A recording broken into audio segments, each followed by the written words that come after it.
Hello, hello, hello. Joe, Gramps, Gagman, Mike.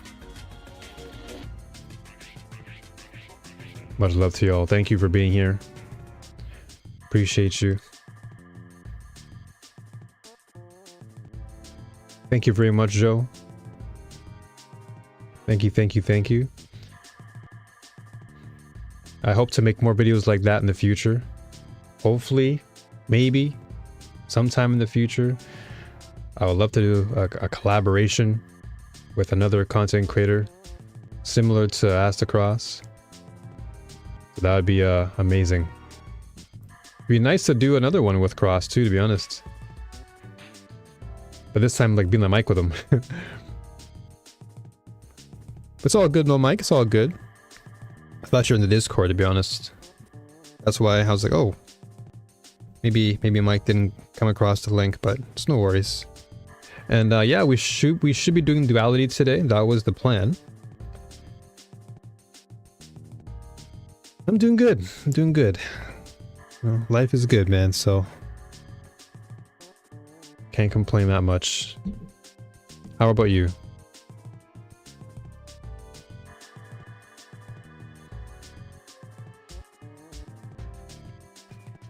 Hope I got my rest. Yeah, I definitely got my rest indeed. I definitely feel more rested than before. That's for sure.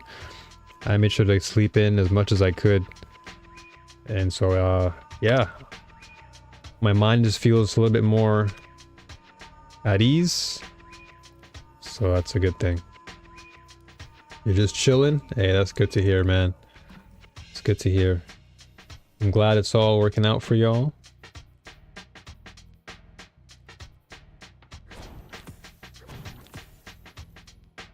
Really happy with that.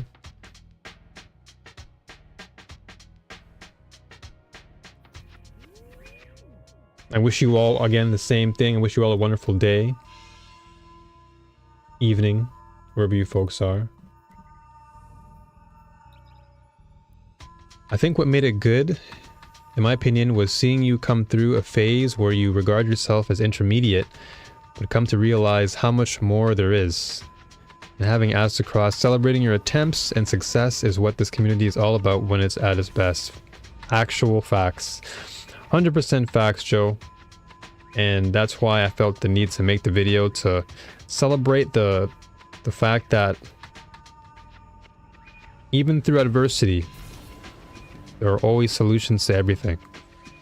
And while it might not seem that way at first, because in the midst of adversity, everything seems like a problem. It seems like the world is coming down on you. But one thing I've learned through playing with Cross is that it is in those very moments of adversity that solutions are made and problems are solved through ways in which we never thought were possible. I mean, the fact that I was able to, at the very least, play with Cross in the first place was a miracle in itself. And so that, I think, you know, one would say that was luck, but I feel like, you know, in this universe we live in, I feel like everything happens for a reason. And that surely happened for a reason. That's for sure. I'll tell you that.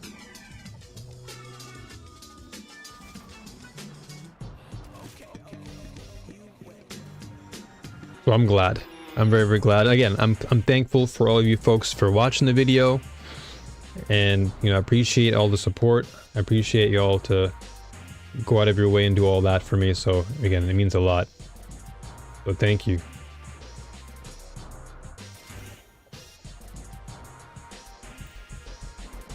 Really means a lot. What do we need here? Barrier overload again? I mean, I'll run the same build. I'll run the same build and just destroy it like I did yesterday.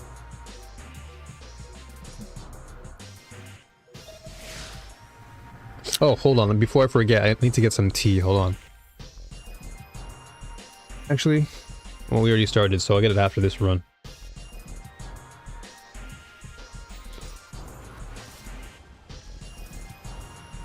So yeah, yesterday I beat my personal best I ran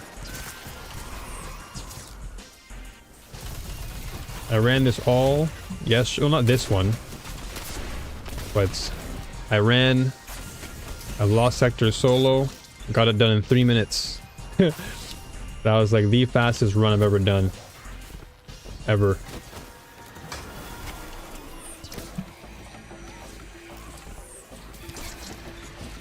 Now I don't know if I'll do the same thing with today's Lost Sector, but we'll see. This one's a little bit longer, if I'll be honest. But I basically cleared it with just playing this alone. I just played Wish Ender, and I got through the entire phase. So I was pretty happy.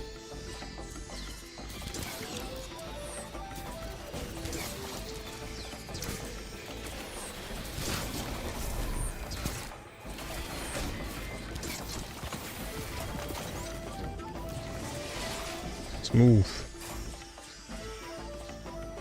But yes, Cross is an amazing dude.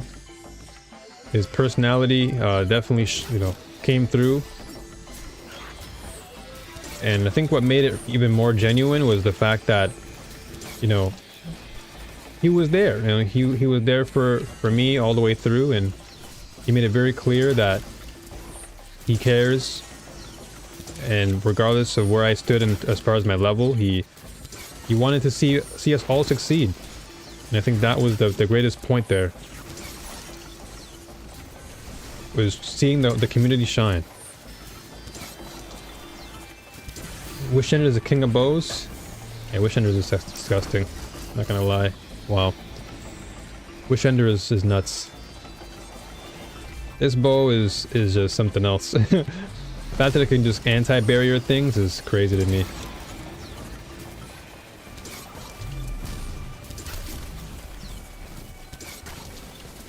Like this thing just rains down on enemies so quickly.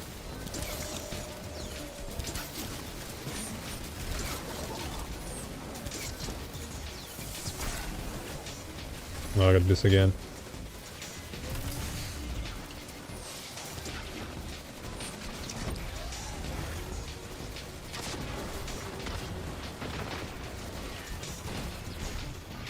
Whoa.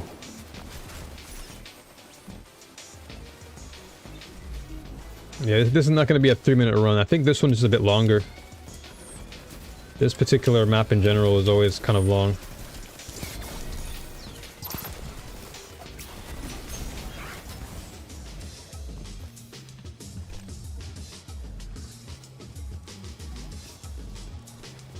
Yeah, once Ellie comes through, I think we'll be able to kind of get things started with the duality run.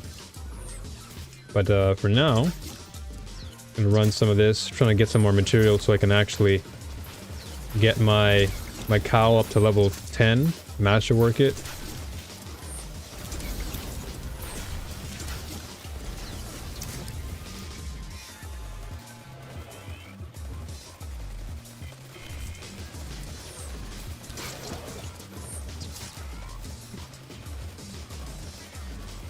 You're so mad at Destiny 2 right now, Enrico?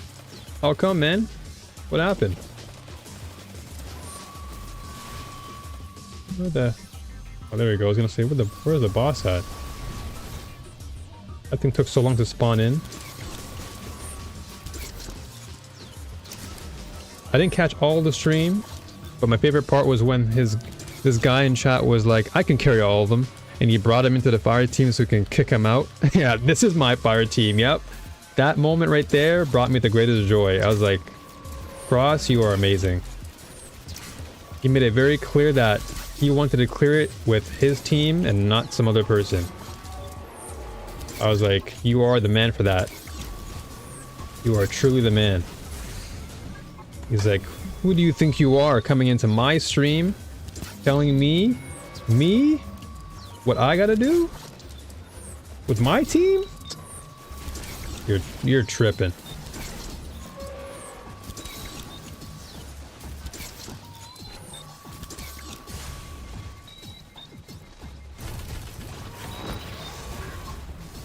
Oh my gosh.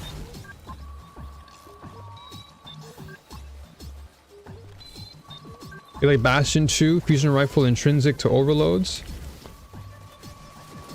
Oh, Bastion. I don't even have Bastion yet, I think. Oh, you gotta be serious. That missed.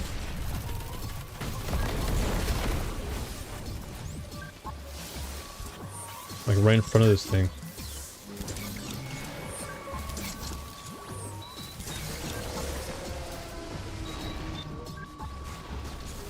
Oh my gosh, I'm getting wiped here. The community for this game is trash? I disagree, but that's totally fine. I guess it just depends on, you know, the people that you're around sometimes, Enrico, but I've been trying to do a GM all day and failing because LFG is garbage and people cannot read. Well, first and foremost, do your best to try and remain, you know, remain optimistic and try and give people the benefit of the doubt. I'm sure that people out there not trying to make your life difficult. I'm sure they too have their own issues. So rather than trying to place blame, try to at least look at things from their perspective too. Because it may not just be a problem on their end, it could very well be a multitude of things. Gemini Jesters, okay. Well, at least we got lucky with a few of these things. And 7 years and people still don't know how to deal with the elevator part in the GM. Or how to read my LFG title about killing all champs.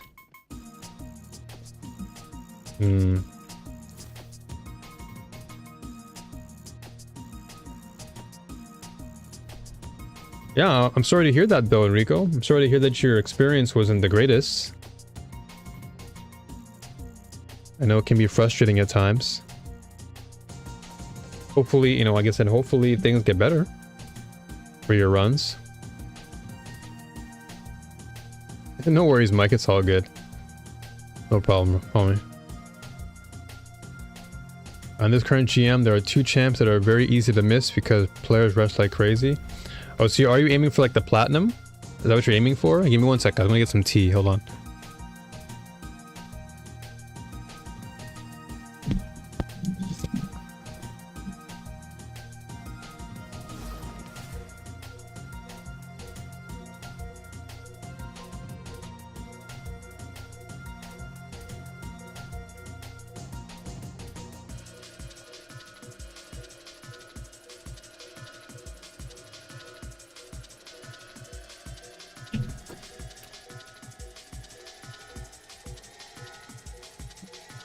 Alright.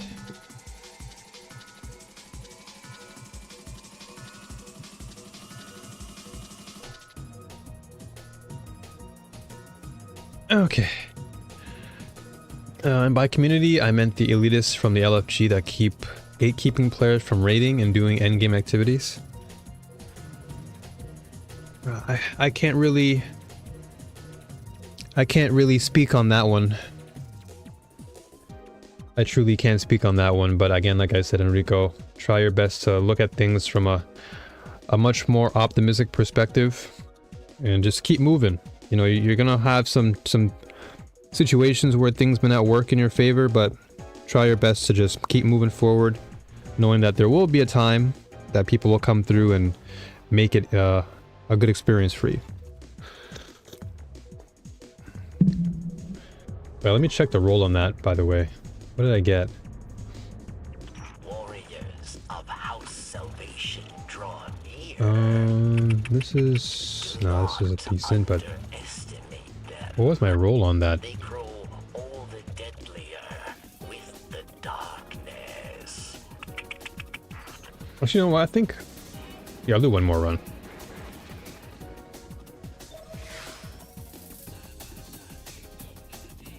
I'm just gonna write a long message from my clan and leave. Nobody cares anymore anyways. Half of the clan deleted the game. Yeah, you definitely want to be around people who are still passionate about the game, you know? You want to basically have people around you that are gonna support what you do and not, you know, pull you away. As I always say, like, the people you surround yourself with are typically the people who you become. Or the person you become, sorry. Like, your influence around you really does speak volumes. So if you have people around you who are just not going to support what you do, and ultimately you're gonna have, you know, not a good experience, because you just got peeps around you who are not trying to elevate you, they're trying to do the opposite, right? But being around people who uplift you, it's always a great thing, because that way you feel like you're contributing in the best way.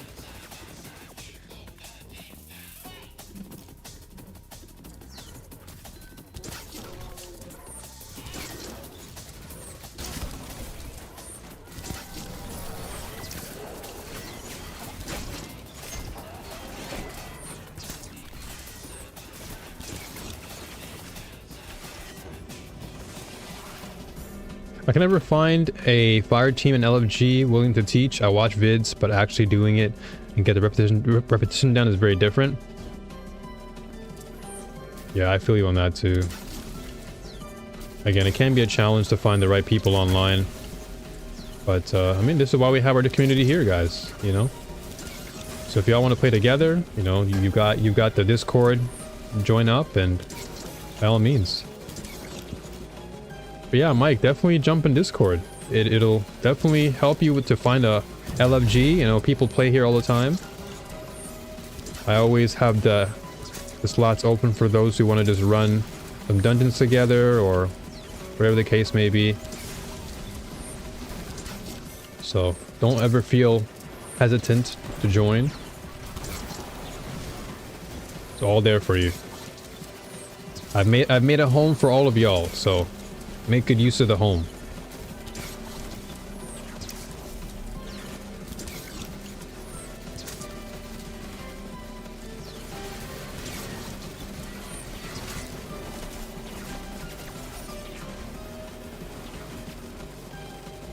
Is there any room in New Warriors? Of course there is. There's always room. There's always room. Just send an invite request and I'll look at it and I'll confirm it. We're always looking for new warriors to come through.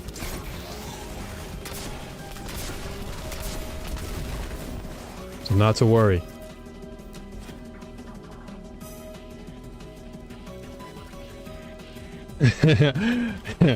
Yeah, Wish Ender honestly is just it's crazy. I even took it into PvP yesterday with Knucklehead Radar, so therefore I just have constant wall hacks and it was fun to play.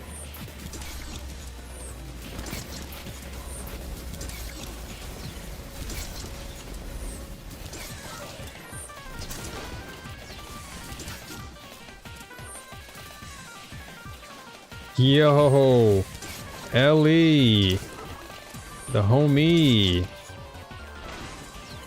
Hello, hello, hello. Evening to ya. Happy time zone.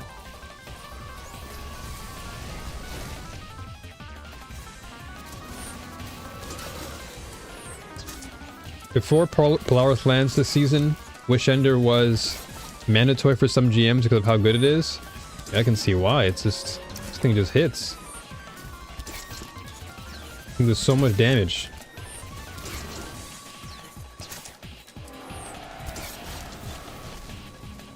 There's so much damage for like little value. Well, not little value because this thing is crazy, but just there's so much.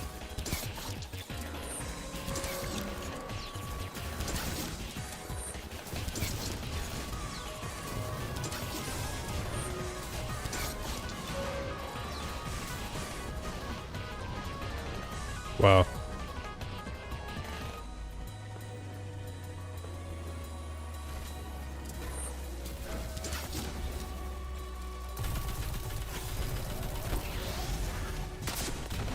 Oh, of course, the bodyguard comes in, huh? The bodyguard came through. Mr. President! That guy ran right in front of the Overload champion.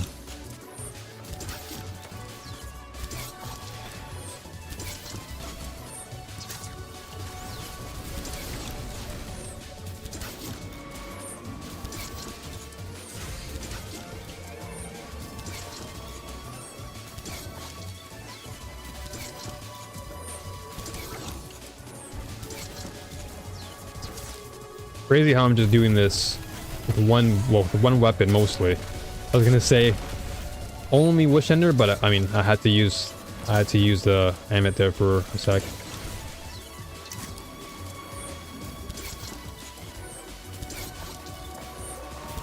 I didn't even have to use my super here. I could. And you don't even have to. Yeah. And yeah, I've actually completed the Star-Crossed mission, Enrico. That's how I was able to get the Wish Keeper. Alright, so this is done. Now I've got more mats, and I'm out of here. 5 minutes. We're done.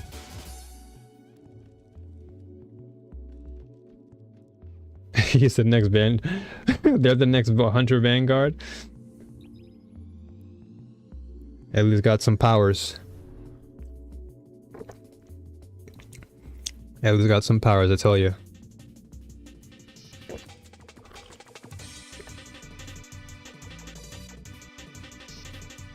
I'm not sure if you're aware, but if you complete 3 more times, you get the intrinsic perks. I think I already have all 4. Because you're supposed to get like the Snare Weaver 4. And I unlocked all of them.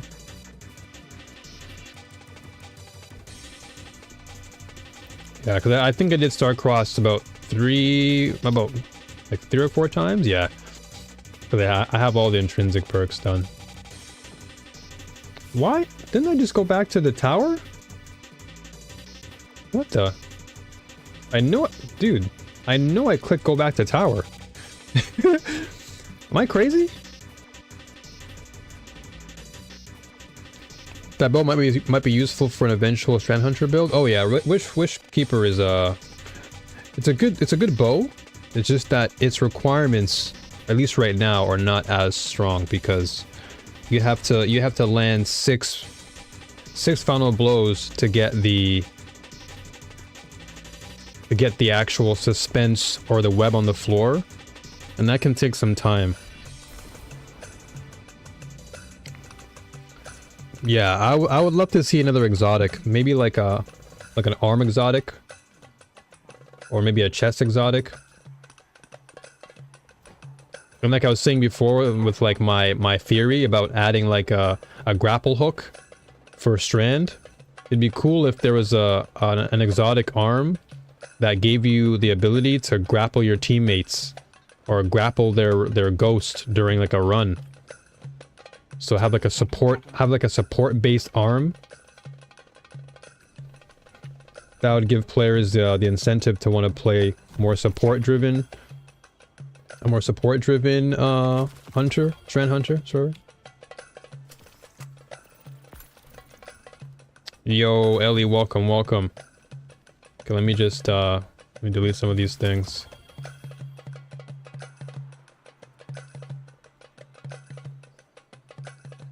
Oh yeah, there's Navigator too, Walter, for sure. Also, what's up, man? How you doing?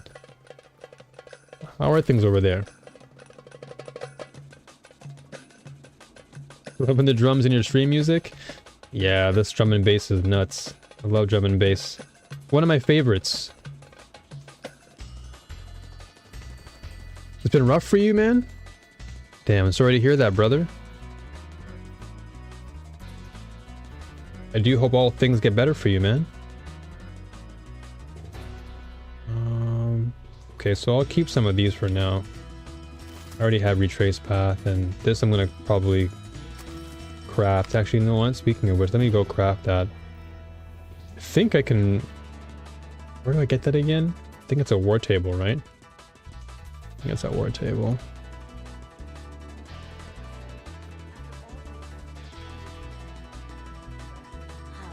Yeah, see, that's the thing though, like the Navigator is a great option for that, but it'd be nice to have an actual piece of armor. Like an exotic piece that just gives you that right away. Rather than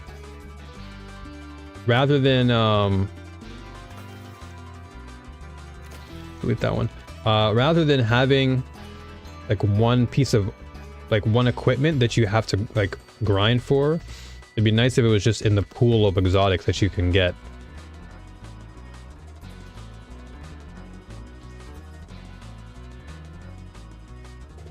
Oh yeah, Gramps, that's actually a good point. But yeah, guys, there's an issue currently that's on Steam. If you log in, according to Gramps, who mentioned this in the Discord, if you log in, the game will give you a pop-up, or not a pop-up, but the game will log you in, but it will ask you to create a character, like create a brand new game. Don't do that. If you see that alert asking you to create a new character from scratch or just create a brand new game, just immediately close the game and reopen it. And just, it might take a few tries to do so, but don't create a character because otherwise it can delete the rest of your progress. And so be very, very careful if you see that pop up in the game. Just, as I said, just reset the game and you should be good.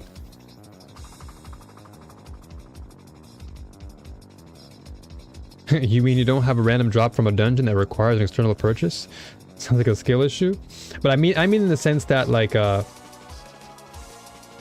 would be nice to have like an exotic armor for Strand that you don't have to rely on. Say if you don't have the navigator, just give us an exotic piece that can give us something similar along the lines of like being a support, like grapple, being able to like grapple your teammates back, or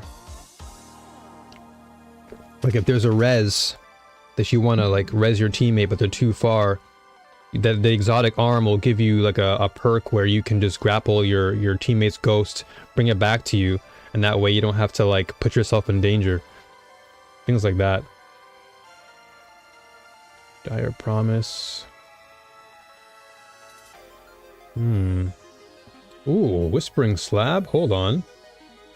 Healing Wind and Swashbuckler? I might have to grab that. Hold up.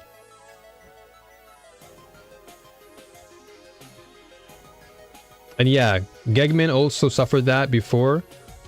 One of our homies in the chat experienced that, so don't fall victim to that. If you see it happen in your game when you log into Steam, be aware of that, because it will not crash your game, but it will make your game reset from the beginning. So do your best to not run that risk. Okay, this is a pretty good roll. I'm gonna grab that. And then this is opening shot rangefinder. Well, according to the new buffs that are coming, adaptives are going to be getting buffs. For hand cannons, I feel, so... This is another kinetic. What can I remove here? I just want to get this really fast. Bring it back. Thanks. There we go.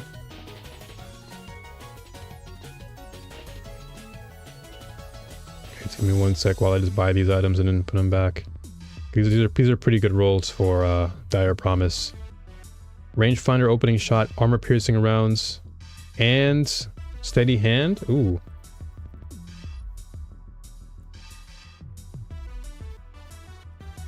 Oh yeah, this is not bad.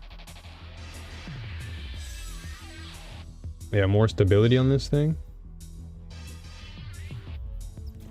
Yeah, this is not bad at all. Okay, I'll put this away. I'm not going to really use it at the moment, since I'm already using Ace of Spades.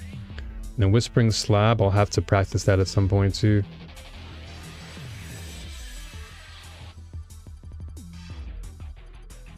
What did I have here again? Just give me a sec. What did I have?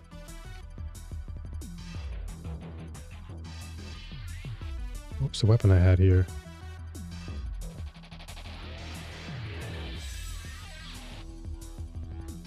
Oh, it was empirical. Okay.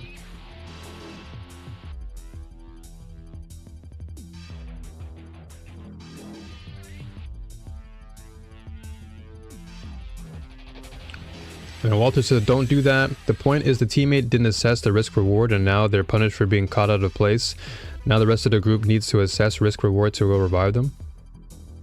And then I'm also just feeling like Hunter is missing exotic armor plate pieces that synergize with Strand keywords. Facade seems like the only option. Everything else is neutral game exotics right now for Strand. I think changing primary to infinite ammo is one of the biggest mistakes the game has done and contributed to the overall power creep. If someone commits to... Okay. So y'all are talking to each other. Okay. I see what you're saying. I mean, I see your point, Walter, but at the same time, some of those circumstances are not always very true. There are some situations where your teammate did play well, but still got beamed by a target that they weren't expecting.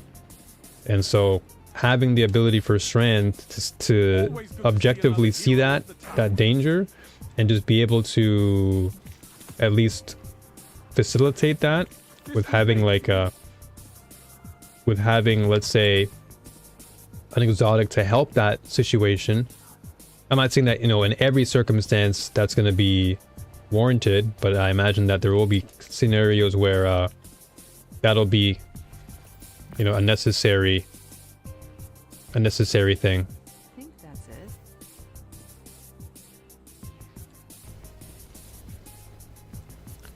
Yo, Gramps is here, Ellie's here. Alright, let's hop into VC then. We're gonna do some duality then, huh? Okay, hold up. Let me just let me lock this for now. So that way we have the three of us in here. What's up, y'all?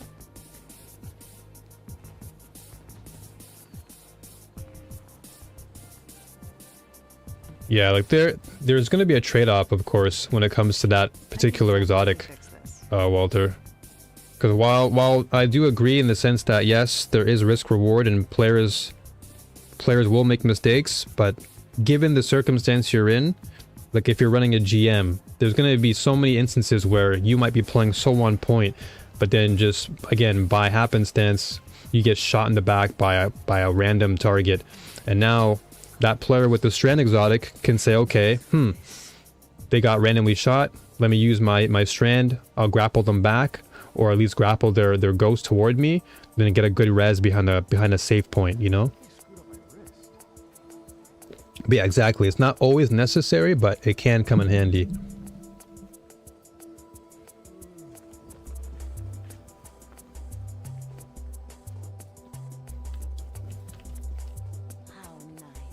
Do I want this? No, I'll deposit later. Alright, so y'all ready for duality? I'm gonna hop in the VC.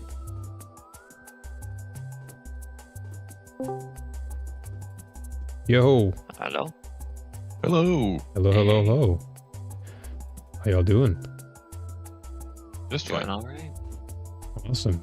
Do you guys want to do the other VC, or Oh, sure. since there's only three of us? Makes sense.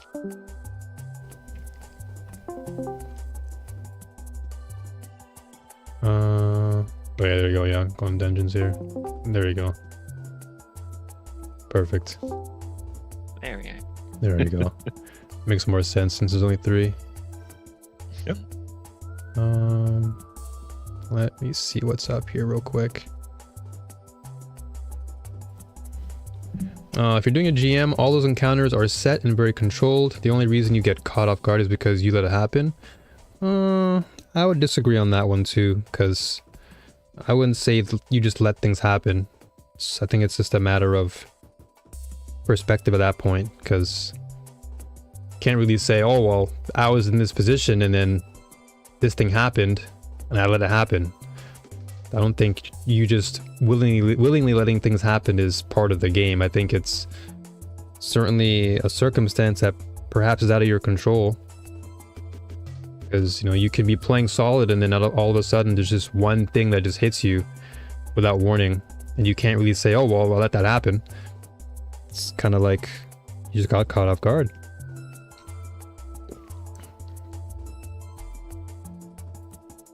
You know where everything literally spawns? Again, I disagree on that too, because not everybody is on that same wavelength, right?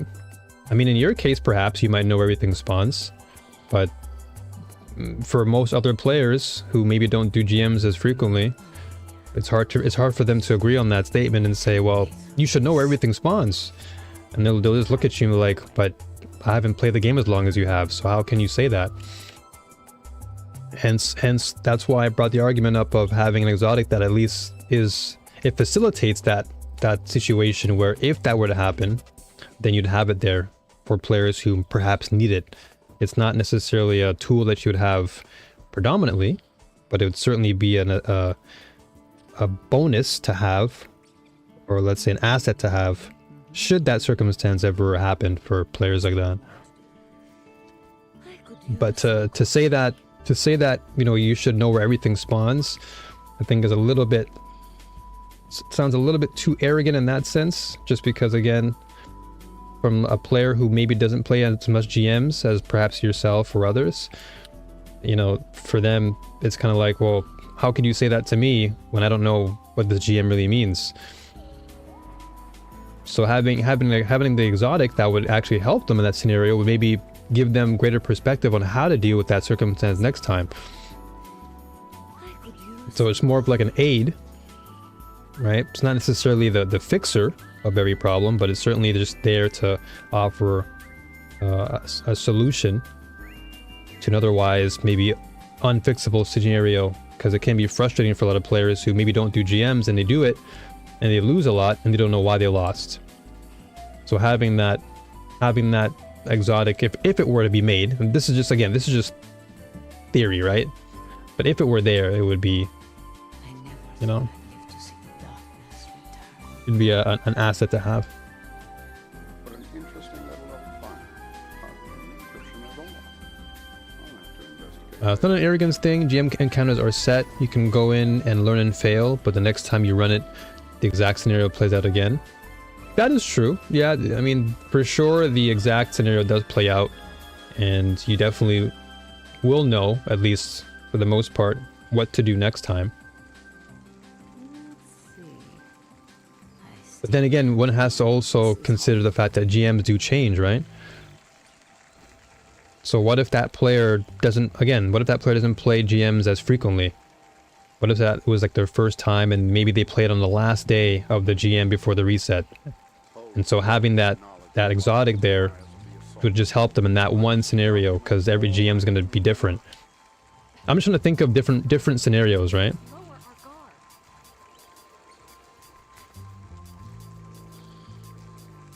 Even if the GMs change, it's still set and there's only 6 per season? Oh yeah, of course. Yeah, I totally understand that. But again, I'm just trying to think of the perspective of other players who don't necessarily play GMs as predominantly as, let's say, the more experienced players who may have a greater understanding where, you know, the option for them is different. They don't have to use it. I'm just saying that the exotic would be nice to have should that circumstance, you know, appear. And that exotic perk giving the player the option to save their teammate from a sticky situation, or maybe just pick up their res, would just be a nice addition. Again, it's not the be all end all, it's just an option. And that's the point I'm trying to emphasize, it's just an option there.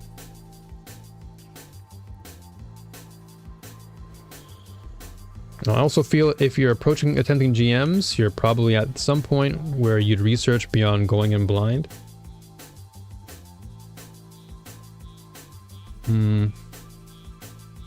Yeah, I don't know. For me,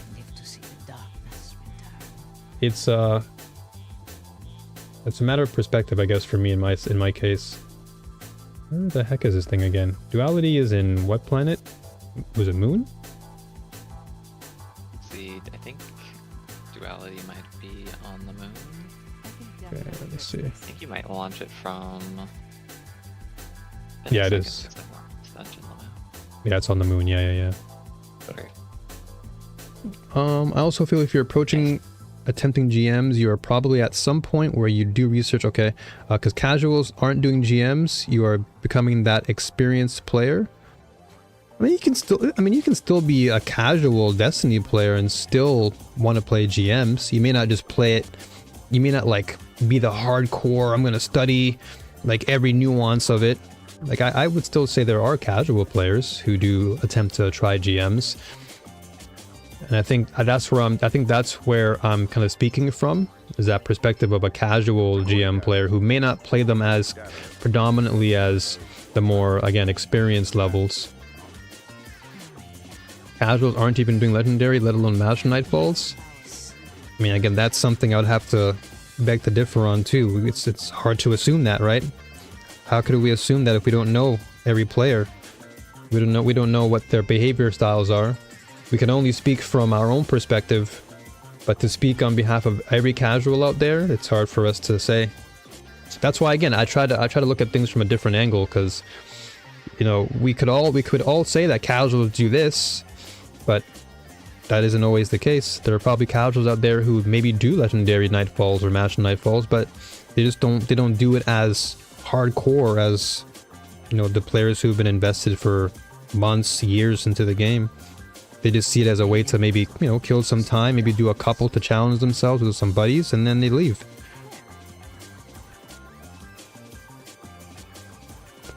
So I do agree that you are becoming more experienced, because you are taking the next step to becoming a more advanced player in those playlists. But to assume that casuals aren't doing these things, I think it's a bit of a stretch. I'm sure there are casuals out there who do it, just not to the extent that maybe, let's say, someone like, you know, yourself, or again other players out there may do it on a more daily basis, where to them it's like, oh, all right, well, I got some time off work, let me just jump in a couple legendary nightfalls with the homies, and then we just log off. I never thought I'd live to see the dark. So just having those supplemental exotics for those circumstances would be nice. Kind of like with Aeon, right? The Aeon, what's it called? Aeon Swift? The exotic armor for Hunter. It's an option that's there. It's not, you know, it's not a necessary option, but should you ever run a raid with your friends and you want to put it on, it's there. It's not the be-all end-all, but it's just an option that was given to players should they ever feel the need for using it. So I think the same can be said for having a Strand exotic, where you can just use it to, you know, grapple a teammate back to you, or pick up their ghosts and res them. I think it's just the same type of philosophy there too. It's not an exotic you would want to use all the time, but it certainly is there should you ever feel the need to say, okay, maybe we'll use it for this dungeon, or we'll use it for this run, and then, you know, we'll take it off afterward. Something like that. Y'all ready, by the way? Yep. All right. Is there anything that I should know as far as weapons to bring in here, or should I just chill and rock? You know, it's kind of like the other dungeons have been. We'll get to a boss, and then we'll discuss what heavy weapon we're going to use for DPS, but beyond that, it's mostly ad clear. You'll want some long range for this first section. There are some snipers that are at a bit of a distance from us. Okay, so in this case, okay, I'll run the cowl, so that way I can stay alive and try and grab y'all if we ever do Seems good. yeah, fall victim. But I'll just bring Wish Ender. Maybe I'll bring Igneous just for the heal clip.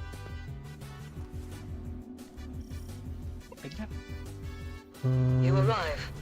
And I've got my arc here, so we should be We alright. have only a brief Okay. window of opportunity. All right. Let's move. So we got Aerith hanging out up here in the middle of what used to be our tribute hall, where we used to unlock and have targets to test weapons against, and Bungie still hasn't brought it back. It's quite questionable. But The darkness is that is this room. You see all these little pedestals that we're next to? Yeah. All of these used to have like little holograms of all the enemy types in the game that you could test weapons against and test damages and stuff. It was rather good. Mhm. One that I can weave I like the design of this room, though. Enter Mhm. Callus's consciousness. Use this opportunity to steal his darkest secrets from him. So we are going into the Now mind go. of Callus here. Time is of the essence. That's funny. into the mind of greed Mhm. and gluttony. We learn about his history, all of his weird things. Now we're in prison. I'll let you find the way out. Okay, let's see. What you feel may seem like reality, but it is not the one you know. Your mind now stretches across a vast gulf. There's gotta be something This here. world is born of Callus's thoughts. It is no less dangerous Oh. than physical reality. Nope. Okay, I know there's probably something up here. Oh, I'm burning. Okay, that's not good.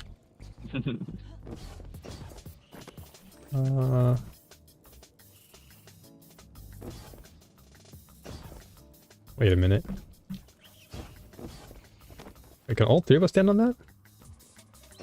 Oh, there you go. Yeah. Oh, okay. Oh, wait. So there's another flame there. Do I light this?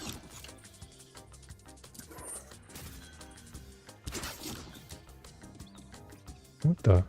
Maybe you could see something out the window. What the? Hold up. Can you oh. Oh.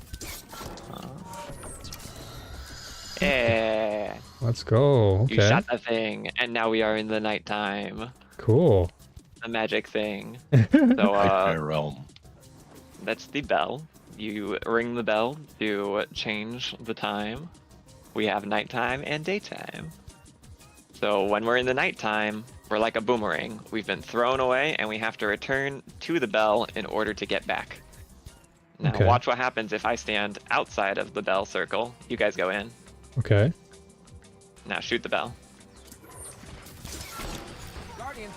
This Oh. is So you not gotta what be I in that circle, anticipated. or when The you imprint try to of pull back to Callus's daytime, consciousness it will kill. fractured. Oh, wow, As if okay. Callus's mind is at war So with that itself. is that the puzzle effect of this entire dungeon? This whole back and That forth. is basically, yes, going between the worlds, and that is a primary mechanic, is needing to return to the bell when you're in the nighttime. But you can always hit the daytime bells from anywhere. No. It's when you're Gosh. trying to go back from the nighttime that it matters. This is a recollection of times okay. Oh, past. you're in there. Yeah, You're in jail. you're back in here. Okay, so I guess we have to open it back up then, right? Yeah, probably. Okay, let me go back then and shoot it.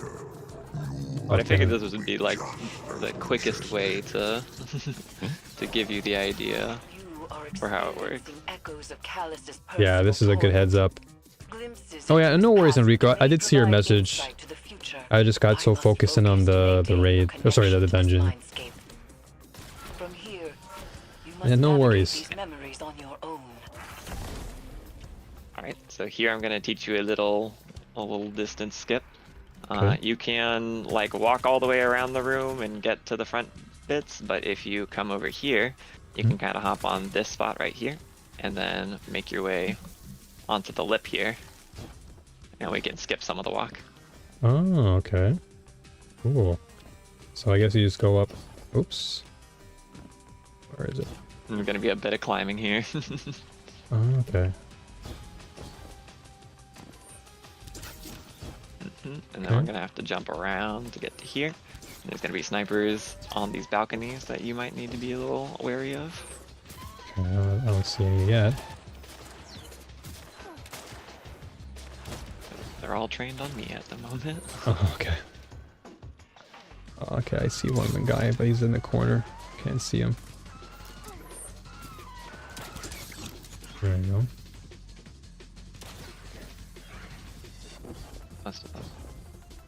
Okay. There's also a way we can tell what people are doing. There's a site that tracks all player activity. Warm Mind activity. Oh, okay. And did that give you like all the facts? Like it tells you like precisely how many things you've done and how fast you've done them and stuff? In here, Mm-hmm. there's a memory. Okay. Okay, let me just jump over there.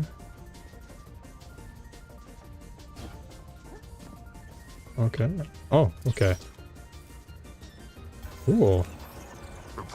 There's actually another memory in there after that one. Okay. You want to listen to them? A world that knows only war has no future. We were not always conquerors. We were not always tyrants.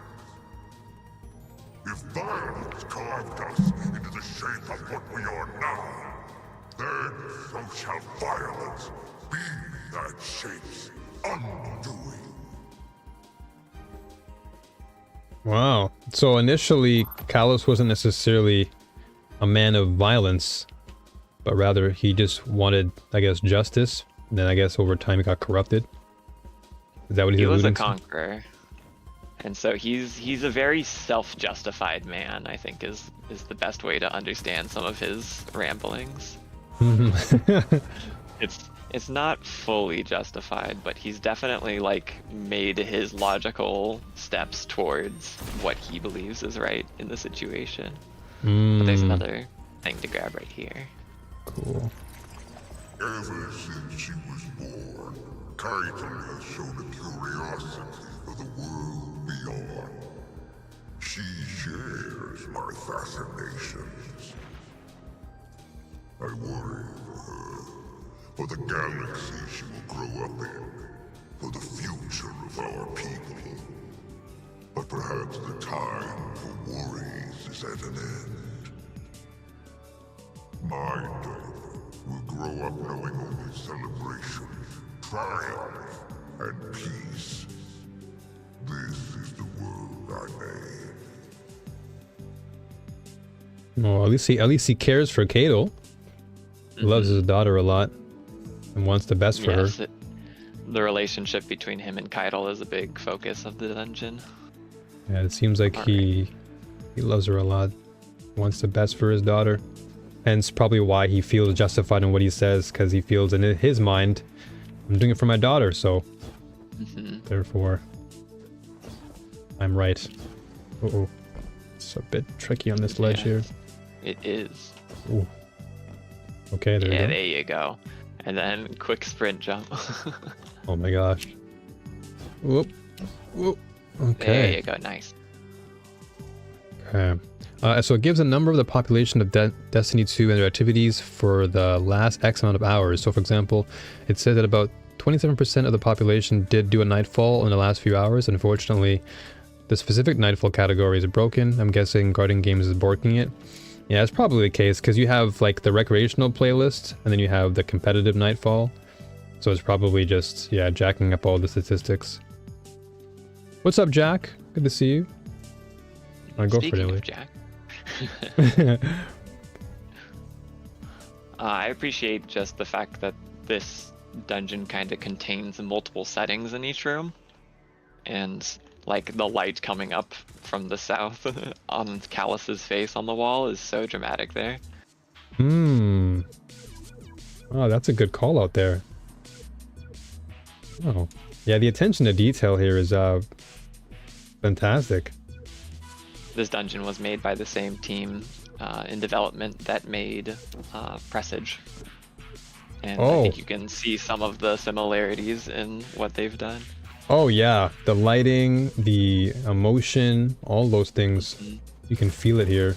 Because red always signifies a lot of emotion.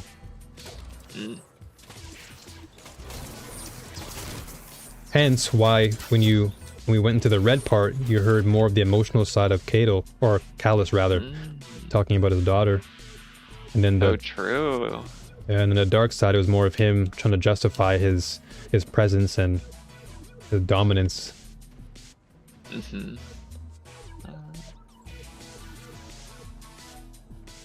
Alrighty. So there's a little quick skippy way that we can do this, where if you come back over here, and I don't think that this should cut us off from any of the collectibles, because there's going to be a collectible, but it's down south, all the way down here. And so there's like a pathway through the wall this way that we could take, but it isn't, as far as I know, entirely necessary. And most groups will just, once they know about it, drop immediately south once they get here. But I do believe that there is a collectible that you might be interested in. Sure. Down on the other side of one of these pillars. And so if we drop ourselves down and around the pillar. Okay. Nice, I think it's the one below, right here.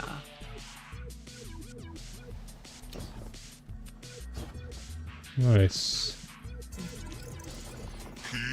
Hers is distracted. Drunkenly. Was too kind and not cool against the pray forward. Right too deep in the cup. Mercy. Nothing much, doing the dishes while watching and listening to the stream. Hey, thank you, Jack, for being here. Appreciate you. Also, PP Gaming, what's going on, brother? How are you? At my back, I hear them whispering. I hear them. Soon, those whispers will become screams. The ghost primus is the answer to this sedition. My red legion, anointed in blood. And even this red signifies blood, blood family, his daughter, but also red, also with the heart. He's speaking from his heart, even though, you know, being drunk, typically they say what? It's like the truth serum. So he's kind of like speaking from an honest place, and then the heart being red always signifies that too. Yes. Interesting. Excellent analysis of all that. I love that. Thank you. Where did you go? Okay, he jumped over there. Oh no, wait. Ooh, made a mistake. Oh, Mistakes were made? Okay. Yeah. Nicely Oh. done. Good Triple save. jump is life.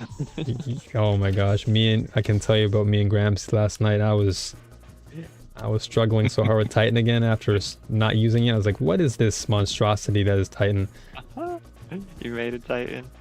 Yeah, I was like, what is going on here?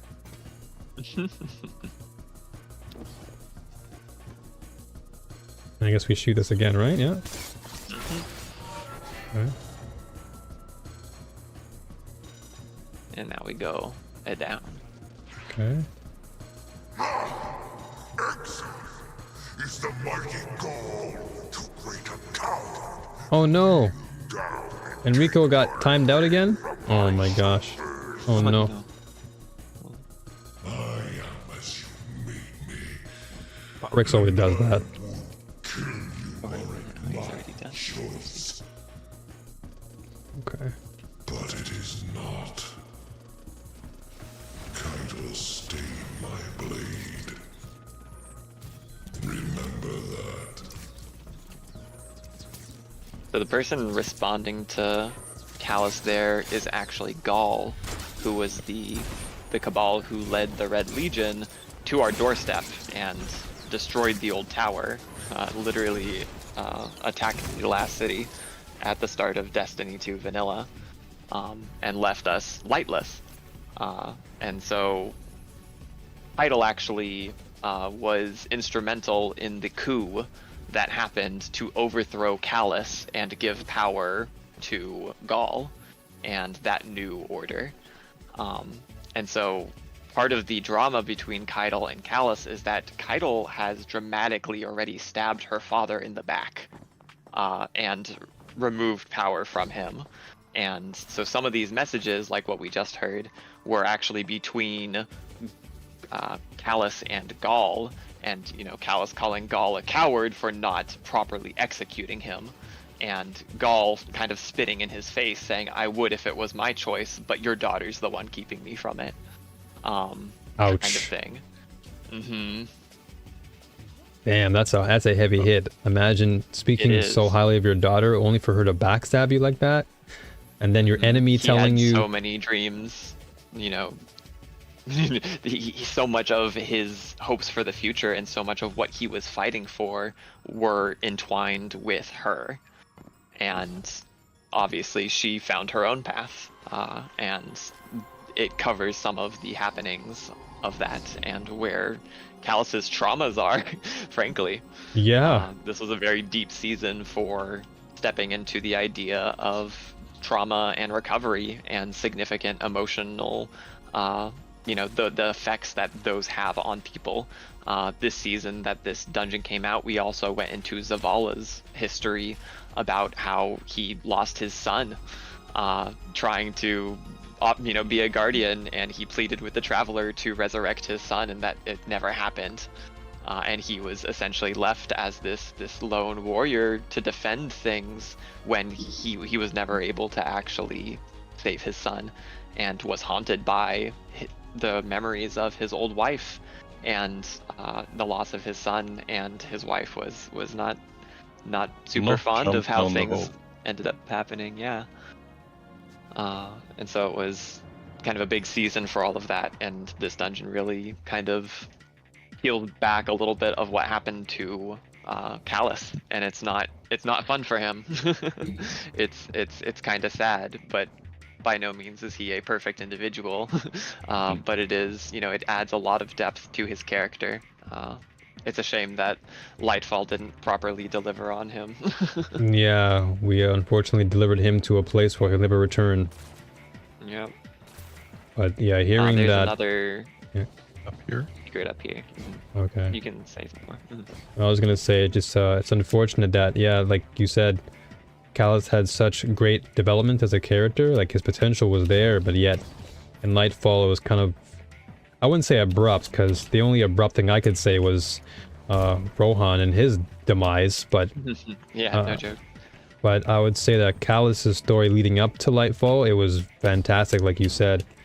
But I feel like more could have definitely been made, or more things could have been done to really flesh him out even more, or at least give him some more, I don't know, a better finish, I guess I would say,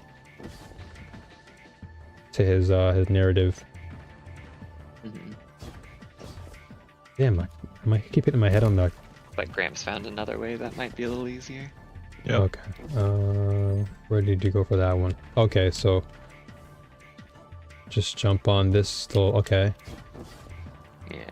I see. Ah, yeah, that's definitely much easier because I kept hitting my head against that crevice thing, or the lip of the wall. My servant Don't worry, Callus will come back. Well, there are possibilities of reincarnation. Yeah, he'll be a boss in Onslaught. Oh, yeah, that's true. He'll come back for just that one mode. Surprise appearance. appreciate all that I have done to them. My sacrifices.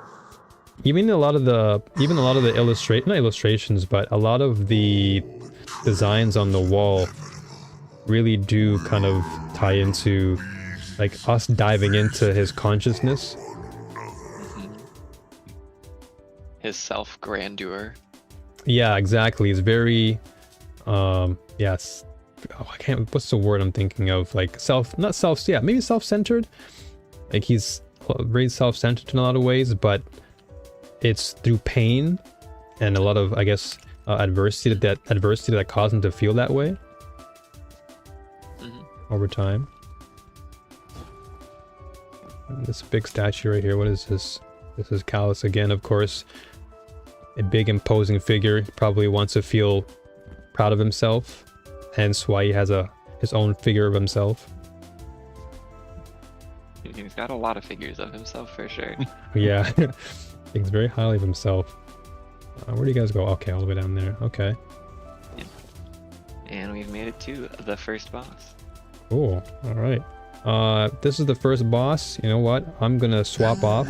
I'm gonna go to my celestial build. Alright. I think maybe celestial one shot should be quite useful here. How are we feeling on heavies? We can do rockets, we can do swords. I think those are probably the two go-tos here, because he can be a little bit of a pain in moving around and not wanting to face you. He'll sometimes back himself into a corner. And so having things that aren't as precision focused is a little bit easier. If it's just for a golden gun, then you could probably line that up. But if you were trying to get headshots the entire damage phase, it would be a little rougher. We have a Hmm. nice grenade launcher. Grenade launcher would work. Okay. Cry mutiny. Ooh, Cry Mutiny is That's nice. good. Yep. I Pirate shall- cannon. The pirate cannon, yes. Okay, let me I'll see. go rocket then. I do have Cry Mutiny as well, but it's pretty low leveled. Maybe I could attempt to bring Hullabaloo. I have Chain Reaction Volt Shot on it. That's less of a damage roll, as much of an ad clear roll. If that makes sense. Gotcha. Okay. Let me see. Anything else that I have? I do have Cry Mutiny with Swashbuckler, Incandescent, Mini Frags, Volatile Launch. But that's the one with 1770, so it's not leveled up enough. I think that this dungeon actually is potentially at 1600 right now, so I don't think that the power is going to matter actually at this moment. Okay. All right. Well, I'll If you're bring doing it on master, I think then it would have a power that mattered a bit more. But yeah, at 1600 recommended power. So yeah, Okay. no worries on power levels. Okay. This is why it's always like a trap for people when they're getting used to the game, where they always spend all their resources constantly enhancing their things, but like 90% of the content in the game is balanced around 1600. Yeah, seems to be the case. Wait, maybe I can bring in... Oh, Apex Predator has Vorpal and Demolitionist. How is that? Nice. Is that worth... It's also a grenade to reload it. Okay. So... You know, I'm stuck between bringing in Apex or Cry, but I feel... I do have Code It would affect Duello. myself. Okay, well in that case... Yeah, because Code Duello has surplus implosion rounds, but auto-loading I think would have been better on that thing, so I'll take that out for now. And let me just level this gun up. Why not? I got Cry Mutiny to 1800.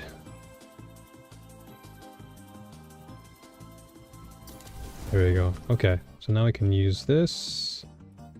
And we should be good. Alright, so yeah, I'll run with 7th Seraph for AR, Polaris Lance, Cry Mutiny, and then of course the Celestial for the potential one-shot, if I can get it. Alright, I'm ready. Alright, so the way that this encounter works is that we're going to have 4 different corners. And in the different corners, there is a chance, and it's going to be 2 of the 4 corners will have it, so 50% chance, for there to be a room of ads, mostly dogs, and a scion. When you kill the scion, it's going to drop essentially a flag, very similar to our raid banner here, and it's going to have a symbol on it. And then when we come back from the nighttime, we're going to come and plug in the symbols at these doors, so come around. This is the symbols that will be on those little flags that we'll pick up. Okay. I've seen these So our before. You first also step see the is- banners on the wall. Yes. Oh, okay. And it gives you a little bit of... You can see a lot of the symbology kind of mirrored around the different locations, like with the banners. That'll come up again in a later encounter. Okay. But so our first step is going to be go nighttime, find the banners, bring them back. Does that make sense? Yeah, that makes sense. And you said that there are 4 in each corner, right? Or just 2 for each? There's 4 corners, and then yeah, 2 of the corners are going to have the ads and the thing to clear so that we can get the flag. Okay. Gotcha. Alright, so these 2 back here, and then I'm assuming there's 2 up at the chalice part, and then that's sun? Yep, chalice and sun. Yep, that's correct. Okay. And so we go and we get them, we bring them back here to the daytime, and that's when we plug them in at the doors, and we put ourselves in the room. Okay. When we're standing in the rooms, then we're going to shoot the bells again to take us to nighttime. But, you know, normally we wouldn't be standing in the rooms because they're shut right now. When we do it and we're in the rooms, we're going to be in sort of a extended hallway that goes between the doors on each side. That hallway is going to be filled with a bajillion little mini versions of the boss that we have to fight. And you just have to go on a rampage and just punch them all down and you have to take them all out and you just clear through the hallway of a bunch of little mini versions of the boss and you get to the end, and that's once both of the hallways have been cleared, that's when we go into DPS. Okay, gotcha. Makes a lot of sense. It's a fun moment. Seeing all these mini-me's running around. Yeah, exactly. And so then one thing that is going to matter now is when we're in nighttime, there will be a timer counting down. If the timer gets to 0 and we have not pulled ourselves from the nighttime, we will be dead and just kill them. Okay, and so if one person were to die, that wouldn't matter, or does that count as we all go down? As long as one person makes it back, the run is saved. Okay, good to know, all right. And so when we go into the nighttime, we're gonna have to find the flags and get out. It's roughly a minute timer, I want to say. When we clear the room with the standard, is what they're called, the little flags that we're going to be collecting, the standard bearer, when we clear the standard bearer, we get 15 seconds added to the timer. Okay. So as long as we're doing what we're supposed to do, it adds time. Gotcha. Okay. So and then when we're So I was gonna say, in that case, should we all focus on doing one banner at a time, or is it more of like a split team here, since we have to try and get them as quickly as possible? It's a little bit of a split. I'd say you could probably follow one of us around on this one, because I think Gramps has done this encounter before. I have. Yeah. And so the easy way to split it is like one person check the bottom side, which is where we're at right now, and one person check the top side, which is up towards that side. Just sort of check the 2 doors. And then once, you know, all flags are accounted for, then we meet back and pull ourselves from the Nightmare Realm. Okay. You ready for another piece of information? Yeah, please. Yeah, because I cut you off there, so please elaborate. Oh, you're fine. You're fine. So another thing is that when we go Nightmare Realm, the bells will be locked, and we won't be able to get back until we take out the bell keepers. And the bell keepers will spawn opposite the side of the bell that we rung. So if we happen to ring this bell that we're at right now, there will be 2 bell keepers over on that side of the room that have to be killed for us to be able to ring the bell again and get back. Okay. So we have the goals, we're trying to grab the standards, but each time we go Nightmare Realm, we have to make sure that we take out the bell keepers, otherwise we aren't able to ring the bell to get back. Okay. And I'll point them out. It sounds good then. All right. So, and then Cool. these bell keepers, they just remain there. They don't walk forward or anything like that? Nah. They hang out either on that end or on this end. Okay. Gotcha. All right. Well, let's give it an attempt. We'll see how things fare. Sounds good. The timer situation applies to when we're in DPS also, so we're going to be sort of watching that timer while we're DPSing, and one person at least is going to have to run and pull us back to daytime before the timer runs out, and that's the end of our DPS. Okay. All right. Well, let's give it a shot. All right. We all good to go? Yep. All Hit right. the bell, new. All right. 3, 2, 1. There we go. Okay. Voila. Then we check these rooms. Looks like there's one right here.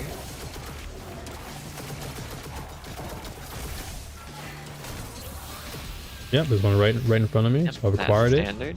Nice. So you got the standard. Don't let the Should boss be spook you. both on your side. Looks like. Yep.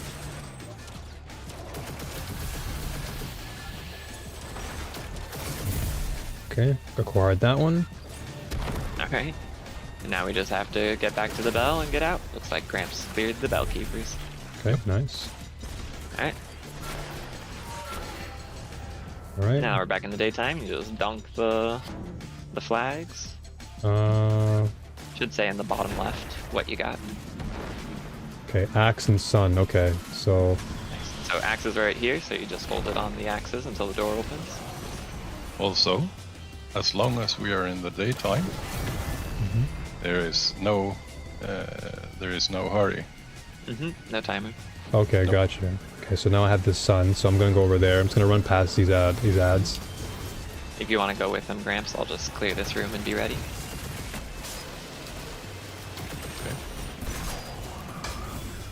Okay, and then manifest standard. So I'm done now. Both have been planted. Alright, so then you go in that room. There's gonna be a Colossus and some doggos. Okay. Ooh. Let me know when you're comfortable in that room. Comfortable and cozy. Yep. Alright, now the stay room in is the room. clear? I'm hitting the bell. Okay. Now clear all the mini bosses. Okay, so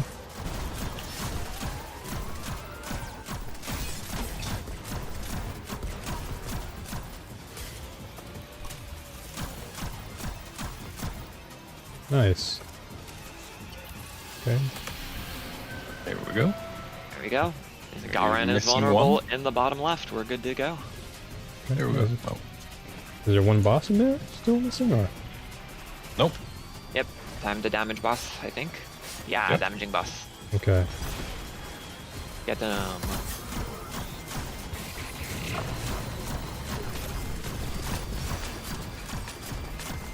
Oh yeah, you weren't wrong about him moving. He'll be a pain. And timer's at 18.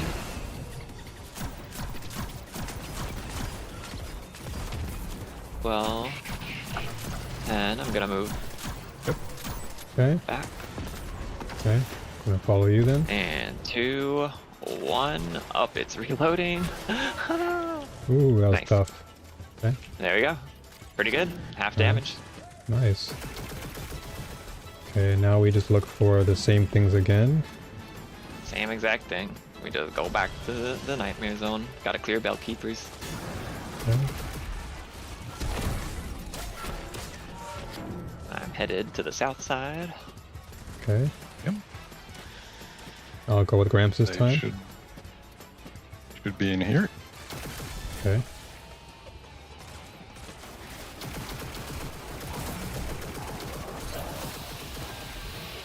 Yep, there's a one that I have here. This, I guess this is the chalice I've got one. one down here. Okay.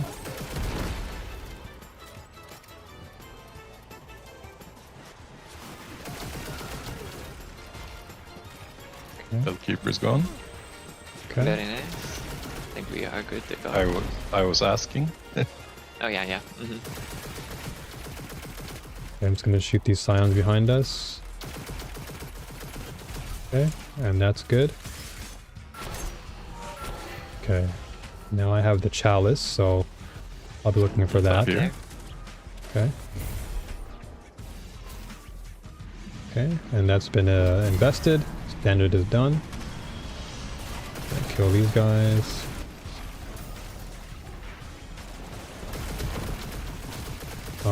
Both bell keepers are done. Give me a second before doing any bell rings. Ring the bell in 3, 2, 1. Hit it. Okay, let me go back to the bell. Whoop, I'm in the air and bell. Okay, wait for Gramps to Oh, come come through. in here, come in here, come in Oh, here. oh, You need to be in From here. inside. Okay, I gotcha. Bring in the bell. Ah, okay, I see what you're saying. Okay, gotcha.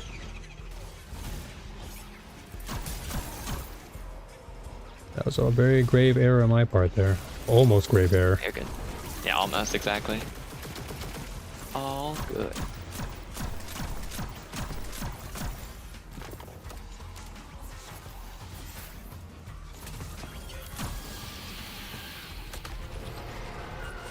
There we go. Okay. Alright. Bell keepers are down on your side. Yep. They're down. Got the boss tether. Okay, I'm gonna come over to the boss for you guys.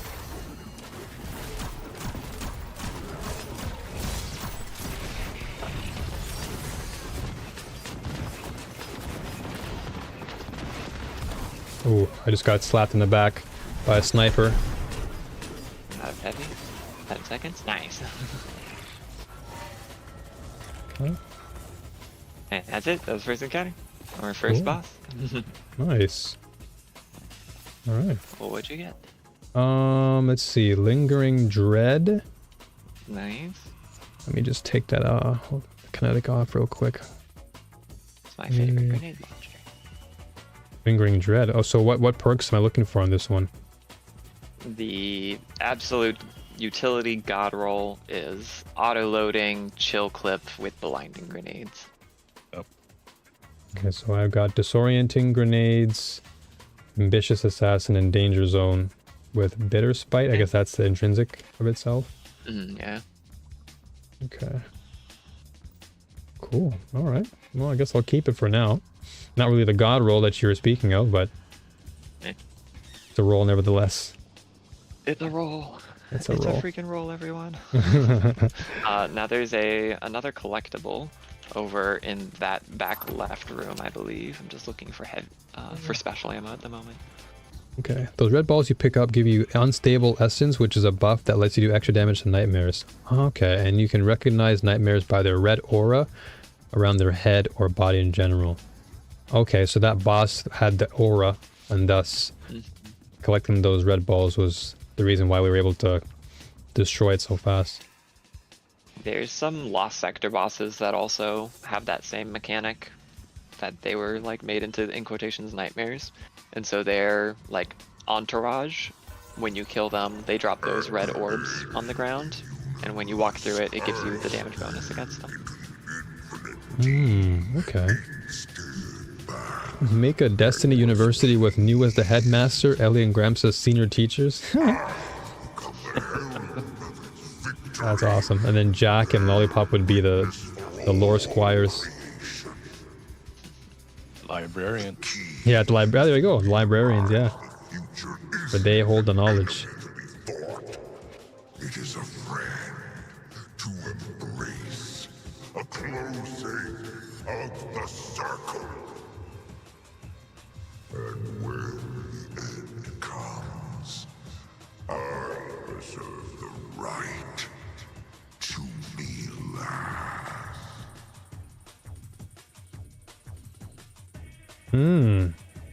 Wow. Cal is speaking really deep. Poor guy. You can sort of see how he was tempted. You know? How the Yeah. darkness spoke to him.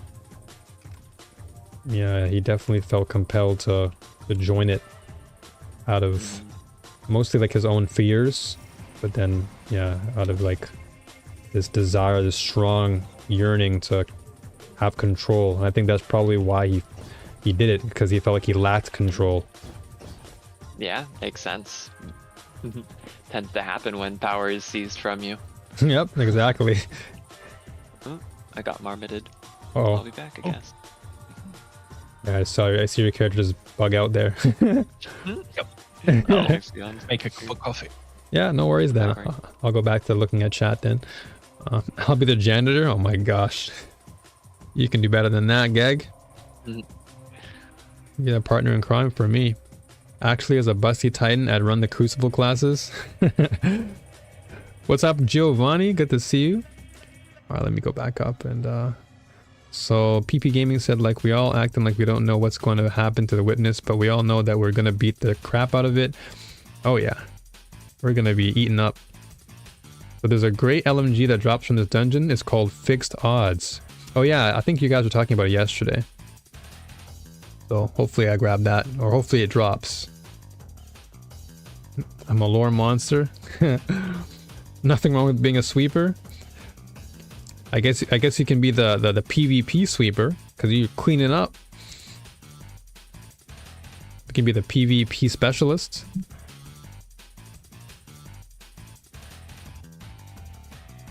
It's all on you new if me and PP solo it. Solo which one, Jack? I think I missed out on what you were trying to say there. If you do solo Ghost new, I'll solo it too. Oh, Ghost of the Deep? Oh my gosh, I want to do it, but I'd like to see someone else do it and give me some tips and tricks. I will solo flawless it too as well. Oh wow. Y'all can try and solo Ghost of the Deep. Y'all can go and try it out. I don't know if I'll do it right now or right away. I'd have to go back and revisit it because I basically forgot that whole entire run. Welcome back, Mike. How's it going? Just came back. One of my dogs hopped the fence. I hope your dog is fine. Hopefully they're doing all right. Yeah, everything was going well. We're just vibing. Bungie crash Ellie's game. So yeah, we're just waiting for now. Yeah, we're just taking our time. Oh yeah. Welcome back, welcome back. Okay, I'm gonna throw Ellie an invite real quick. Just in case, I'm not too sure if Ellie's on. If I see Ellie's name, I will be sure to add. You got your nice hot coffee ready? Yep. Perfect. Well, I'm on, but I don't see your name here. Might take some time. I'll just refresh then and see. Not to worry. yeah, I got an invite from Grant. There you go. Just popped up as I had to refresh.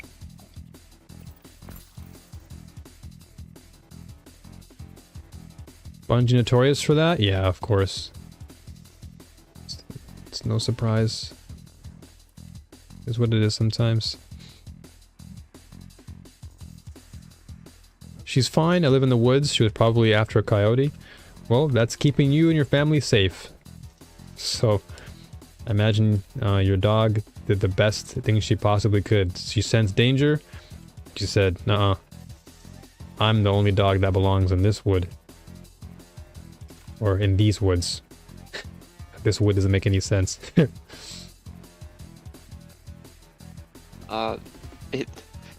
It loaded me at the beginning of the dungeon. No way, what? That doesn't make sense. I don't know if there's a way Really? for me to get to you folk because I'd need to hit bells. What, really? Oh, right. Are you next to a bell? I guess go forward until you find a bell. Alright. Maybe I can try leaving and rejoining and see if I get a better spot. What if Yeah. you like, I was gonna say, what if you like self-destruct and then try to respawn or something? I don't know. Maybe it's because I sent the invite. I don't know. Try just moving forward a bit. You're in the in-between encounters, so you should be fine. Alright. Once you get to a bell, then I'll try joining again and we'll see where we're at. Okay.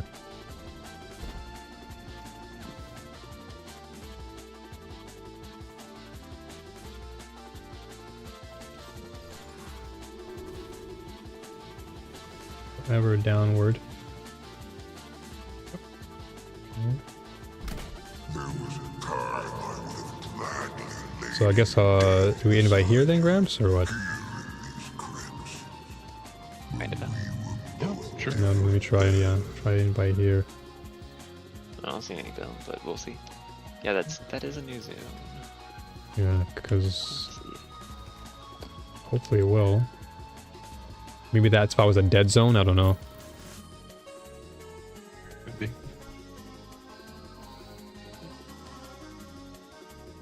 Keeping the chickens and the ducks safe. Yeah, that's good. You gotta keep those chickens and ducks alive. That's your family. Nature is family. Belly joins in here. There you go. Yeah, so I guess it was a dead zone.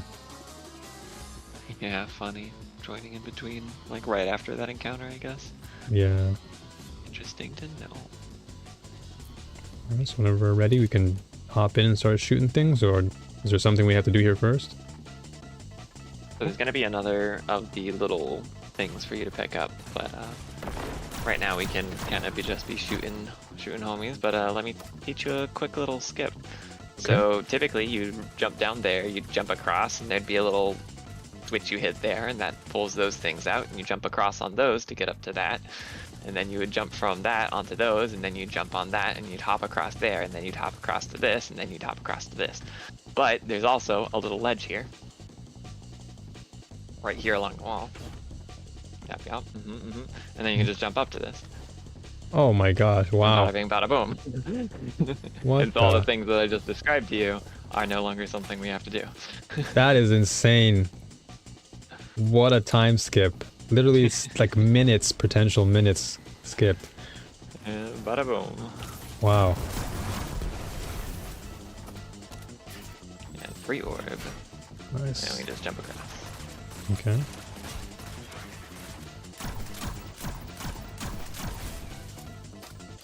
Okay, so Okay, jump across.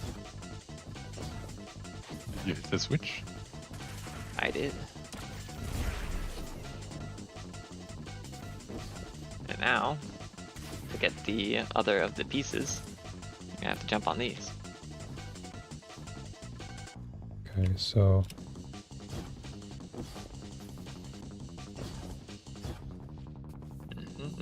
Now on this one, it's a little bit of a leap of faith. You have to jump around the corner onto another one of these. ooh. Okay. Well, that faith was definitely leaped. Okay. The faith is strong with this one. The faith is very strong. And in my ignorance, I may have seen it as aspirational, like God. I see this force for what it truly is. Eternal life after death is a trick of the light, an illusion. Nothing is forever. But these guardians entertain me. I will use their ignorance, shower them with lavish gifts, with praise. I'll watch them dance into the grave of creation for my amusement. So that one phrase he was talking about, is that like the that season where he had you doing like all of his games in his little house, or I guess you can Season of Opulence. yeah, opulence, yeah, that's what it was. Because he was talking about, yeah, the Guardians, he wants to see them dance and see them suffer, So I this- guess.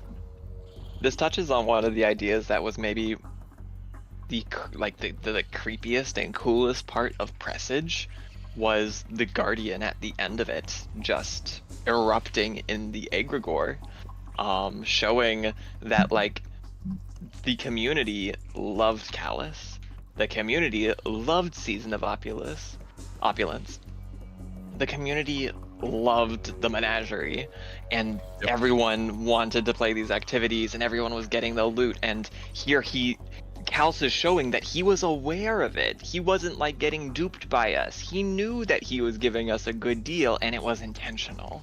And the Guardian at the end of Presage is so creepy because it goes to show what would have happened at the end of that road to any of us. Wow. If we had fully trusted Callus, if we had taken him up on his offers of candy, of all the nice and sweet things, but this is his fucking secret underneath it all, is that it wasn't just him being this fun guy. He was intending to play us. He was intending to play us to our death. And he intended to use us. And it could have happened to any of us, and the community was so close, and it's just so creepy. It's like we were all flirting with the person who ended up being the predator. Wow. And that's usually how it is. That's how scam artists work. They lure you into a false sense of security, make you feel safe, and then when you least suspect it, that's when the scam hits you. And in the end, for the Guardian, that dead man's tail comes from, they gave their life for it, like all of their lives, you know? They lost their ghost for it. And we were, I guess, essentially saved for their sacrifice. To a degree. I mean, Callus got what he wanted from that Guardian. Right, yeah. That's precisely... We're just finding out behind the fact, you know? Yeah, the truth. the scary truth. Yeah. What was at the end of that path that we were all, like, you know, everyone who was playing the game, everyone who's playing Opulence, everyone who was like, woohoo, Callus, this is fun. You know, we were all flirting with that line. Wow, and then we realized we got duped. What's this? Is this your knife? It's not my knife, because I can't reach it. Let me see what you guys are talking about here. Let's see. That's a really cool way to play with the community and just like really kind of immerse them in the experience and like make it really feel like you're part of that narrative, you know? That's really good storytelling when you feel like you're a part of that experience, and at the end of it all you're like, what the frick? Like you feel like so shocked. Oh, thank you. Oh? Oh no. What happened? Did I fall? Did I push you off by accident? Yep. Oh my gosh. Then I meant to do that. So I know you didn't. how did that happen? So when I jumped, did it just like, did my character just slide you off? Yep. Oh my gosh. That's like the one thing I have to say is like it's like a gift and a curse. Because I know that when players jump at the same time, your hitboxes collide, and then one of you survives and the other one doesn't. And I guess in this circumstance, it's the same. So I guess we just jump down, yeah? Yeah. And you can jump in the chute to slow your fall, so that you don't have a... Oh, funny. Yeah, I went pretty far there. On first run through with my other friends, it was hilarious. I'm pretty sure it was me. I came down the chute just like, wee, you know, trash chute, and then I like flew across and right down into the bin here and down, and I was just like, yep, it was the trash chute. I was thrown away. Oh man. So here there's a funny thing that you can do if you have your grapple or if you have stompies and stuff. You can actually jump down slightly below this barrier and get to the other side and do a quick skip. I don't think that I'm actually going to succeed if I try, so I'm not going to do it this time. Yeah, and I'm rocking solar, so I'm definitely sticking with you all. That isn't a warlock jump. Oh yeah, you warlocks have that added benefit, the cheat code as you would call it. Oh, not there. It's a gift and a curse. If I go under, I will keep going down. Oh yeah, because it doesn't elevate you, it's more of a glide than anything. Yep. If you have your feet square on the ground, then you can get height with your initial momentum. Like you have to essentially just double spam your jump and just start going, but then from there you just have to control that glide to get where you want. You can't turn it off and then turn it back on and regain the height like Titans can, or hunters can by just jumping again. Very true. Our benefits. There's something on top of one of these. There is, I know, in the next bit. I'm not sure on Beast mode. What's going on? I'm so glad we don't die from splat damage. Yeah, that's definitely an added bonus to not die from that, because it's like you can't really control it at times. You're just kind of going down that pipe, and then yeah, it would be bad if you just died there. Whoa. Oh, okay, cool. How you doing, Beast? Good to see you. Sabbath, she knew he had me. Had I not birthed Galra, had he not gone crown, I would be lost. Hmm. The voice warned me of her, but I did not heed it.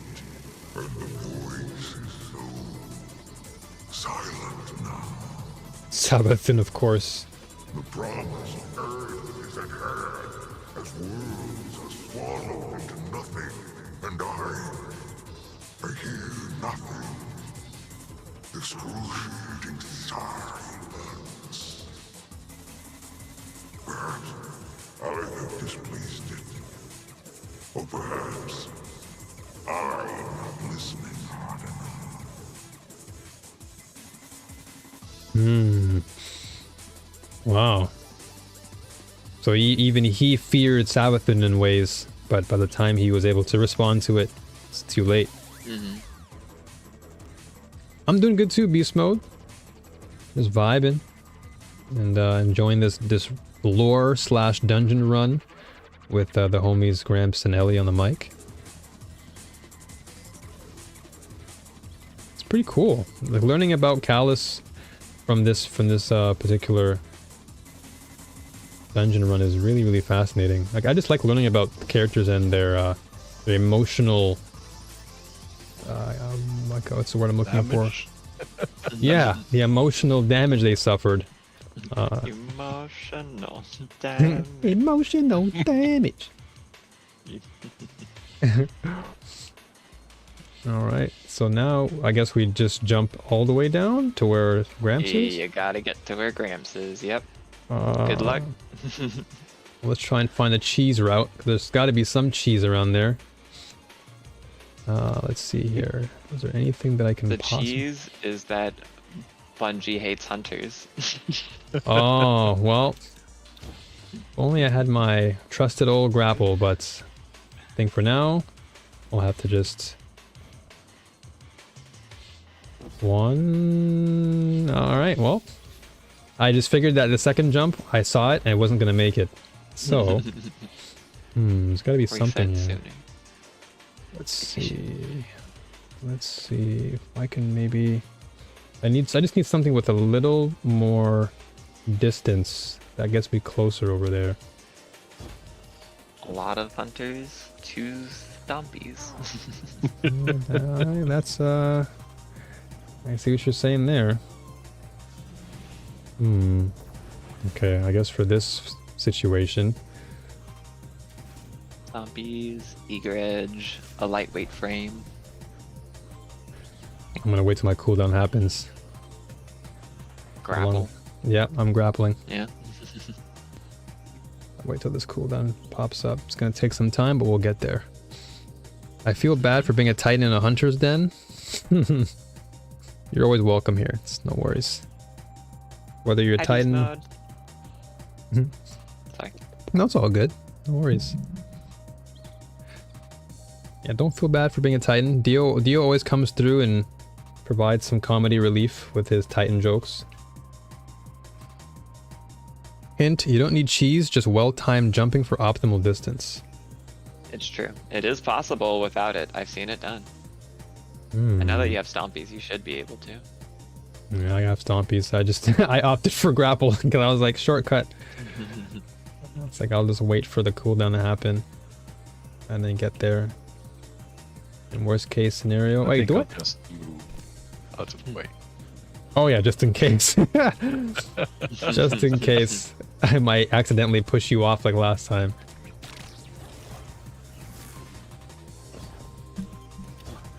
Oh. Oh, nice. And I had stompies on too, so I had stompies and the grapple just in case. Yeah, just to make sure. All right, and I can swap back to Hunter. Or sorry, swap back to not Hunter, swap back to Solar. Sorry. Yeah. Okay. Shadows were cast here, history made. Okay. Let me swap back my weapons. There we go. One sec. Wait, not Sunshot. There we go. Okay, alright. I'm coming. Sorry. Okay, so now we're at a point. I'm guessing this is the second. Never mind. Second boss. This is like a little in-between puzzle thing, but there's a secret chest on me. Okay, I'm gonna try and jump on this guy's body. Top of his head. Yeah. Oh, There we go. No. I- Ooh. Another lingering dread. I wonder what we got this time. I'll check it after, because I guess I'm still holding the one that we had. Maybe I'll delete this one and hopefully the other one will give me a better roll. That's probably the better option. Alright. And then, Sacrifice it. yeah, one sacrifice hopefully will be a great one. Okay. And now, y'all lead the way. Alright, so in this room, we've got these 4 statues that are all pointing in some different directions at the moment. Mm-hmm. And what we want is for them all to do what this one is doing and point inwards towards us. And so on the backs of the statues in the nighttime, we'll be able to turn them. And here in the daytime, we're able to see what direction they're facing. So if you look at this one and this one, they're both facing directly away, and each of the turns is a 90 degree.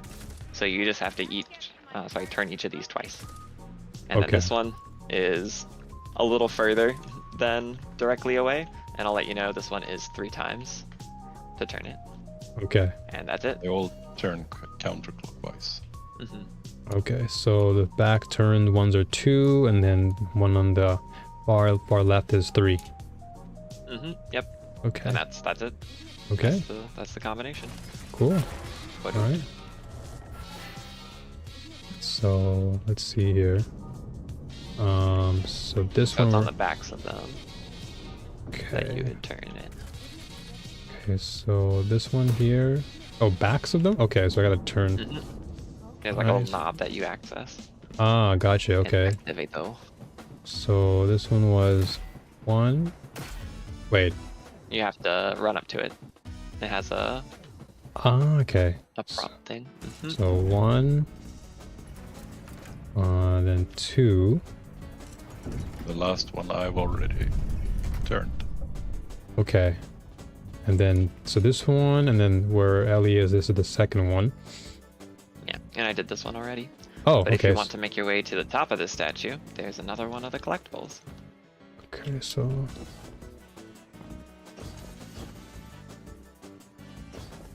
Oh, okay, cool. So more lore again. In my haste to find a suitable bearer for the crown of sorrow, I failed to see a more elegant solution. The Hive were not those who could most elegantly bear the crown. My shadow, Catabasis, found the alternative. Mindless corpses of fallen, risen when Ahamkara's wish magic, fueled by darkness-infused ether, the Scorn. The only component that was missing was a connective tissue, and this, the egregore spores would provide. Egregore spores. My mind is jaded on the. I've heard the egregore before, but what's the context on that again? So that was essentially like a plant substance that was used as a conduit to use the Scorn to channel the darkness and speak to the witness. By Callus. Okay. Gotcha. We had to breed that stuff in order to pass through the barriers in Presage.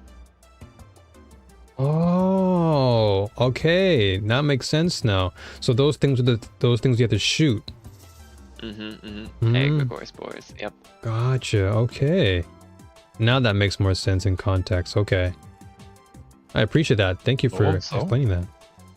Yeah. Absolutely. Also, if you get the exotic sword from this dungeon, here is one of the steps for the catalyst. Mhm.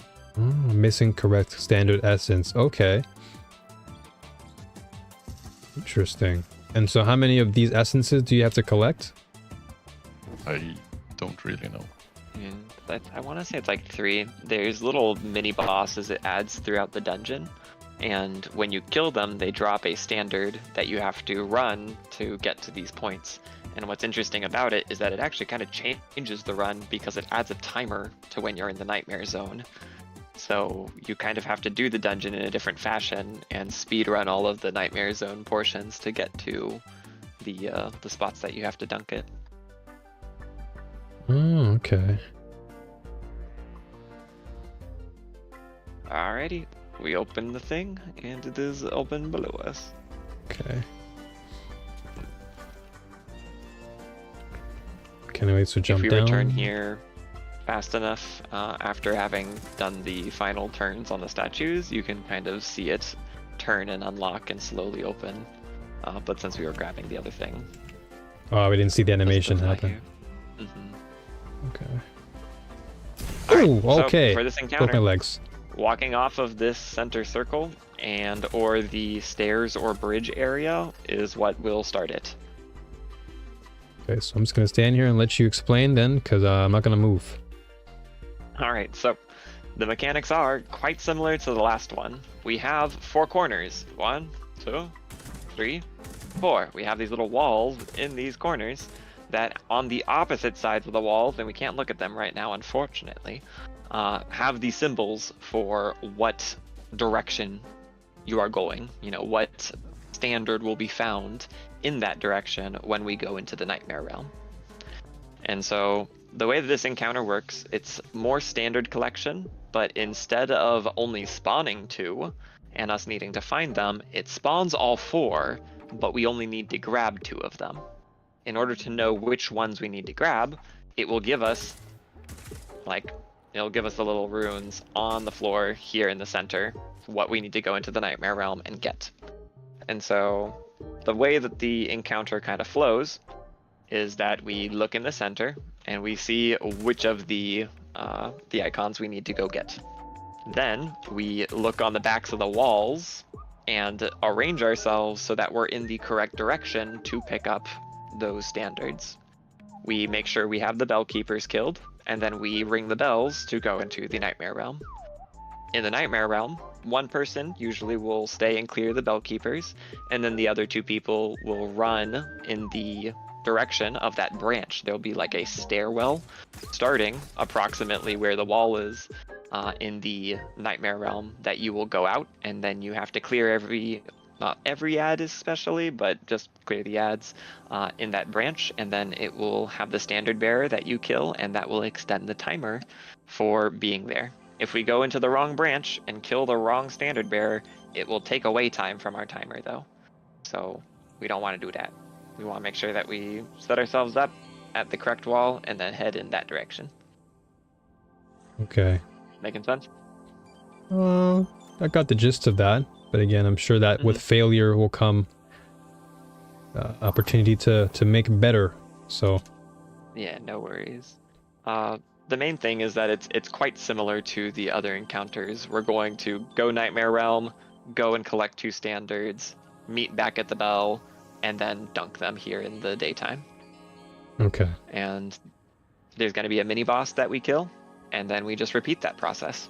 There's no timer for the mini boss or anything, so DPS isn't necessarily our main focus. It's more how we're going to go and clear that branch and get back before the timer is up in the Nightmare Realm. It's more of a land traversal encounter than it is a boss encounter. Okay. All right. So yeah, let's give it a try. See if I can remember anything. I guess I'll follow one of you folks to see. Before you grab the flag, if you haven't already, consider Strand for this one, because using your grapple, I feel like you would have good mobility to get from place to place, and I think you might like that. Okay. Speaking my language. This is like the kind of encounter that leans into your moving quickly Playstyle? situation. Okay. I'll be bringing a eager edge sword to do similar, to make myself move from place to place sooner. I can take care of the bell ringers. Sound good? Okay, and let me make sure. So I have Stompies on just in case too. Let me get my actual... The only thing that's... No, I have no chest piece that are good enough. The arm pieces? Trying to get to 100, but I don't think I have enough for them. No. That's fine. I didn't build Stompies, that's probably why. Alright, that's not a big deal. I'm sure I'm still survive. Or you know what? Maybe instead of Stompies, run maybe 6 Coyote or something. It's like a double dodge.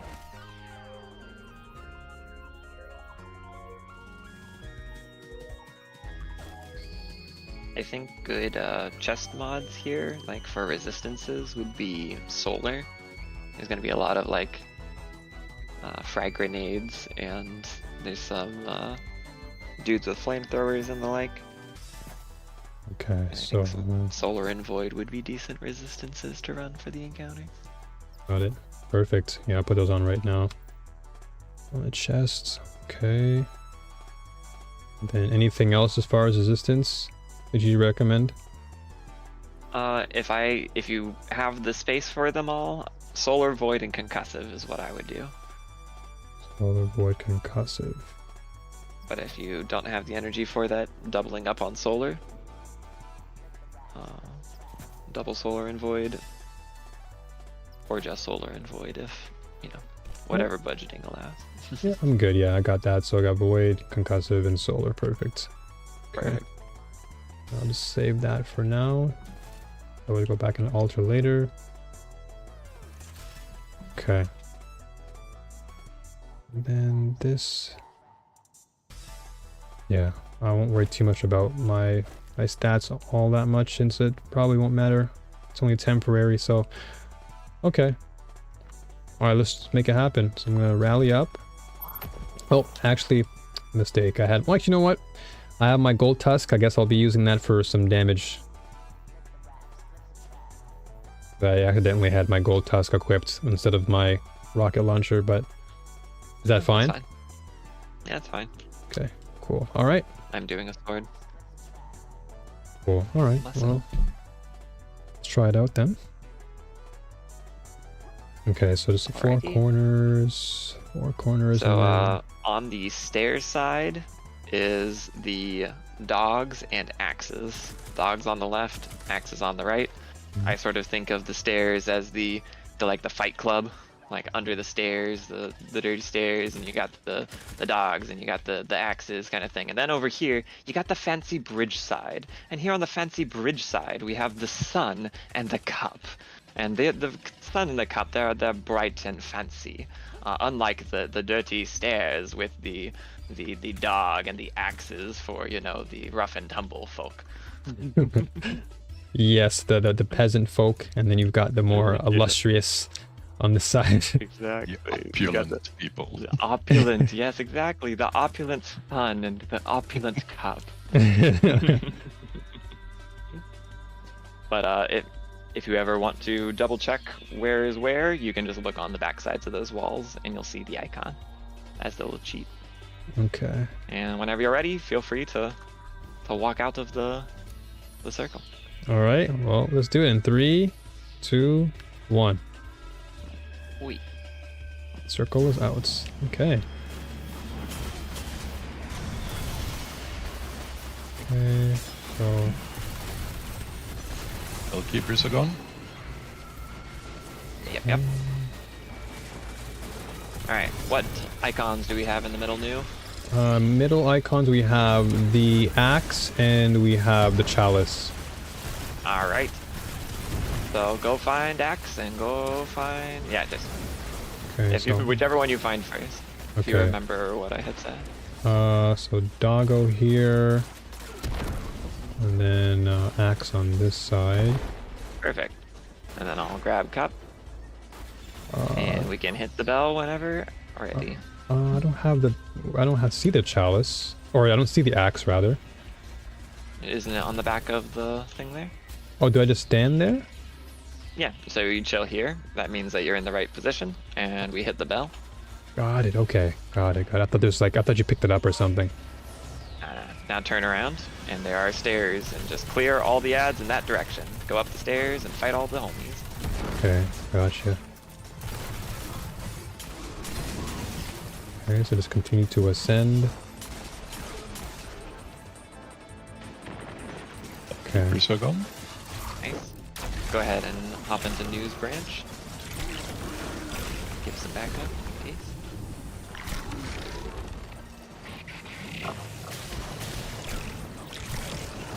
Okay, I killed one guy. And it should spawn Another the one? standard bearer. And then pick up the standard that he drops, and you're good to go. You meet back at the bell. Gotcha. Okay, so perfect. So axes have been acquired. Coming back. We've gotten the correct one, so we still have a good 30 seconds. Okay. And then I come back to you? Off over here. Okay. Okay, I'm here with y'all. Oh. And now we dunk then- them. Okay, so axe is on this side. And so the dunk is in the center. Oh, dunk. Okay, I see. Okay, got it.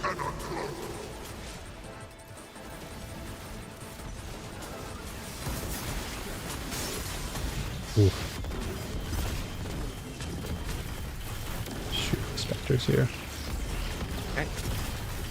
And yep, so we've dunked. So now the boss is damageable. There's no time limit on it all, so no pressure. We just have to take him out. GG. Nice. And now we have 2 more of that. Okay.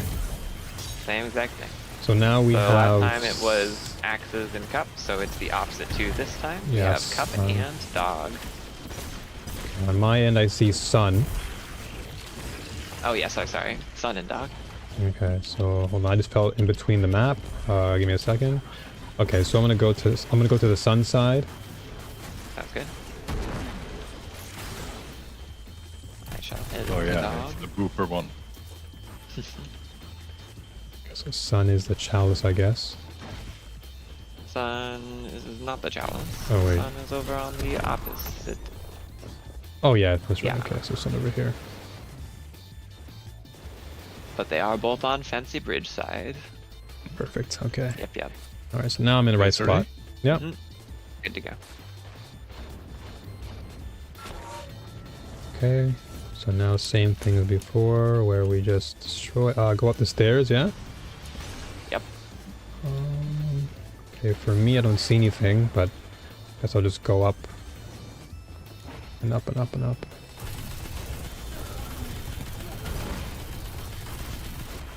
It just spawned one bellkeeper. I killed one of them. Oh, okay. Good. Hope I'm going the right way. There's two Centurions. It's out to the sides. Yep. It's out to the sides.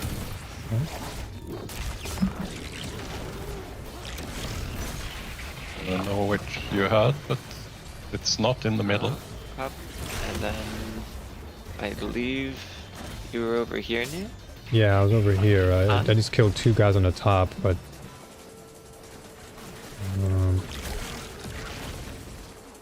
yeah, I don't know what I really killed there. I just killed the 2 Centurions on like both. We only have 10 seconds, so maybe we should I go to might the be bell. able to kill it in time. It's not spawning. I think this might just be an unfortunate one. Pull it if you can. That's fine. Yeah, I only saw the 2 enemies at the top of the staircase, and then I killed those 2, but I didn't see any yellow bar pop up. No. You have to go out to the side. Yeah, I think you got turned around a little bit and you didn't go up the right staircase. Oh, okay. Yeah, okay. I definitely didn't see that staircase you mentioned. So the only one I saw was ahead of me, and then I just ran up those ones. But okay. Gotcha, yeah. All right, just error on my part. Okay, so whenever we're ready. Yep. Okay, so Yep. in 3, 2, 1. Okay, so we have the sun and we have the chalice. Alrighty. So I We have am... both the fancy side. Yeah, so I'm on the chalice. Sounds good. I'll keep you a second. Can do some.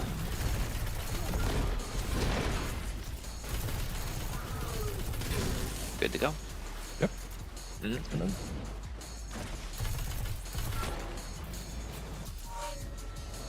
Okay. Alright. Out Oh, to the sides. okay, up the sides. What's up, Travis? Oh, it's supposed to go behind me? I went to the center? Okay, I must have just... My sense of direction there kind of went out of the... It I don't can know. be a little disorienting having the pull at first. Going Yeah. between the different locations. Yeah, it definitely caught me off guard there for a moment.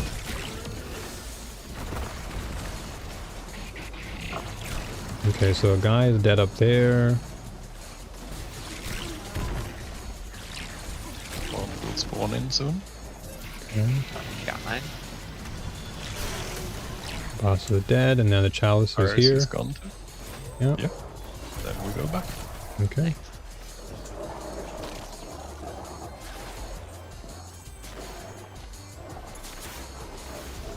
Okay, so back to middle. Back to the bell. Back to the bell. Okay, I'm with Gramps on the bell.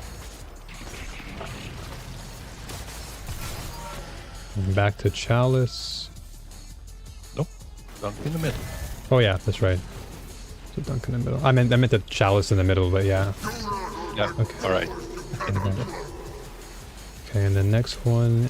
Okay, so this is the boss damaging part, right? Yep. There is the damage the box. Okay. No rush.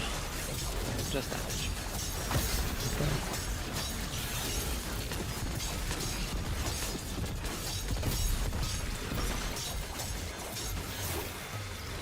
Okay.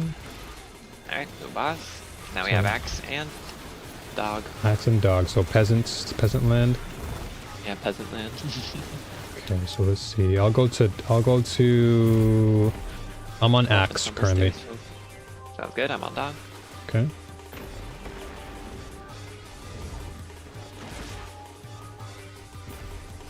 Get out of the way for y'all.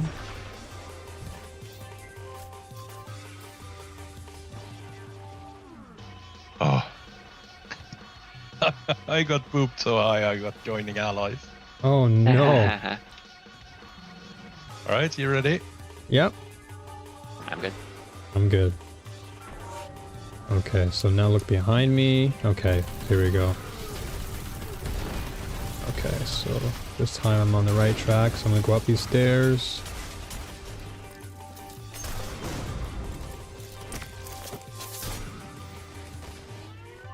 Keep your Okay. stun.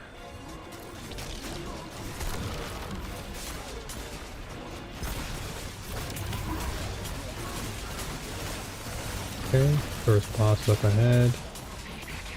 Or first yellow bar, rather.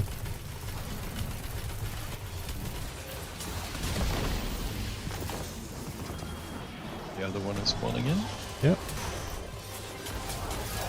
That is dead. Okay. Grabbing the axe. I'm coming back. Okay. Watch out for the sniper too. Yeah, I'm gonna try and take a bit more the economy route here. Wrong place. So yeah, I was following you for a second there, but that's fine. Oh, whoa, whoa, whoa, whoa. Yeah, I'll just do my dodge here. I'm coming over to you, Gramps. 15 seconds. Okay, got it. We're here. We got And now back to the axe. So right in Bit front of of a me. Here. reminder. Axe has been posted. alright, more damage. All right.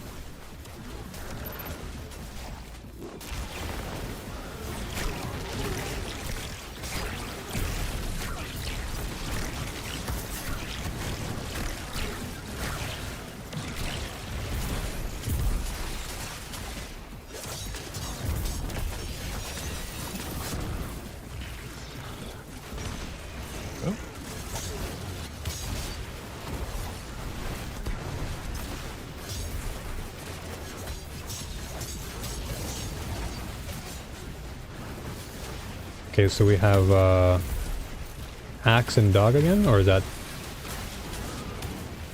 Seems like it. I think that's what's in the middle. Okay, so I'm gonna go... Okay, in wrong place. I'm gonna try and find Doggo over here. Dirty side. Doggo Yeah, Axo, dirty side. yep. Stairs. Stinky Yeah. stairs. Yep, I'm on Doggo now. Alright, I'm on Axel. Alright, Good to go. Good to go. Okay. we're gone. And there we go.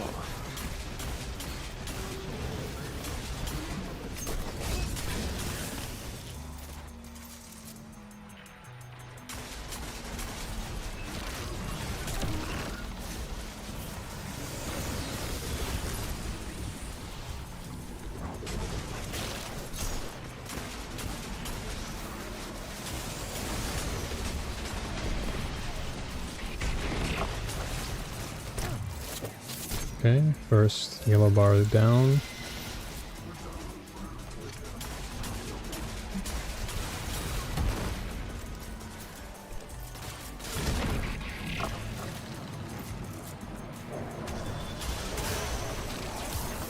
A bit too early, Go okay. for your spam there.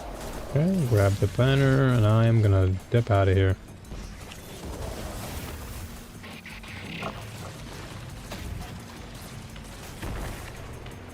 Okay, on our way back.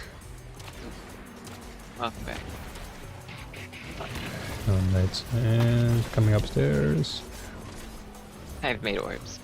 Awesome. Yes, you have. Many of them. Alright, so I gotta find Doggo now. And I had a deposit it. friend who called axes scissors.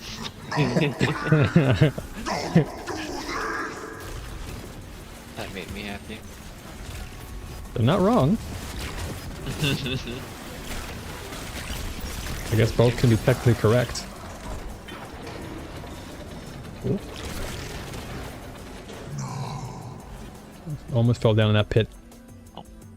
Hey, New, you should check out my sword on stream to answer Enrico's question to me about the sword. Here's hoping you get fixed odds. Hold up. Did you get it? Nice, Ellie. Here's hoping you get a fixed odds. I didn't get anything. At least I don't think I did. Nothing popped up for me. Oh, Enrico was asking about my sword earlier, if I've gotten a good slammer. And so if you wanted to check out the sword that I'm running currently, it would answer the question. Oh, yeah, please, show your sword again, because I didn't see it. Well, You you have should- to look at it on my character for best Okay. results. Okay, let's see this. Here we go. So, right here, Enrico. Adept. And you've got Enduring Guard, Eager Edge, Bait and Switch. So if that answers your question about what he has, or what Ellie has rather, this answers the question, I guess, right away. We. There you go. I don't have to say much about that one. I think the screen itself. Legendary Lament. Legend Lament. Mm-hmm. Yeah, there you go. That, my friends, is an excellent roll that you cannot complain about. No complaints here. And Dagger says the AR is pretty cooked. If I can get the AR from here, I'm happy too. Hey, where do you gotta go? Oh, you're down there. Oh, so don't jump down, jump down. Oh, oh, Grapple oh, up, grapple up. oh. Yes. Oh, yeah. Okay. There's a There is collectible up another collectible up in the top of the dog sector. You guys got me scared for a second. I was like, wait, I never go downstairs real I fast. totally forgot. Okay, so Doggo. Okay, let me Oh, I didn't know I could jump up without even using strand. Wild. Okay. Doggo sector. So stairs. Yep. Okay. There. Pucker factor 5. Okay, so I'm at the Doggo now. Yes, and there's up in all these coffins. Oh. Oh, these are actual coffins. Wow. Right here.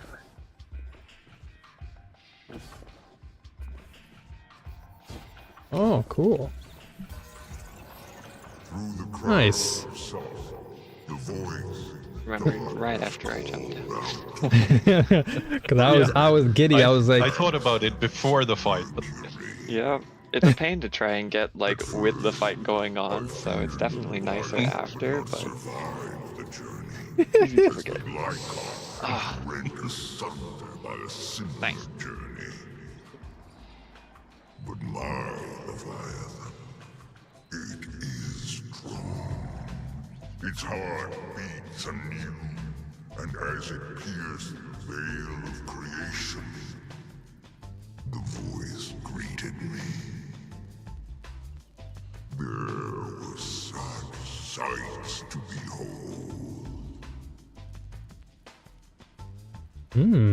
cool.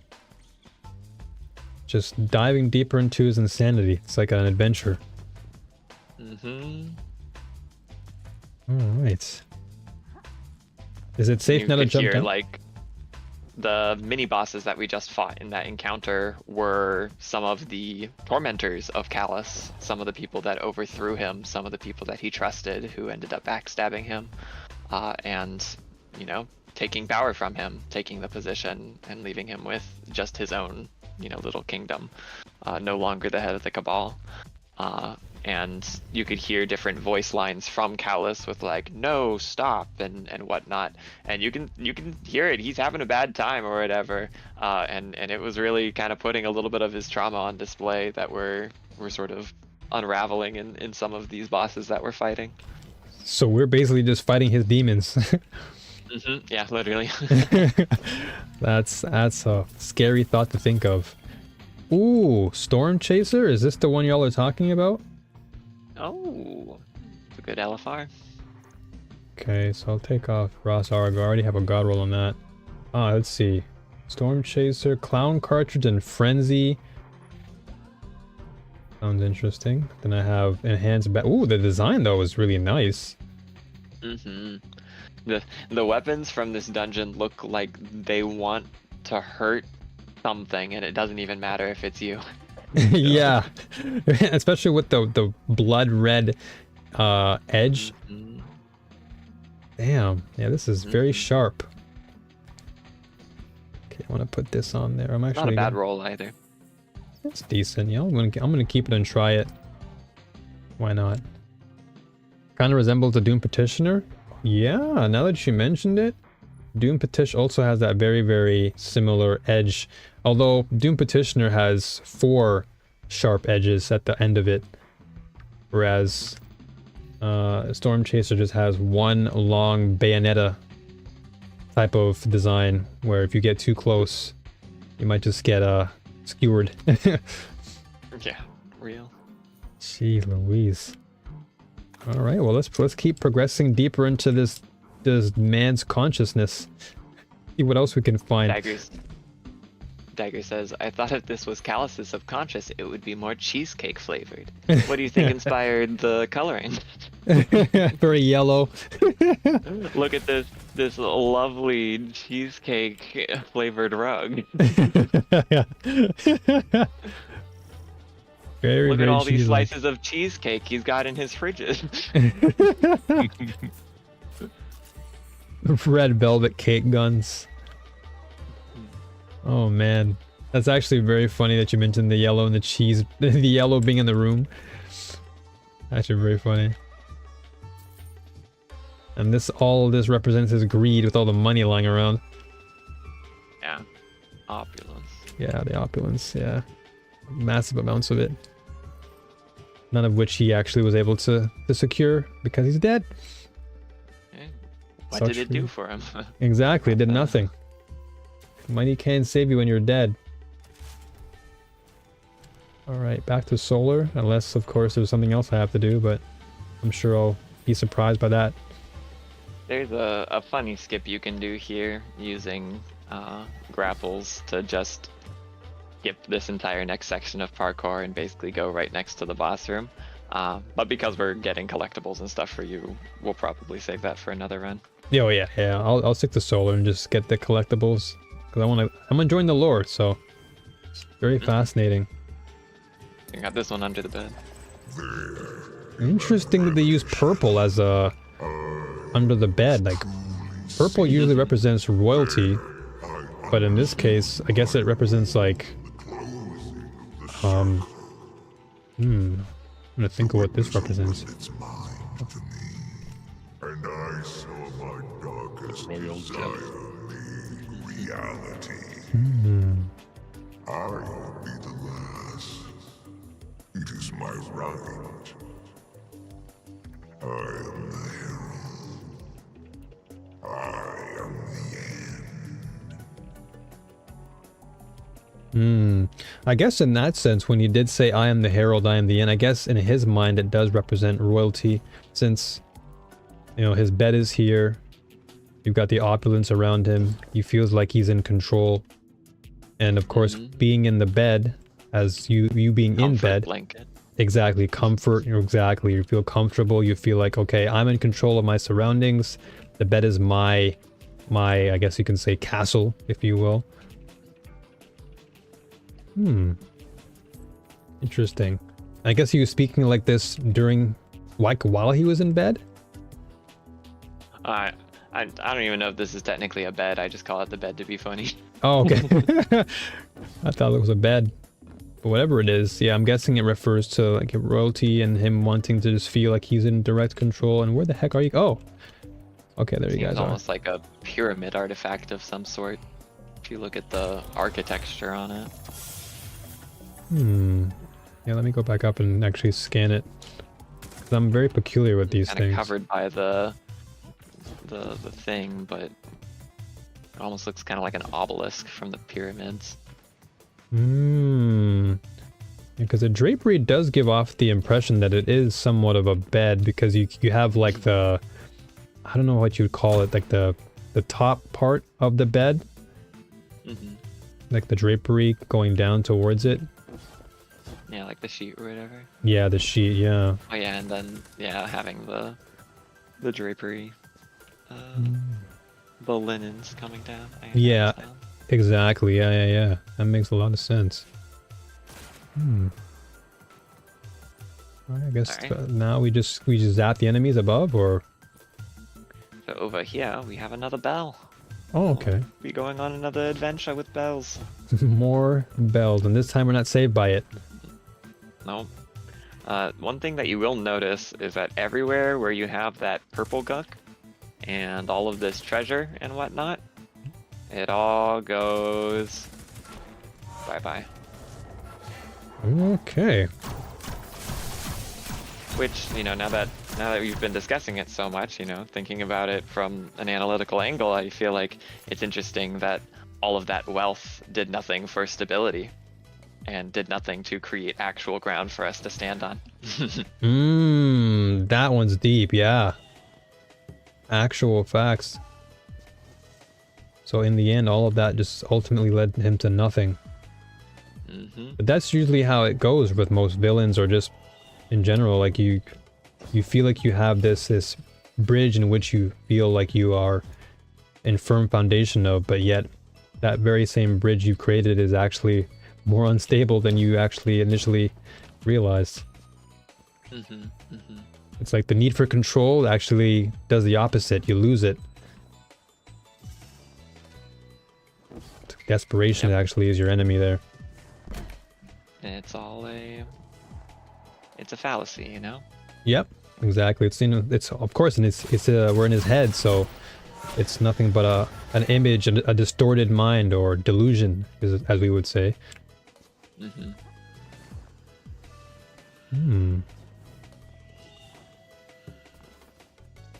I love these kind of missions. This is really cool. Like, it kind of reminds me of Persona, because there were some missions in Persona 5 where we had to dive into the subconscious of one of the staff members. I don't know if you guys have played Persona 5 Royale or Persona 5 R, but essentially there was a situation or a boss battle. I won't spoil it for those of you who haven't played it, but basically you dive into the subconscious mind of that gym teacher, and you really get to see his darkest fantasies, and they're very, very dark and perverse at times. But you get to see his pride, you get to see a lot of this very similar things that we were experiencing in this particular dungeon. You experienced it the very same way in Persona.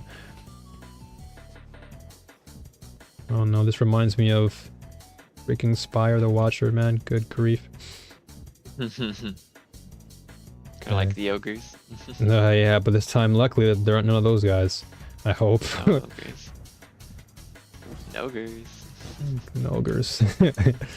Alright, so now... wait. Gotta just jump over this one. Okay, gotta make sure I'm jumping on these platforms, then I don't die. Cool. Polaris is gross? Yeah, Polaris is definitely gross. Especially this season, yeah. The witness's voice is so strong. Like, two parts of his mind are so different, it's nearly disassociative. Like, cognitive dissonance. Yeah, very much like that. What true miracle It's like trying to convince yourself that it isn't real, but there actually is. The truth is right there, but you just can't accept it. threads on the moon, So you try to like desperately convince yourself that it can't be, it just can't be true. And yet, the reality is right there. Woven into your reality, right there in front of you. differently. The gap Which is very real as a trauma response. Yep, it very much is a trauma response. greater design. Freedom for all. Wow, this is becoming more and more of my favorite dungeon to run through, I'm not gonna lie. I just like missions like this. Just anything that deals with the psychology of the human mind. It's always fascinating because so much of it is complex. And so there's so many questions you ask yourself.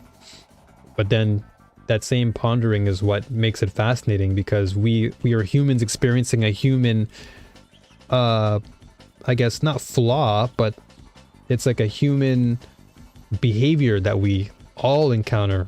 Like we all are kind of hoarding our own... Imperfection. Yeah, exactly. We're all hoarding our own imperfections in our subconscious mind, and the deeper you dive, you start to see that there are like unraveling truths behind why you are the way you are, and like there are always roots to things. And as long as you can get to that root, you'll likely solve the problem. But I think many of us, because the subconscious mind is scary, we don't like get to the root, and so that root ends up becoming the problem. In this case, for Callus, his roots started to consume him to the very point where he's no longer here. Sorry, I just went to philosopher mode there. No, yeah, and I think it goes to show that everyone deals with tough things, and what makes the person is the direction that you take after those events. In this case, it showed that Callus was the weak one. He clung to wealth, he clung to different superficial means to, hold himself up so that he still felt like he had power. But in the end, it led him to trading everything to the witness in an attempt to still achieve something that he was still perhaps too afraid to look inwards to find. Yeah, exactly. He tried to externalize, or at least find a solution outside of him, when the biggest problem and even solution was directly within him. And if all he had to do is look inside of himself and see where those problems lied, and maybe he wouldn't have succumbed to the manipulative tactics of the witness. Because I'm sure the witness saw that weakness and used it against him. Here's hoping you get the exotic first try. Well, here's hoping I get anything at this point.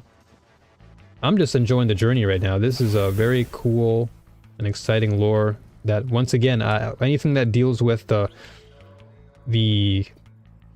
depth of the human mind, it's always a fascinating thing because it's complex and really cool. And we all can learn from it too, because we all experience it every day. So it's like a reminder at times, not a grim reminder, but just a reminder that we too are very much like Callus.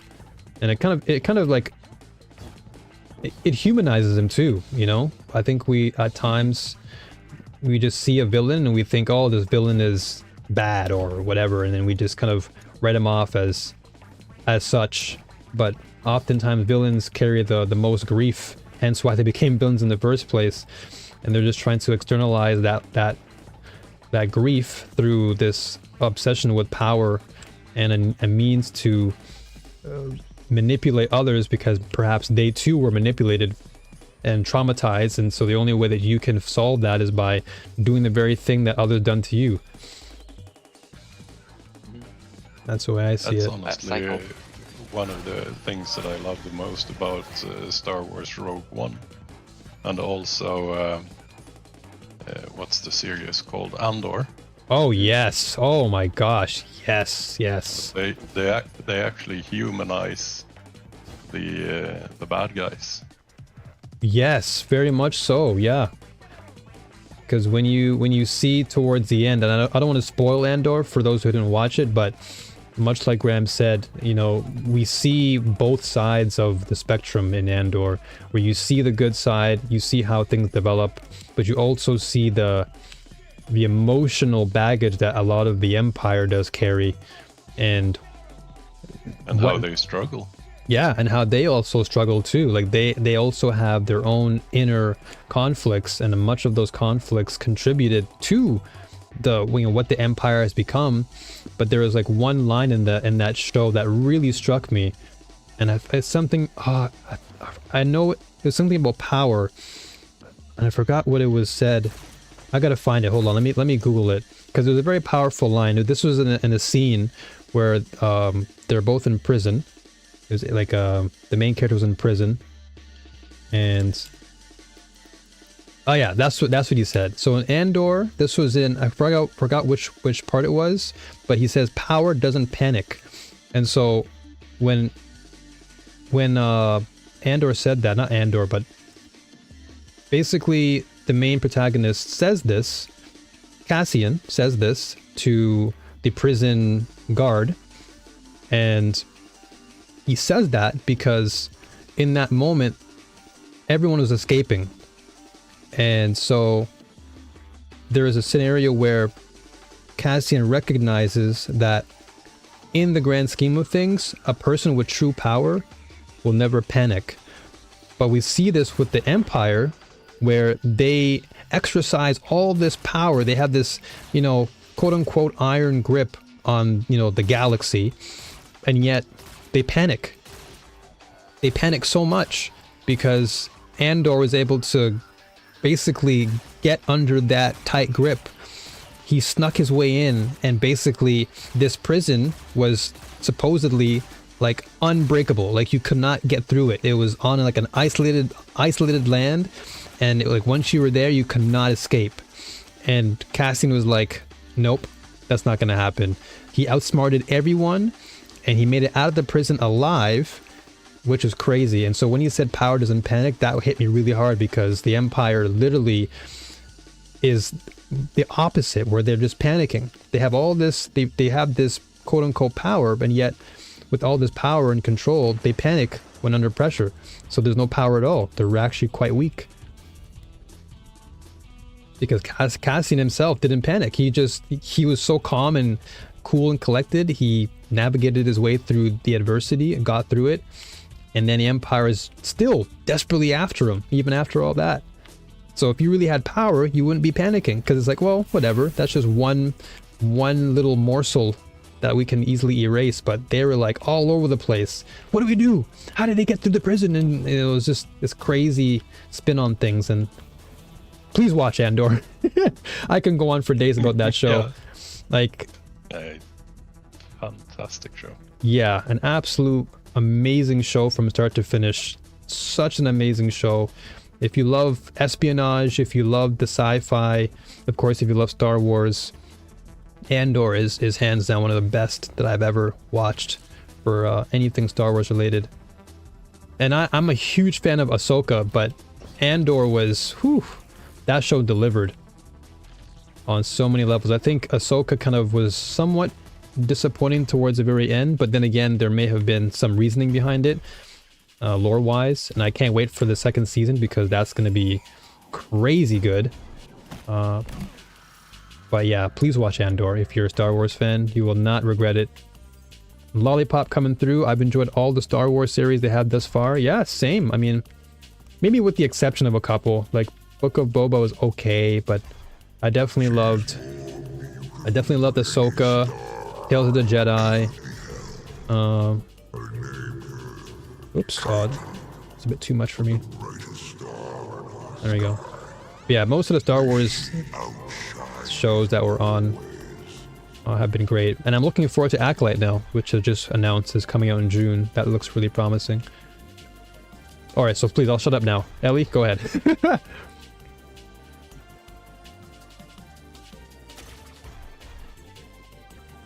Kato, the brightest star in the sky. Oh yeah, go ahead, go ahead.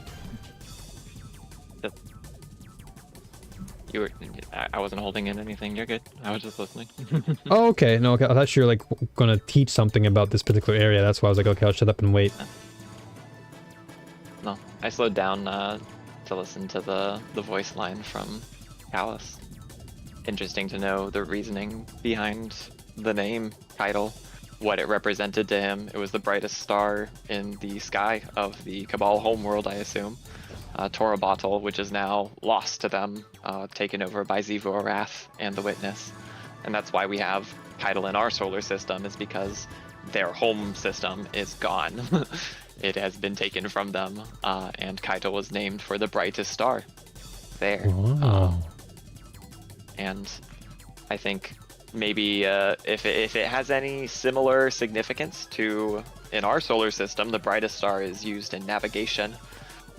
And to lead like ships and whatnot, you know. And so it's kind of an interesting thing that she's ended up being kind of the hope of her people, to be a Cabal ruler that wants to do right by the people that she's in charge of and not just stroke her own ego. That's wow. Now that you brought that up, and really, yeah, that perspective is very enlightening. Yeah, because she does represent being that brightest star, and like you said, it's like a lighthouse. Most ships look to that as a beacon for hope, or at least for some sort of like rescue or safety, that you're going in the right direction. And Keitel represents that for her people. Like, she's the hope that her people want or need, and she, being a leader, heavily emphasizes that very well. Like, she is the brightest star, and people look to her now for, you know, for that solace, because Callus is now gone, and the way that he saw the world was very skewed. And for Keitel, she's learned the lessons from her father's misdirection, and so now that she has more self-control, and now she's with us, so she even has more security, more foundation around her, versus her father, who was broken and fragmented. He didn't really know who to trust, and even in his dialogue, he almost sounds insecure with himself, not knowing who to trust. And so he used these means of opulence and arrogance and all these things to kind of play this role, like a role play. Like, I'm the leader, I'm in charge, like a Barbie doll. Like, he just kind of painted this image in his head like he is the one in charge, but really he wasn't. He was perhaps the most broken out of everybody. And so we see that very well illustrated here in this dungeon. And this dungeon's amazing. This is great. This is actually really cool. I love that we're just discussing this whole lore. Yeah, and on that topic, it reminds me of a voice line from the Presage mission between Keitel and Osiris, who of course at the time was Savathun, speaking, you know, pretending to be Osiris.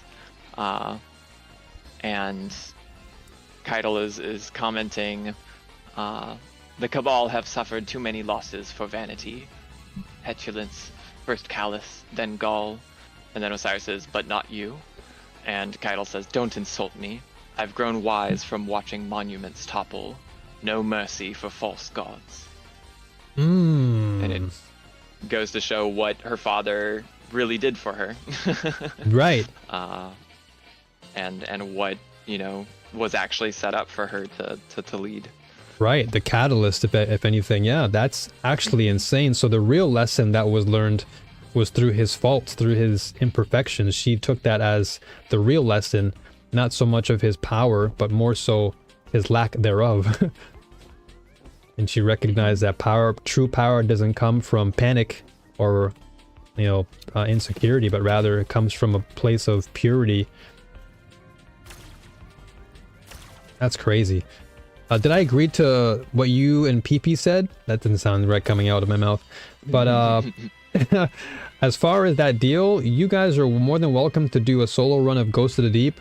I'm gonna maintain my sanity and my hairline for the time being, so you can feel free to go ahead and do that solo. But for me agreeing with it, not right now. I think I'm good. Okay. Perfect. Thank you very much. I have reached the limits of what this crumbling body can offer. And yet there is Like this dungeon, like other dungeons we've done, we've never had this such a deep discussion before. Most other dungeons we've done together, it's been like, all right, do this, do that, shoot this, shoot that. All right, guys, see you next week. But this is kind of like we've dived so deep into something that really speaks volumes with regards to, like, yeah, the human capacity that we have. It Yeah. is thematically very different too. Yes, very, very different. The dynamic is very, very different. And he was even speaking of fear here in his dialogue here. So he even knew the fear that came with being a leader or being in power, and he recognized the fear within himself. But again, by that point, I think he was already kind of far too deep. His sanity was already corrupted in that regard. Sanity, you're a Destiny player. You lost that when you started playing. I don't know about that one. I feel pretty good right now with my sanity, but doing that one dungeon, or yeah, that one dungeon solo, I said, no way. Y'all are crazy for that. Maybe one day. Maybe when I'm brave enough to attempt. But for now, I just did a one and done for the time being. Alright, so any weapons here that we should focus on? This is purely rockets, grenades. What do we have here? We'll usually use a linear fusion rifle here. When we're dealing damage to Keitel, which is, in this case, a nightmare of Keitel, the memory of the Keitel that has traumatized her father. We are fighting her, and the gimmick is that we basically deal like 10% damage to her until we ring a bell right next to her. So she'll like run to a bell during damage phase, and in order to deal damage to her, we have to stand next to the bell, ring the bell when she gets close, and that gives us a damage bonus to be able to deal damage to her. Okay, and that I imagine happens in multiple phases, right? Yeah, we do it 3 times each damage phase. And so when she gets next to the bell and we ring it, she's also stunned, and she kind of just stands in place for a hot minute. And so for that reason, it's pretty consistent to be able to just line up linear fusion rifle shots on her face. I'll typically go with something like Doom Petitioner or other triple burst options in this scenario, but feel free to use whatever you want. I don't think rockets are a bad option by any means. I don't think that she like takes less damage from rockets or anything like that. But since she stands still and Storm Chaser came out with this dungeon, the meta at the time was to use Storm Chaser against her, and so that's just sort of what I've gotten used to, is the burst LFRs. Awesome. Alright, well in this case I already got doomed. I'm gonna press some doom on her face. Alright, whenever you all are ready, I've got everything secured. And yeah, going back to Lollipop's statement, Boba was definitely lacking for sure. Wasn't a big fan. I think Boba was more exciting in Ahsoka than anything. Alright, so yeah, whenever you're ready. So in 3. Wait. Oh, Hold on. okay, never mind. Alright, I'm gonna talk to chat. I'll shut up. All right, so Acolyte looks good. Yes, Acolyte actually looks very promising. I'm very hopeful about what's to come. Oh, good to go. Okay, awesome. Yeah, I'm very hopeful for Acolyte Beast. I'm really looking forward to what they have in store. And I just hope it doesn't...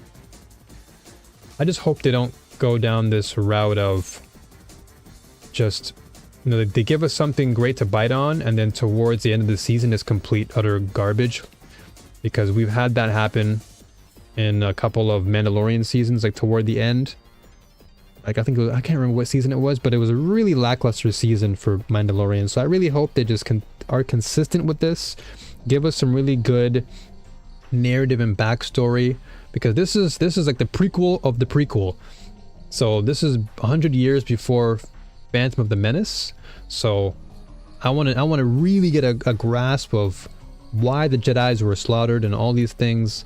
Give me more of this. I want to know as much as I can. But anyways, all right. You ready? 3, 2, 1. Go ahead. Alright. So, you'll notice 4 corners of the room, there are balconies. On the tops of the balconies are the icons that we will be retrieving.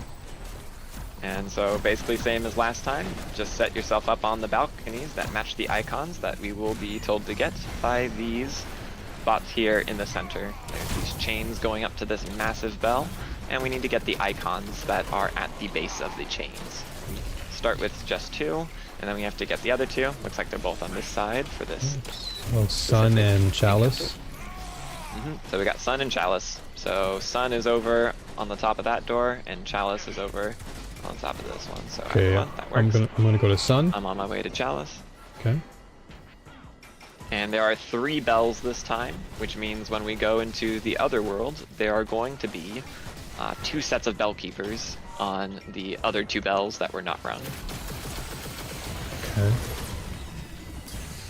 So I'm gonna acquire whatever I have. We have to clear. Yep. Kill the Scion there, grab the thing. Don't kill any of the other Scions on the other balconies, because that will take away time from our timer. Okay. So whatever's adjacent from me, just don't shoot that. Yep, leave him alone. Okay, I'm gonna come back to you in the middle then. Yep, I think we're good to go. I have a Chalice, you have a Sun. Yep. We just need a Gramps, and we're good to go. Perfect. Okay, and then Nice. return back to the run middle. up and dunk them. Got it. Okay, so mine was the Sun. And I'm gonna deposit right now. Done. Nice, dude.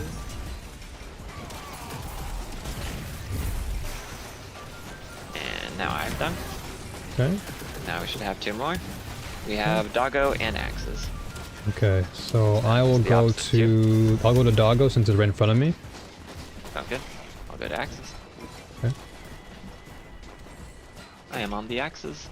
Awesome, I'm on the Doggo. Alright, I am ringing a bell in center. Okay. Alright, Alright. so we kill our Scions, we Yeah. grab our Essence, and then we clear the Bell Keepers. Okay. And the Bell Keepers are the Honored Colossus, right? Bell Keepers say Bell Keepers in their Keepers name. are down. And we got them. Okay, perfect. Alright, so I'm gonna run back to Ellie. I'm coming over. Alright, we're good to go. Loaded. And now I dunk again. Okay, so gotta find And we're about to Doggos. go into DPS. For Okay. DPS, in order to ring the bells, we're going to have to clear Bell Keepers next to them. The way that I find most consistent is just to have us start in the center of the map and clear the 2 Bell Keepers that spawn there immediately. After clearing them, we turn around and see what side Keitel is walking to. If she's going straight ahead, we just stay where we're at. If she's going to either side, we go to the side she's going to. Once we, then we just set up at the bell wherever she is going to, and if she gets close, then we ring the bell and do damage. Okay. See if I can try and... Okay, I just got sniped. Did you get your dunk in? Yes, I did, yeah. Up. Just waiting Perfect. for yours, so... Then we're good to go. Once they're Alright. both dunked, then we just shoot the bases of the chains in order to initiate DPS. The glowing bit. Go ahead and hit it. Okay. Shoot the base of the chains. Nice. That's one. Alright, so meet here in the center. Okay. Alright, kill these homies. Alright, Alright, watch where the boss is going. She's going over here. to the right, okay. Yeah. You take out these homies. I'm gonna walk next to her so that she stomps and it takes a little longer to get here. She didn't stomp. Okay. Yeah, she stomped, but too late. Yeah. That's not how her AI normally works. Alright, so we have to do that again, unfortunately. Okay. Now, are those... Do we have to repeat the doggo and stuff too? Mm-hmm. Yep. Everything we just did, we have to do again because she just escaped through the bell. Okay, so now I need to look at where these things are located. So we got Sun and Cow. Sun and Callus. Okay, so I'm gonna go to Callus. Or Chalice, sorry. Sounds good. I'm headed to the Sun. Alright, good to go.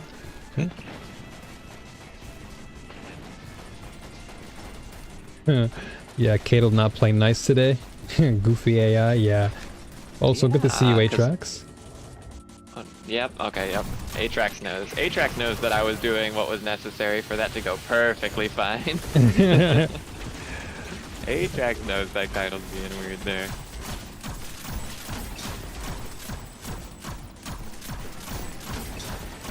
Alright. Oh my Bellkeeper's god. down, we're good to go. Whoa, I got pushed off. Hold on a second. Oof. Oh my gosh, I was so close. Alright, I'm coming to y'all. Yep. That was super scary. And ready. There we go. So I'm gonna go over to Chalice right now.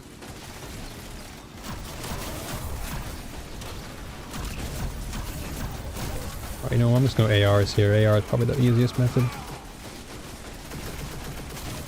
Granberry energy.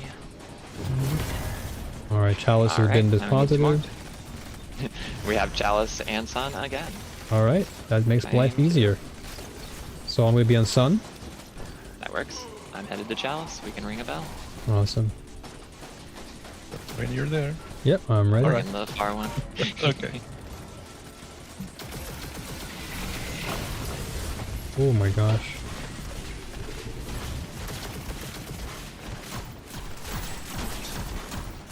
Alright, we're good to go. Okay, I'm gonna jump down for y'all. Me and Gramps are just like bell keepers on site. It's hands. They're gone. Okay, I'm with y'all. Alright. Here we go. Alright, so back to Sun.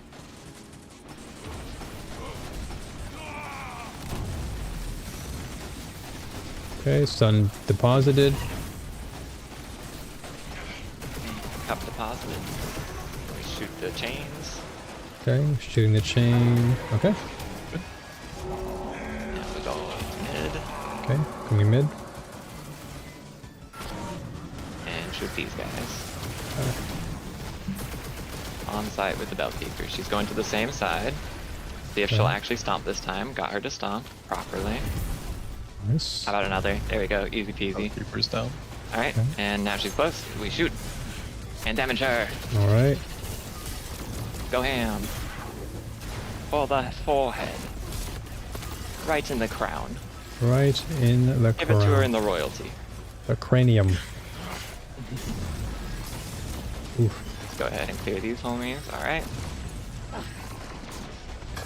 Shoot her with the generate an orb weapon for free orbs in between spots. Alright. I'm headed to that final bell over there. Uh-oh. Shoot, shoot. Okay, I'm coming towards Yeah. y'all. She Give me is a stunned. sec. I don't know if I have the damage bonus. I do not. No worries. We'll get her on the next one. So here we can kill snipers. Okay.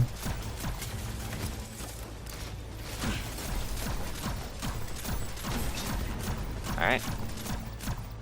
You want to be on me? Okay, coming through, coming through, coming through. Okay. Oof. Did she? We even hit the bell that time. Alright. Alright, so it's the same rinse and repeat, right? Yep. Same rinse and repeat. Okay. Got got friend, it. but it gives you a chance to actually learn all the mechanics. Yeah, that's totally fine. I love that. So here we have on this side, I don't see the items. Okay, we have Doggo and Chalice. So I'm gonna go to Chalice since I'm on the side of it. Alright.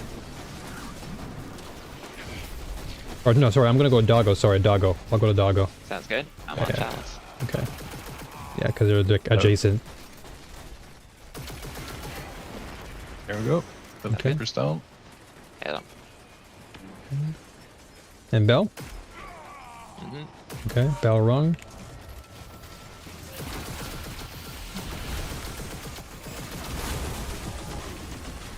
Okay, statue acquired.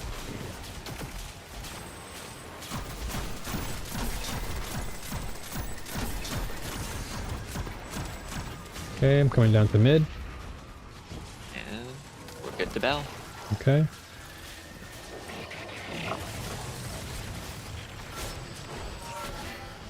Alright. Shalom. Okay, so I got Doggo deposited. Doggo done. Deposit doggoed. Yeah, deposit Doggo. And Chalice has been placed. Now we need 2 more. Another Chalice. Yep, and I've got And the axes. axe. Yep. Alright. So I'm gonna go to...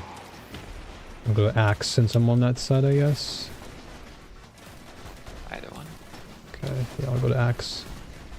Actually, you know what? Sorry, I'm gonna go to chalice. I'm the closest to it. So chalice it is. That works. Yeah. I'm gonna get a quick finisher for some special. Never mind, it got messed up. Thus is my luck. And we go. Alright. Double check. Yep. Chalice. I shoot a bell. Okay.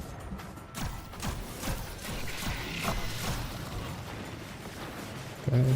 Chalice acquired.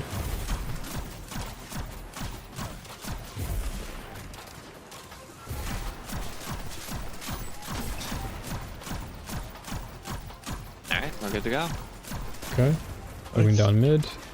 Coming in 3, 2, 1. Alright, ready? Hit it. Okay. Going back to chalice. And my chalice has been deposited.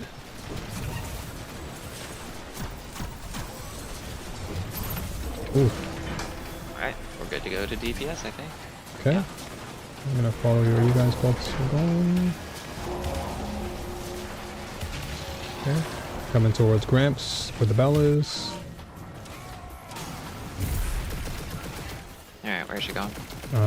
Let's see here. Straight ahead, okay. Straight ahead. Right here. Huh? So we're standing next to the bell. Mm-hmm. Wait till she gets a touch closer and hit it. Perfect. Alright.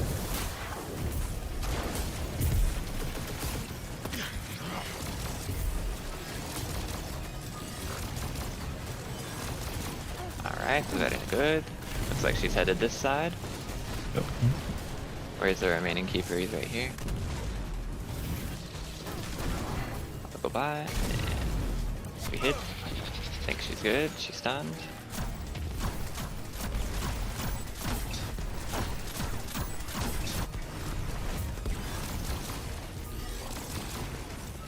Alright, running in front of her. Final bell.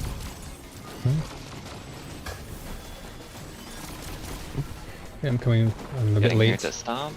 She doesn't want to stomp. I'm a bit late to the party, but I'm coming behind you guys. Hit the bell, And hit the bell. Oh, I think she Oh. got through. That can't believe it. Alright, Okay. final one. Alright, final one. Yeah, I was a bit late to the party Now you're there. a pro at this dungeon. So now we just need that was a bit of a slow part of my end. We could have probably finished that right there. All good, all good. And I was should have used my in the special middle of a weapon to reload. shoot it. I was Naturally.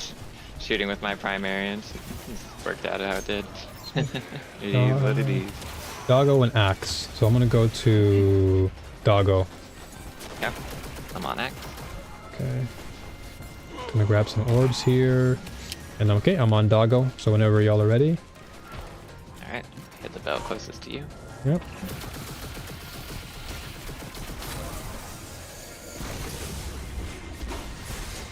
Oh my gosh, I'm getting destroyed here. I'm gonna jump back down to mid. Just so I don't die here. We're good to go. Okay, cool. Coming back to y'all. And 3, 2, 1. Okay. Doggo, doggo, doggo. Doggo is now in the bank. Okay.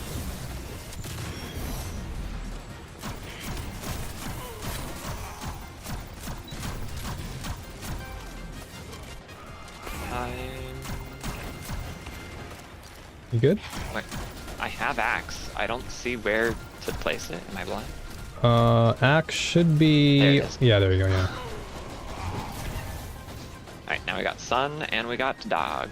Okay, I am on the side of neither, so I'm gonna go back to dog. I'm on dog side. Alright. I got sun. Okay. Let me know when you're ready to shoot the belt. Ready now. Okay. Okay.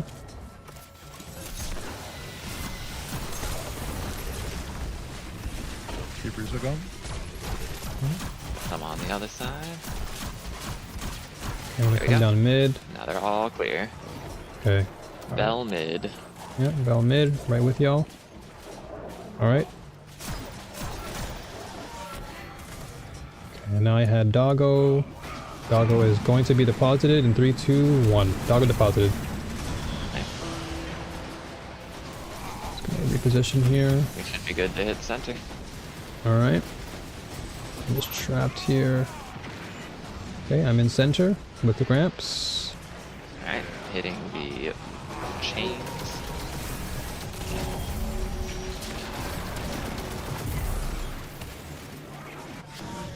Okay. Alright, she's going this side. Yeah, kind of to the left. Got a stomp. Mm-hmm. Get next to Bell. Mm-hmm. That stomp. Alright. Bell is shot. Finish her. Done. Wahoo! Nice. Let's go. Good job. Good job, guys. Awesome stuff. The return to Hawthorne in the Tower Bazaar. Okay. Breathe. Breathe. Nice. You have returned to reality. Very nice. I GG's. shared your Awesome run. experiences and am uncertain what to make of it all. But I Didn't get anything believe in, there is didn't get yet anything more to here. find within. I just got an arm Should you be and willing to delve pair of into his boots. nightmares again. Nothing fancy here. Socks. Yeah, mittens and socks, yep. And let's see, how do these boots look like? Are they cyber ninja boots? No, they're not. So they will be deleted. They will go to the bin, and same with the arms. But then again, they'll be there if I want them for ornaments, so... if I ever change my mind. Alright. Awesome run. That was really, really nice. Just super, you know, toward the very end there, a little bit of a slip up, but I mean, that's only natural. Yeah, gave you more opportunity to get familiar with the room and what you need to do each time. So honestly, I think it's fine. Yeah, exactly. Repetition is always critical, especially in these moments. So it was good that I got the extra little added bonus of remembering things there. But that was great. So again, nothing exotic, but then again, it's not a big deal to me really. I was just glad to have done this for the first time, and so now the next time, this will be likely a much easier ordeal for all of us. So, that being said, probably gonna just run some, I'll just run some PvP for the rest of the stream to kind of knock off all the focus. Gotcha. Unwind. Yeah, just unwind for a little bit, do some supremacy, practice some guns. Don't forget to do Presage on Legend. I'll probably do it on the weekend or something when I have some time to myself. I'll run a Legend. Because we have until the next reset for it, so not really in a rush. Plus tomorrow's Jur, so I want to also get that stuff too. What's going on with the animation? I have no clue. I was kind of pondering that the same way as you did, Jack. For some reason... There's a bug with this dungeon where it's supposed to take us back to that first room that we started in with Eris. And for some reason, it's been like this for a while. It sometimes still works, but in my experience, majority of the time, you just end up in this animation loop and never actually pulled to the location. Yep, that's exactly what's happening on stream. So, very buggy indeed. Yeah, me and Gramps are still stuck in this realm. So we're just enjoying this loop on stream. Yeah, I'm chilling on the bell. I'm here. Oh yeah, there you go. Yeah. Yeah, everyone's just having a good time, bugging out. But either way, you know what? I'm gonna run around and see what other things I can observe. Oh, this, damn it, that sucks. So the bug persists even when you leave the bell area, because I wanted to see the skybox, and all I have is this green, repetitive warp animation in front of my face. Yup. But the skybox looks cool. Like you can see like the. I can't even tell now if that's a sun because the stupid warp thing is in my way, but just the skybox in the distance looks great. Like the horizon. What else do we have around here? Anything that's still representative? What if I shoot this bell on this side? Do you think it'll stop it? You can Nope. try. Nope. To no avail. Yeah, I'm still suffering. Eye slightly bleeding, but we're okay. Can't control that one. For those of you who have epilepsy, please, now is the time to look away. You can keep the stream on mute if you'd like, or not mute, but keep the volume on to hear me talking, but just don't look at the screen, because it's one of those moments where this can really mess with your eyes. Yeah, Oh nothing. no, Enrico. I give up on GMs. Oh man. Yeah, I know the feeling. I know the feeling. But hey, you know what? In the positive scheme of things, there's always a next GM. The next to run can be your run. Not this week, but you know what? Next week can also be a better week. New reset means new GM. Or Nightfall, I guess. And who knows? That might be your Nightfall.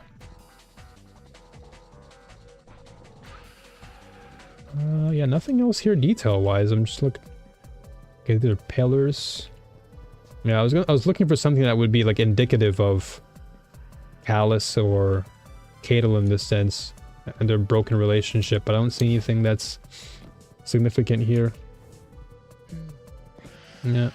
Well, it's alright. So you know what? I've suffered enough. My eyes have already played enough tricks on me in terms of these wave of ooze, green ooze. So I'm gonna go back to the tower now. Give my eyes a rest, and now I'm gonna check out the inventory, because I think a few things dropped. But let's just see. I don't even know what dropped, to be honest. Oh, thank you. Oh yeah, no problem. Save our souls and our eyes from that travesty. Let's see. So Storm Chaser, I had Frenzy, Clown Cartridge on another roll. Then the Lingering Dread, I had Unrelenting and Vorpal, Proximity and Hard Launch, with High Velocity and Smart Drift on the sub perk section. Then I have Gemini Jester with decent mobility, 18 and 16 discipline. Let's go. Yeah, let's delete a few of these things.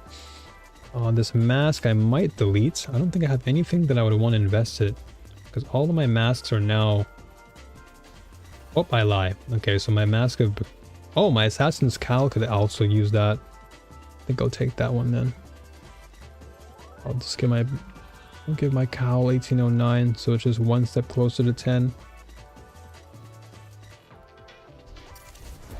Okay, and then the Scorn Vest can get deleted. What else do we have here? Oh, I got Parabellum. I didn't even realize. What did I get? Stats for all and Adagio. Would have loved. I think this gets Heal Clip. I believe it does. In which case, you can go in the garbage. But Adagio isn't too bad, because it does slow down its RPM. Which can actually come in handy for PvE.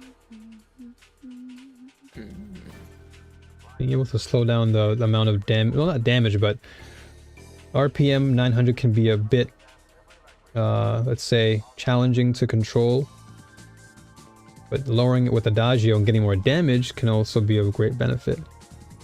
And then stats for all gives me handling, stability, and reload, and range, which then compensates or at least draws into Adagio. So there I'm going to have more damage and more stability, giving this a laser beam focus because its recoil is at 100.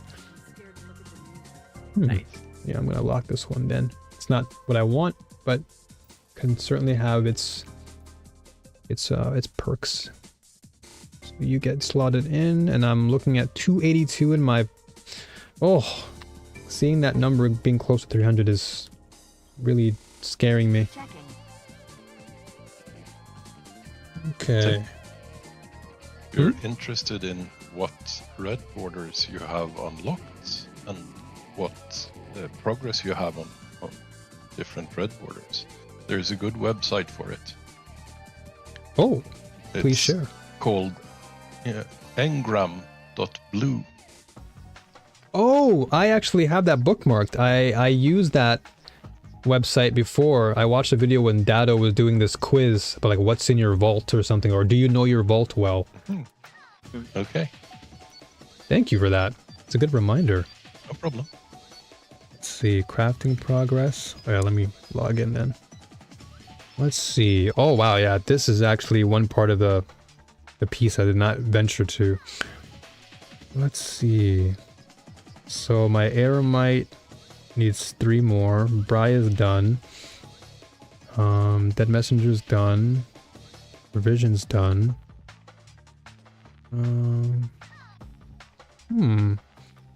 Dares. Surprisingly, nothing for Dare. Oh no, Dares I have 1. The Retrace Path 2. Raconteur is done. Forbearance. Oh yeah, what's the one? What was the sword y'all told me about before? The Gold Tusk? Which one is that one again? What season was that from? Be Season of Defiance. I think. Defiance, yeah. So, okay, I need 2 more for Gold Tusk. And then I can actually get that done. Oh, this is wonderful. This is a really good reference. Again, thank you for reminding me. Problems. And then Apex Predator, I need 4 more. Transfig, I need... Oh, I'm 0. Well, Tyranny... Okay, Tyranny I'm gonna have to get because that's getting buffed next update. All lightweight bows are getting a buff. So, that makes my heart happy. Also, hand cannons are getting a buff, but ARs are seeing a nerf. Most notably, I think it's precision ARs that are getting a nerf. But that doesn't matter because high impact frames are still good. So for those of you who love ARs like myself, don't be scared. There are other really good frames out there that people tend to sleep on. Like Kraid is still a good rapid fire. Harad C is a great heavy impact. I think people just sleep on these weapons a lot, but they're really good in PvP. I've used Harad C several times. Even Age-Old Bond, really good high impact frame. That thing just erases craniums. Lodbrok as well. Lodbrok C is also another high impact. So if you can get good rolls on it, which I have right now, I've got Fragile Focus and Kill Clip. That thing is going to be tearing skin. Let's see. Scatter Potential I'm going to keep. So I feel like I have a million Taraxa posts now. I really just got to delete them. Eye of the Storm, Precision, Keep Away, Precision. Like, these are just amazing rolls, though. It's so hard sometimes to make decisions with this game. You get really good rolls and you're just like, damn it, I want to keep all 5 of them. It's like, don't do that. Let's see. So this sword can get deleted. The question is, which one's going to fare better for me? Eye of the Storm, I think, is better for PvP, though, because as your health gets lower, you're likely going to have more chance to pop someone's head off with that accuracy. And then Precision Instrument ties well with that, since if you're doing sustained damage, pretty good. And you have Omolon fluid, so you get reload speed alongside all that too. Good combination, I feel. So this one I'm gonna keep, but keep away precision. I feel like I'd fare better with Eye of the Storm over keep away. Not that keep away is bad, but I'll stick with Eye of the Storm. And then Wilder Flight, I have Disorienting and Unrelenting, which I think I already have. I do have a Disorienting one. But what's the other option? Okay, let me double check before I delete it. What do I have for this one? Oh, I have 3 rolls for this.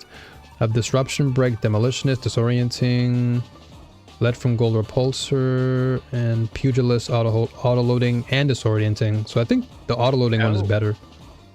Yeah, I'd keep the auto-loading out of those. Yeah, that's definitely a plus.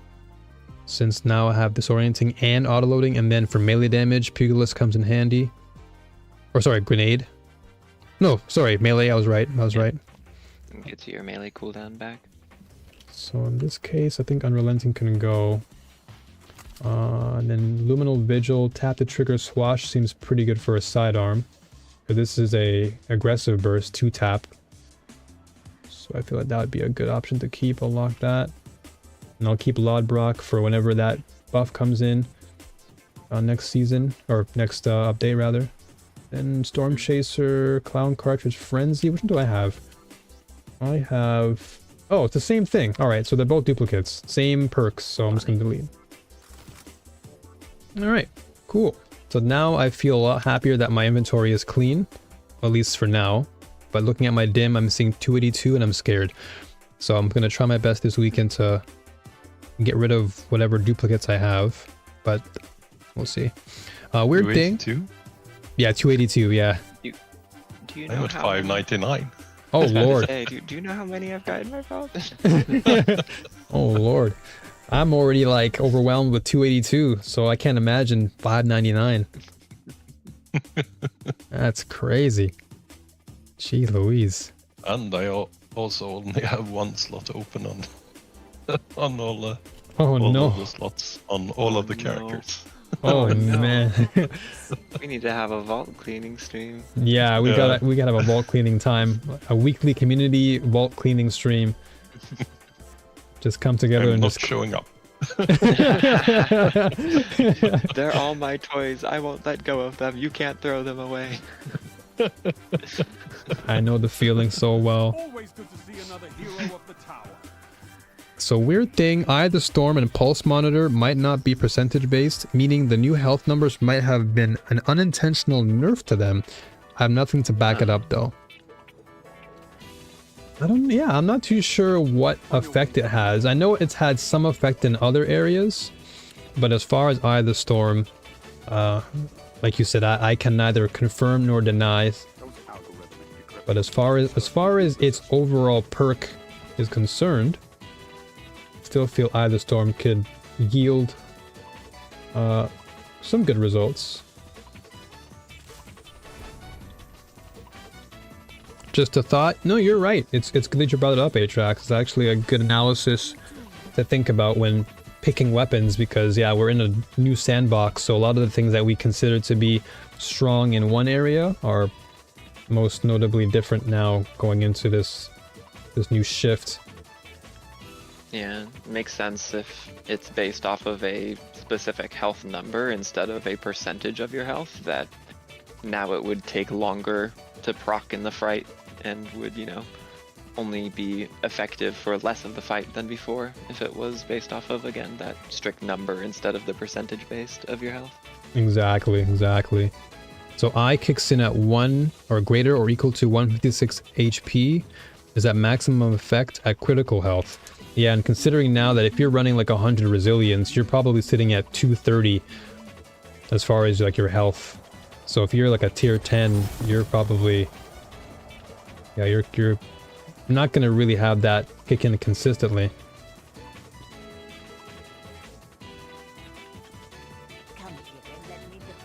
Let me get more deposits here. Ooh, Koronok. Okay, more hullabaloos. You can hullabaloos yourself out of my my inventory. Pulse kicks in at 1 greater or equal to 110. So, yeah. So it seems like, yeah. So that's definitely a big L there. So 156. I mean that's a pretty substantial amount of health to kick in from. Another golden age. That also means certain resilience numbers would mess with them too in the old system. And now I guess? That's a good point that you brought up. It's kind of one of the reasons why I stopped using Traxapos. Not because it's a bad weapon, it actually has really good perks, but I just found, for me personally, it never stuck too well with me. I prefer Zen Moment, if anything. Like if I have Zen Moment, it's just less to deal with. Or Dynamic Sway. Or in this case of Koronok, I got a pretty decent rule. Zen Moment Adagio is not bad. That turns it from a 600 RPM into... I don't know what the difference would be from Adagio. What an interesting little old file. Hardly any encryption at all. So 200 to 230 now, from 0 to 10 Resil. Still good in my opinion. It kicks in later now, but I is still very nice. Yeah, it's certainly not terrible by any means. But yeah, like you said, it just takes longer to kick in, which means that like, you just have to be in that engagement for a while. But typically you don't want to be in engagement for too long in the first place. Like, you kind of want to The nice thing about it is that, you know, if it's a 1v1 duel, it's gonna come into effect almost every time for whatever final shot. You know, if you have a competitive TTK and they have a competitive TTK, you're both gonna be low health at the same time, so might as well have the bonus, you know? Facts. Actual facts being spoken, yeah. Very true indeed. If you're getting team shot, it might not stick around long enough to matter, but... Yeah, I imagine in something like Supremacy, you're probably not going to find... Well, maybe. I guess it all depends on the circumstance. I would say maybe in a 3v3 scenario, it'll likely fare better. Depends on the team. Yeah, exactly. It depends on the team. Exactly. It's all very circumstantial. Adagio on a 600 will be 480. That's not bad. So it basically turns... That actually wouldn't be too bad, because moving into the next update with the nerfs to ARs, most notably precision frames, because they're already at 450, and they're receiving a nerf to the base damage by I think 5%. So having a 600 go to 480, that's slightly above precision, but that's still good. And if you have Adagio, then you're doing damage on top of that. Plus Zen Moment giving you that extra added recoil and flinch reduction, which is especially good in PvP. So this Koronok actually is not bad then, all things considered. I would have loved a different masterwork though. Actually, yeah, I would have loved stability masterwork, because this thing is slightly bad for stability. It's at 38. Handling is at 62, so that's decent. So I guess I'll just go for something like target acquisition, maybe sprint grip, probably be fine. I'll test it out. I'm going to test out Koronok right now since we're talking about it. Let's see how it feels to play with a 480 in PvP. I'm going to hop off and go to bed. Oh yeah, okay, sure. Because I was gonna ask. I know you guys are still there, so I wanted to double check to make sure before I go into a Supremacy that you're you're not actually jumping in with me. But yes, Gramps. I'll see you guys around, and Yeah. have a great rest of your day. GG, You too. Had a great dungeon. Yeah, great dungeon run. Thank Have you a good very much weekend. for the run. Pleasure as always. Likewise. You too. Pleasure as always. All right, take Bye-bye. care. Bye-bye. Bye-bye. All right, so I'm gonna jump into the Supremacy, do some practices here. So yeah, this is not bad. Not a bad roll then, all things considered. Because I'm typically not really a Koronok guy, since I already have, I have Summoner, but I'll be honest, the sound of Summoner to me just sounds really off-putting. And I would much rather a gun that sounds very like cool, like the Amit, and Amit's pretty consistent and it's craftable, so you can always enhance it to get more out of it. But then again, Summoner is going to get enhanced, I think the new update as well, so... Or no, that's going to be in the subsequent patch. I think 7.3.6 or something. I can't remember, but Summoner is going to get enhanced, so I'm going to keep it because I have Perpetual and Target Lock, and so that's always nice to have. But I think Zen Moment Adagio isn't too bad because that just transforms an adaptive into a pseudo precision. That's not something to complain about. And then as far as hand cannons are going, what was the discussion on hand cannons again? Hand cannons were getting a buff. So hand cannon precisions are getting increased base damage by 6. And adaptives are getting increased body shot damage by 1% and increased crit by 4. So this will give adaptive hand cannons a more forgiving range cushion and will also correct the issue preventing explosive payload from killing in 3 crits against all resilience levels within optimal range. Okay. Pulse rifle is getting a buff to all frames, which is cool. Scout rifle rapid fires are getting a buff. 2% base damage increase. Bow lightweights are going to get that buff, which is great. Base damage 6% is a pretty huge jump. Not going to lie. That's a pretty sizable damage increase for lightweights, which is why I was mentioning Tyranny of Heaven. So lightweight bows are going to be eating. But the most notable for me is the Sunshot buff. Increased crit damage against players in Crucible by 11% to allow it to get a kill in 3 crits, which is, I think, what's most notable about it. I love Sunshot, but that thing would never ever crit as consistently, but this change is actually substantial. Like, really, really good.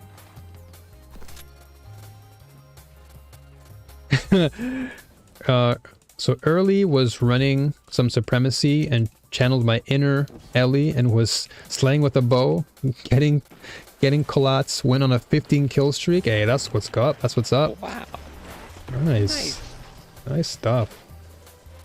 Yeah, getting kill streaks with a bow is very endorphin inducing or dopamine inducing.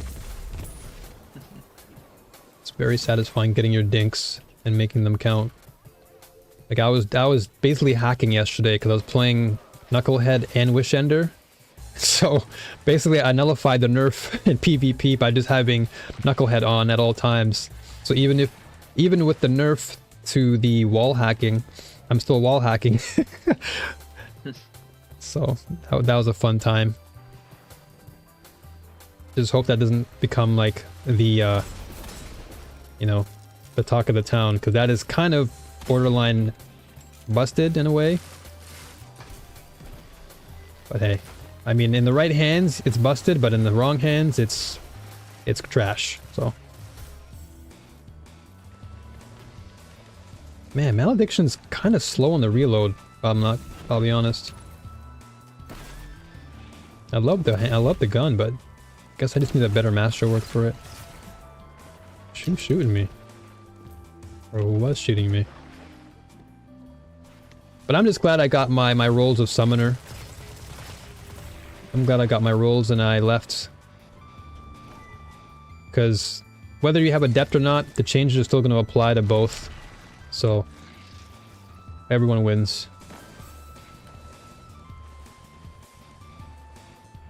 Damn, my teammates are just eating everyone for dinner, and I don't have any food to eat right now. I'm assuming it's because no one's here? People left? Never mind. I walked right into the room with all of them. I was like, where are these guys? Because we have a pretty sizable lead, so I was like wondering where did they go?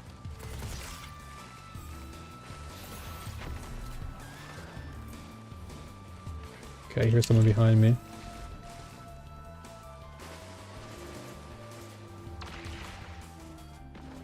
I just wanted to test out the Adagio part of this.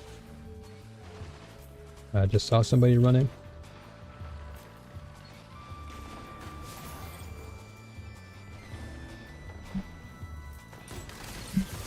Oh my gosh, that guy scared me. My own teammate. I feel like for Crucible, they should really like give you a better highlight of players. Like they should like, instead of just having a blue icon over your head, like if your teammate's nearby, they should like glow blue so you know exactly who your target is, or your teammate is. Because there are times where you're so close to somebody and you don't know who it is, and you just, by reaction, you just respond to someone being close.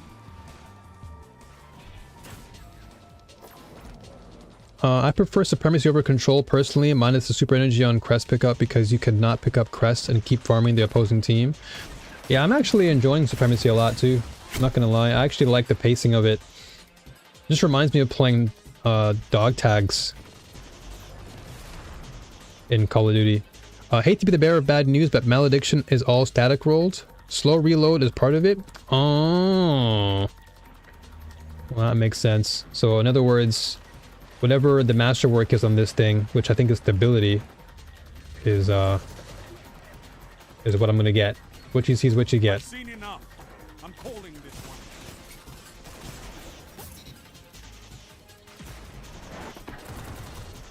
Oh, they mercied? Sound tactics. Yeah, they mercied, I think.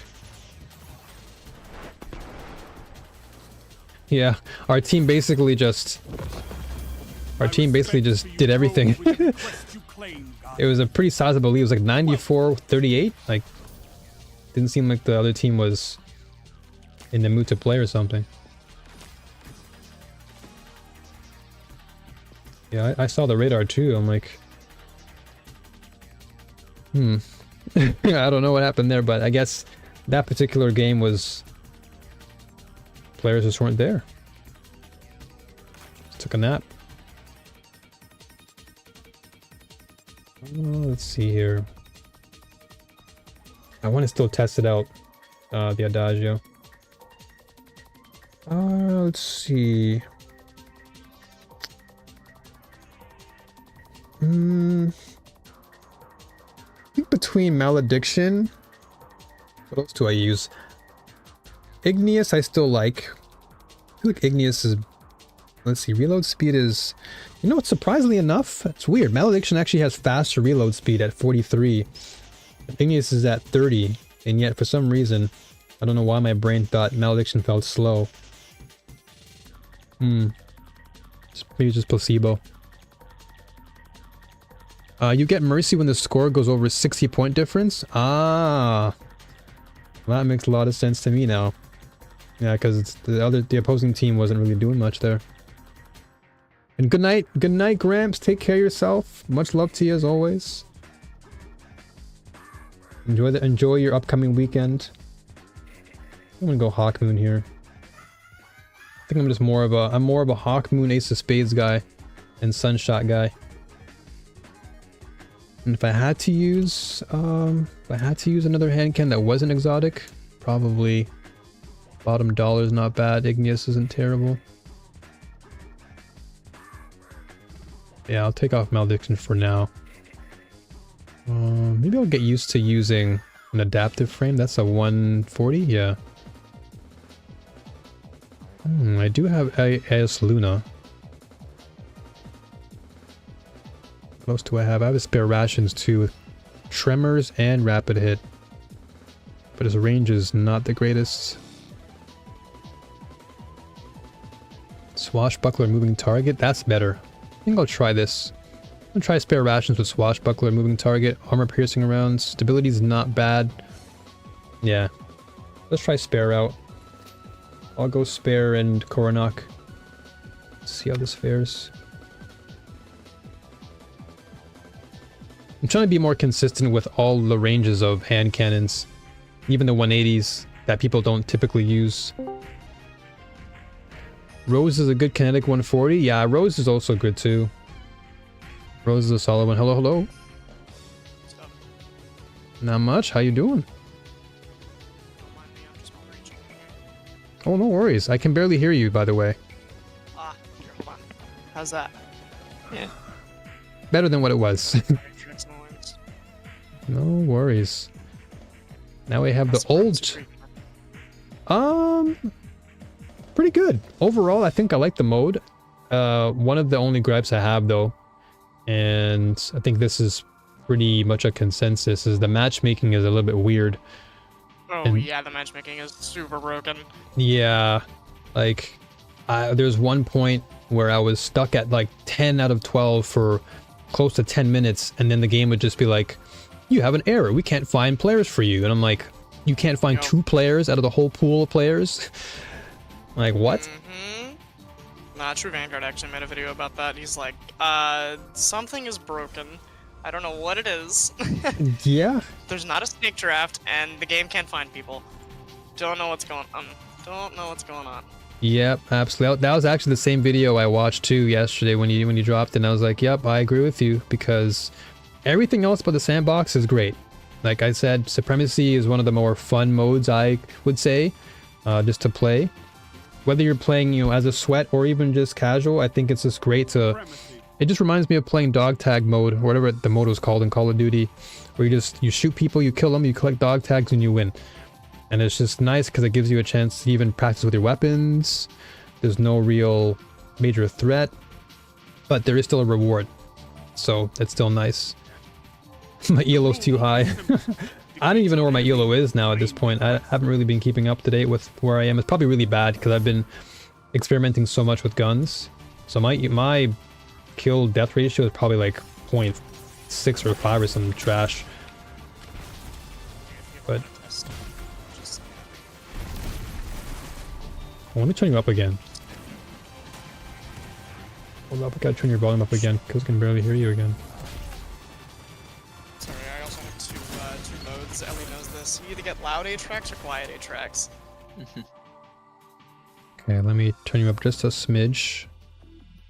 Just so you're not It's over... gonna be quieter A tracks. Okay, no worries. I put you to 170, so that should be high enough. I have to pre-warn you next time I show up. I might not be quiet. It's no problem. So I apologize preemptively now for whenever I blast you with my with my shouting. No problem, no problem. Yeah, it's kill confirm. That's what it was. Yeah, kill confirm. Thank you for confirming the name. Kill confirm. Yeah, I like kill confirm because it's just, you know, you just jump in, and you know it can still be sweaty depending on the team you're playing against, and it's just rewarding because I get to experiment. But you were saying something earlier, Atrax, when you said experimenting, and I just couldn't hear you. So what did you say? Oh yeah. If you ever want to experiment, literally just at me. I can stand there in a private match. You can shoot me and test guns. Oh, that would be amazing, because there is going to come a point where I do want to make videos about, like, you know, guides for weapons, and having someone to actually test things would be amazing. I got you. That would be appreciated, if that's okay with you. Yeah, that's fine. Alright. All I know is that I gotta wear my best fashion. Gotta look drippy for the videos. I feel you. Well, of course. Can't come into the video looking all poor in taste. Gotta come through. The whole world is watching. Looking sexy. There you go. Exactly. Gotta look good. Gotta look fresh for the camera. Because we all, as we all know, the real end game is fashion. Damn right. All fashion. Destiny. Destiny. Destiny indeed. Where's this guy at? I know he's around here somewhere. Oh, of course. Teammates right behind him. It's always that situation where you're dueling and then magically someone appears like Houdini. It's fine though. That's what the mode is all about. You know, personally, I actually prefer more scouts on this map, I'll be very honest. I love using Prophet on this map because of the long range sights you have versus a hand cannon. Like, I cook on this map with the Prophet.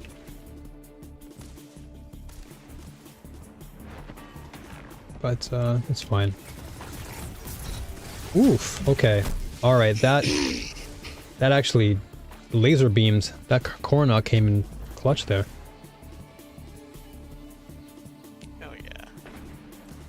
Knock is. Stream, had it up.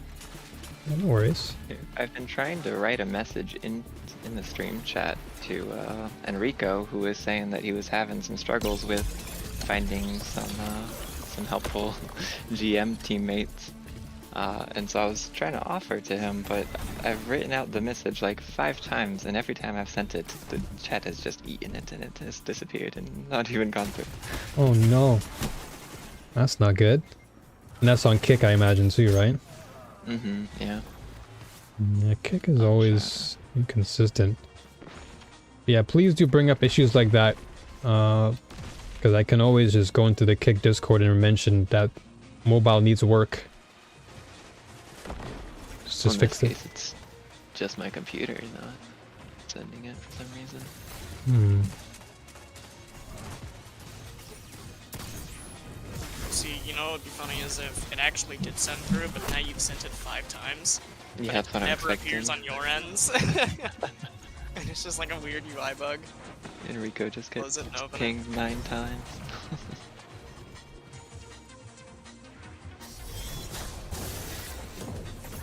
I'm getting roasted here. But learning a new hand cannon is always 5 fun. minutes remain. A strong start. Fight on. Decent reload speed too on this thing. I might have to use more rations.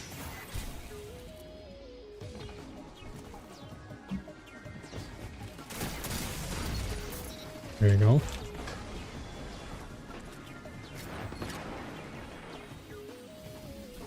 Happened to you before, kept refreshing until it got fixed. Yeah, Kick needs to just fix some of the chat issues. Other than that, I feel like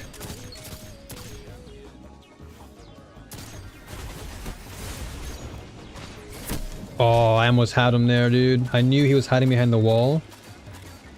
He was waiting, but I think I was a bit too hesitant. I should have ran in and just meleeed him.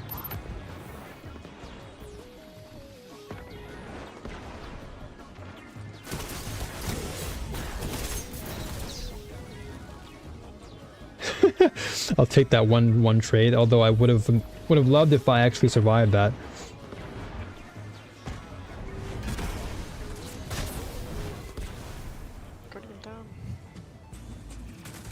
Crazy how I just spawned and I'm dead.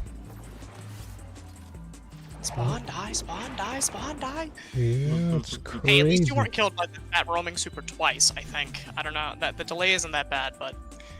Yeah, you're not wrong though. I would much rather be killed in that circumstance than a rinse and repeat. Uh-oh. Someone nearby? There's someone.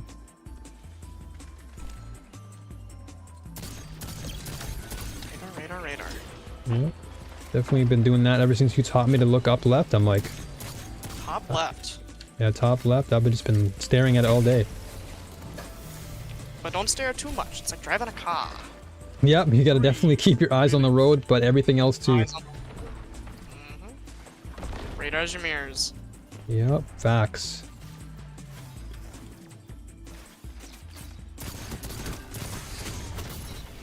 There you go.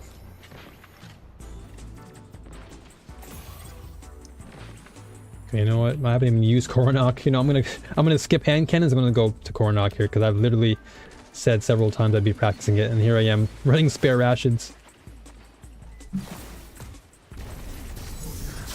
Whoa, okay, you just popped your ult there. Oh, come on, game! What the? My mouse just, like, glitched out and just swapped to my heavy. Not what I wanted there, that should have been a kill. You got supered by the same guy 4 times? Oh yeah, I know that feeling. Oops. It always feels like it's the exact same warlock that does that threadling barrage at me every single time. It's very tormenting. You can see Ellie's message? I can't. Oh yeah, now I can see it. Want some GM help? Ah yes, it was just network delay. Congrats, there will be 5 messages now. Well, the other ones I was trying to reply to the message. That one I just added him. Finally went through. Broken. Yeah. Man, this map is so... Oof. Okay, my mouse is definitely glitching there because I did not want to quick swap over to my hand cannon. That should have been a laser beam shot. Your enemy is pushing for victory. Punish them for it. You shut the enemy down. I think we lost this one.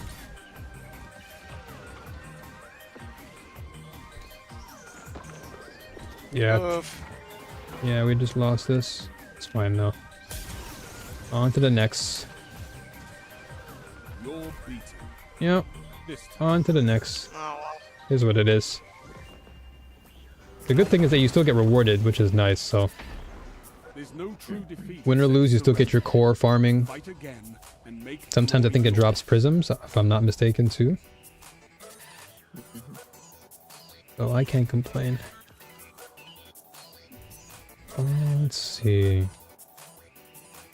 Oh yeah, okay, yeah, I'll invite you, Matrax.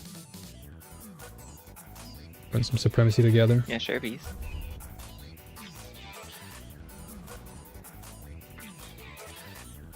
I'm not hearing word from Enrico. I was gonna offer if you wanted to do a GM with us. New. Tomorrow? Oh? If you want to do it tomorrow. You mentioned that you were gonna try and unwind, so I understand if not now. Yeah, probably not today, but tomorrow, perhaps I'd be down for a GM. My brain was like already GM'd out for most of this week. Crazy having to GM with like arguably the biggest content creator for Destiny 2 on the planet right now. Still shocking to my brain that it actually took place, but for sure tomorrow. I'm definitely down to detox with y'all. Sure. Can make it happen tomorrow. Right now, the most recent Helldivers fix has made the game so unstable that you can't complete a mission without it crashing for every single member, including the host, which half the time just crashes everyone back to their ships and you can't even finish the mission. Oh wow. Recent patch has been rough. Yeah, that sounds very unfortunate. But Coming this week. I know both of y'all have been celebrating that game so heavily, so to hear something negative come out of Ellie's mouth like that, I'm like appalled, shocked. It's been like 3 or 4 different groups that I can think of that had the exact same experience of, oh, you know, let's just try it anyways. Let's just go in there and just have a good time, and then like getting to the end of the mission at extract and then everyone getting booted to their ships and losing all the progress, and then people being like, maybe we play Destiny right now.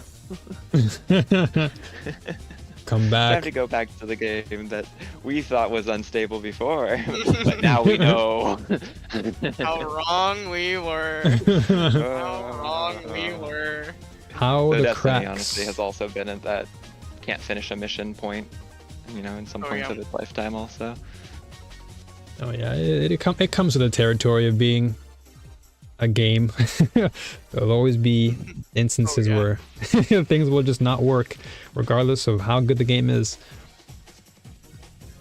Beast, maybe Cross was playing with the best YouTuber. Oh my gosh, you're too kind, too kind. But it was still fun, nevertheless. I never would have imagined me doing that, let alone on stream with thousands of people watching and it being like 3 in the morning for me, so my brain was already dead. Yeah, I was chuckling to myself when Walter was expressing the point that anyone who would do a GM obviously would have done their homework ahead of time and learned where all the enemy spawns are, and I'm like, pretty sure New went into that pretty much blind. Yeah, I didn't even know what I was doing the entire time, and I just had to follow the lead because I initially, if you watch the VOD, like the first time we did it, I was literally just there with the Tiku, and then I looked to my left, I looked to my right, and I'm like, where did everybody go? And then I hear Cross on stream, hey New, like come with us. And then I'm like, how did you guys get over there? Because I didn't even see the way they actually traversed. So there's a shortcut to the right to kind of like skip out on some of the enemies, and I didn't even know. And so I'm climbing up a rock, and then I fall off the rock and die, and then Cross comes to save me. He's like, how do you get up there, man? What are you doing up there? I'm like, I don't know. I don't know, damn GM. But in the end, it was fun because like the first run we did, we actually almost did it, like first try. But then, unfortunately, all of us got beamed, and then it just became more of a, let's just swap off and see what we can manage. And then in the end, we popped off and we won. So adversity always is a great teacher. Always. You know, taught me a great deal. And Cross was really, really patient and supportive and defensive towards me. Like, he defended me, which I was surprised about. Didn't think that someone as big as him would be like, guys, shut the F up. You know, this guy is still learning and blah, blah, blah. And then one guy really rallied around you. I was impressed by that. Yeah, it made me feel really, like, made me feel empowered, but also just felt like more relaxed, because like, wow, this, you know, he could have easily been a jerk and just, you know, laughed about it. Hey, look at this, guys, haha, look at this pleb that I'm fighting with, haha. Let's all laugh at his misfortune. But he was just like, guys, if you troll, if you do something stupid, I am gonna blah blah blah, you know. So it was very, very nice. Sorry, what did you say there, Ellie? Sorry about that. Nothing, making a joke. Okay. I'm not too sure where you are there, Atrax, but I guess we could run around randomly. We don't have to really have any any like teamwork here, I guess. I'm coming with you. I'm coming with you. Okay. There's one guy coming to the right. I work well with the team. Okay. Yeah, one guy. Yep. So it's a 1-1 trade. That's fine. Wait for your spawn. Hello there. Maybe not. I might die. I'll come back to you. But yeah, I definitely play better as a pairing, or if we were in a trio, certainly play better. There's one guy following me, coming to... Same guy from before. On my body. He should be... He's not dead yet, but he was on my body. Yeah, Cross, he earned a lot more of my respect at that instance. And it just really goes to show you that even in his greatest moments, with such a huge following, he's still very much a humble person. And people diss on Cross all the time, actually, and it kind of pisses me off. He's really not that bad of a guy. yeah, he really isn't. He really exemplified that in the stream. Especially because, again, I'm like still relatively new, and him sticking up for me and then having that be kind of like his rally for the rest of his stream to kind of follow suit was very nice. Alright, I got 2 dead in center. I don't know how I survived that an onslaught, though. I was basically surrounded. I noticed when I was watching the VOD that there were comments in the stream being like, hey, wait, that's New Frontier. I've seen his YouTube. Oh, really? That's a great guy. Yeah. I didn't even see that. I was so locked in, I didn't even realize. So yeah, there's some people recognizing you. It was cool. That's awesome. Yeah, things like that I always appreciate too. But I think, yeah, I didn't pick up on any of those things. I was so locked in to what Cross was telling me. Because he's like, alright, go, guys, go right, you know, go up this way. And then all I heard was yelling after some guy tried to take over the stream. It's like, yeah, guys, I'll carry y'all. I'll do it for everybody. And then Cross was like, alright, come in, man, come in, no problem. I want to see you do this. And then I left, and then he was like, no, why did you leave? Come back, come back. And I was like, man, I'm tired. He's like, don't do this. Don't leave me like this. And then the other guy who tried to one-up Aztec, it was so funny because Aztec was like, who the F do you think you are? Coming into my stream? Running my fire team? This is my fire team. I was like, damn, talk to him. Preach. I was so happy when he said that. I'm like, who do you think you are? Telling Cross that he can't carry his team like that. I was like, you better shut up. Silence? Yeah, silence, minion. A couple dozen people recognize my name? Wow, I didn't even, again, I was totally unaware of that. So the fact that they recognize me like that is really a great thing, I guess. Can't really say much other than cool. Left. I gotcha. One in center. Yep, center. Still camping in center. He's going right. He's probably gonna try and wrap around me. One in center again with the bow, I believe. Making my way over. He's See low. him? He's hiding Oh, behind pillar. he's wrong. I'm gonna try and push him there. Yeah, I'm pushing him. That was a bad push, but there's another enemy right nearby.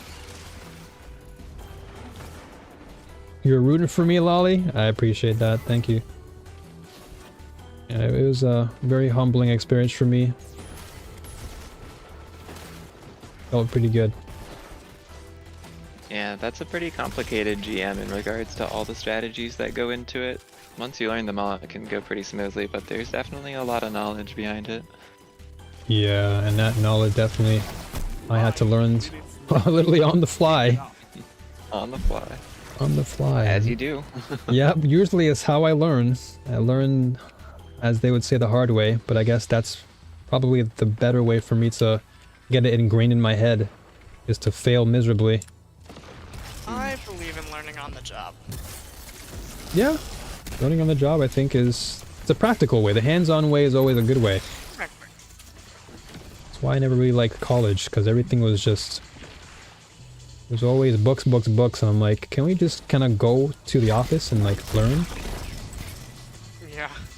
You know, let me just get a hands-on internship or something, rather than just reading a book about marketing. Ooh. Alright, there's one guy down mid and center. He's, I think got his super up. I've got my barrage ready, but I'm also not really... I'm not really paying much attention, much I probably should. My mind is like half and half. I'm gonna try my best to focus. Yep, left. Got him. See, that's why streaming is hard. Yeah. You gotta commentary and play the game. Yeah. I have to keep my eyes on what's happening and then also read chat, which can also be the challenge in itself. Which is why I have even more respect for Cross, because he's got like more viewers than I do, and he's got like a calm, composed attitude about it. Or at least He's chilling. Double down. yeah. He's just chilling, good vibes. And like you said, people may take him the wrong way, but that's, you know, that's how the internet is. People don't know who you are, so they just assume you said one thing in the stream, oh, so-and-so's a bad person. It's like, you just saw one piece of a very, very, very, very large puzzle, you moron. Stay strong. Ignorance. Yeah, actually ignorance. Oh my gosh, I'm just getting sniped by two people every time. One of my favorite things, the Danning-Kruger effect. The idea that someone gets a little bit of knowledge, gets a small amount of perspective, and then comes to the conclusion that, wow, this is easy. I can do it. I can do anything. You know, this is way easier than I thought. And then the person that spends more time and begins to deeper understand the topic realizes, oh, this is complicated. This is much bigger than I am as a person, and they are humbled by it, and they are humble in their knowledge, compared to, you know, again, that beginner gets their first bit and they think, oh, this is easy. I can understand it all. I've already got it figured out. You know, the less people know, the more they assume to know half the time. Yep. And those people we call jesters, because they are the ones who speak the most, you know, the loudest in the room, and yet they know very little. They just want the attention, but have little to give for it. They are too busy talking to realize where the confines of their understanding actually lie. Facts. Exactly. Oh, I tracked that guy like a laser, but just didn't get him there. Haters gonna always hate. Well, that's always a good sign though too, because you know when you got haters like that or trolls, that's usually a sign that good things are coming your way. Because Not to say that receiving all love is bad, but typically, if you're receiving a lot of hate, it's likely because people see the truth in you and they lack it. So now they want to... Oh, this summoner is actually cooking. Holy crap. This is a laser beam. Holy... Alright, you know what? I spoke ill of the summoner. I shouldn't have done that. It's pretty good. Yeah, it's a pretty good weapon when you have the right perks on it. I mean, I have perpetual target, so it's pretty good as far as being a laser beam. Because it's either that or I use Amit. But I'm kind of, I don't know, I'm not necessarily tired of Amit, but I've used it so much that I want to change things up, and Summoner just feels like a nice shift. But I'm not a big fan of the, just not a big fan of the sound effect of the gun. That's my biggest concern. The sound... Oh. Yeah, the sound That's the gun why makes... Atrax doesn't like Tiku's sound effect annoys him. Yeah, it does. It's like, no, I want some, like, some, I need some, crunch. I need some crunch to my bows. Yeah. I don't want no stringy bows. No. I need some I know what you mean though, like you want the you want that nice sharp sound. See, that's the thing, is that Tiku's is drawing back actual time and intent. Yes, Not arrows, lore is cool. Literal fire arrows you summon out of your mind. Yeah, something. I'm with the Cabal. Basically, you shoot them with your brain. Don't worry about the specifics. I need some thwack. You need to hear that string go BOOM whenever I shoot that thing. I noticed Lethophobia has a sound to it as well. Lethophobia is cool. I actually like Lethophobia. It's a cool weapon. Is or bow, Summoner rather. facing the wrong way? They've been doing that on way too many weapons recently. Gagman's commenting in chat about Summoner apparently facing the opposite direction than is normal for... Yep, it's facing the kinetic direction. In the icon. In the little purple icon, it faces a specific direction. Usually the kinetic SWAT weapons face to upper left, and the energy and heavy face to the upper right. Wow. But they've been breaking that rule, and it kind of hurts anyone who's OCD about about understanding that they had that rule. Yeah, I didn't even realize that until you pointed it out. Wow, good observation there. I was totally unaware of that. That's actually very interesting. Well, hopefully that's fixed at some point. Eventually, right? Eventually. Hard to say. Yeah, it's been quite a while now since the Summoner has been in the game. So, who's to say what's gonna happen? I'm with you, Gag. I just keep those guns out of my inventory. As far as bow sounds, since we're on that topic, I think... Like, Tiku's obviously I love, because it's the only bow I typically tend to bring out. But other bows that I feel focus have... on the explosion portion of it. Yeah, I'm more of the explosions. Like, when I see my auto shots landing multiple targets and then just spraying down with my ADS shot and just seeing everything implode is satisfying. But as far as other bows that have a good sound to them, Trinity Ghoul I don't like. I don't like that shing, ding, ding. I can't describe it, but it just sounds weird. And then even Le Mans, yeah, it's like, it sounds just off-putting. And then Le Mans, it's the initial like draw is cool, but I don't know, when you hit the target it makes this strange sound effect that I don't really like. Yeah. Yeah, it's like a very heavy... Okay. Consider this. There is a poison vial thing, gas chamber thing under pressure, maybe? I don't know. Sometimes it's glass, sometimes it's pressure. I don't know what it is on the normal skin. I don't use it. And that's gonna explode when it hits the target, so I mean, like... you know. Ah, that makes sense. That makes sense then. I guess I didn't really look at... the thunk. Yeah, I didn't really look at the other ornaments for it to get a good view. I just... This minute I heard the sound effects, I was kind of put off by it. But the bow itself is amazing. I still love Le Mans. It's one of my favorites. Just that one thunk sound is just like, what is going on with this bow? And then Tyranny I actually like. Tyranny's is somewhat like how a bow should sound. It doesn't have like anything that it would immediately turn me off. Same thing with Astyanax. Astyanax I think is a pretty cool one. What else? I think even Wolftone Draw. Yeah, Wolftone Draw I think is... Family. Which one? I was Wolftone Draw and Family. Raconteur, and I think there's another one that is just a Wolftone copy. Oh yeah. It makes the same sound, I think. Yeah, Wolftone Draw I feel is a good sound too. Doesn't make anything that's overly like crazy, but it doesn't sound terrible either. I think it's just right in the middle where it should be. And then I would say Tripwire isn't too bad either as far as its sound.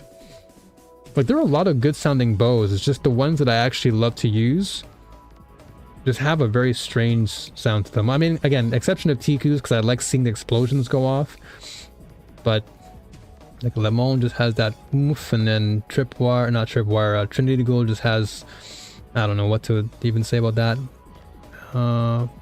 But well, yeah, and also Wishkeeper. It's just whenever you what is it? You have the sound effect of the suspension going off, like that final arrow you have. It makes like this weird sound. I'm like, what the heck is all that about? Turned me right off. Yeah, the weaving sound. It sounds weird though. Like the ensnaring slam animation sounds better. Even like it's still the same thing, like you're suspending them. But for some reason that it just sounds really strange. So I was like, you know what? You can stay in my inventory or my dim for a while until you're of good use. And Vergilus is alright, sound-wise. Can't say much about Vergilus. Yeah, I think Vergilus is like... Yeah, it represents the icy mechanic quite well, and the sound effects are matching. And Wishender I like. Wishender I think has a nice, distinct sound to it that matches the power and output of the actual bow itself. Oh boy, 4 of us. I wonder how many we're fighting. Here we go, we're about to find out. Defeating an opponent drops their crest. It's crazy. Titan actually looks like a Helldiver. At least it's a 4v4. Okay, so the game basically put us in another situation where... Oh, 2 guys behind us, I believe, yeah.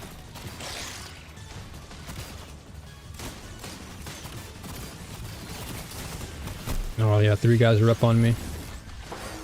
Titan put up his shield, should be near you, Atrax, so just be careful. 1 guy coming towards you. I'm dead in center.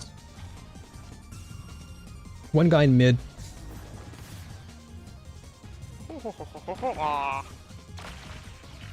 I'm coming toward mid now. 1 guy dead. 1 guy chasing me. He's got a bow. 2 guys coming out towards you, Atrax? Yep. Yep, ow. I played that poorly. That's all good. Playing too many Helldivers. Gotta practice. All rusty. That's no worries. I'm not too concerned. Okay, I see you.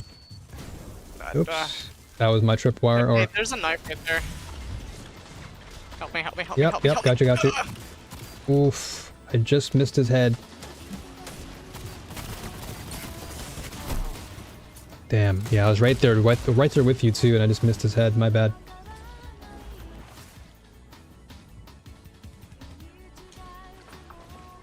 Okay, I'm coming around to you. I'm gonna try and play with you. Yay, Now there's 3 of us. Oh, so someone left? Okay, I'm just gonna wait on spawn. Yeah. Yeah, these guys are tryharding. Yeah, I'm right behind you. Yeah, let's move together. I think it's better that way. He's gonna probably go right. He's gonna go right. I bet you he's gonna go right. Yep, he's right. Yep, he's gonna melee. Got him. Right. Center. Yep. Hit.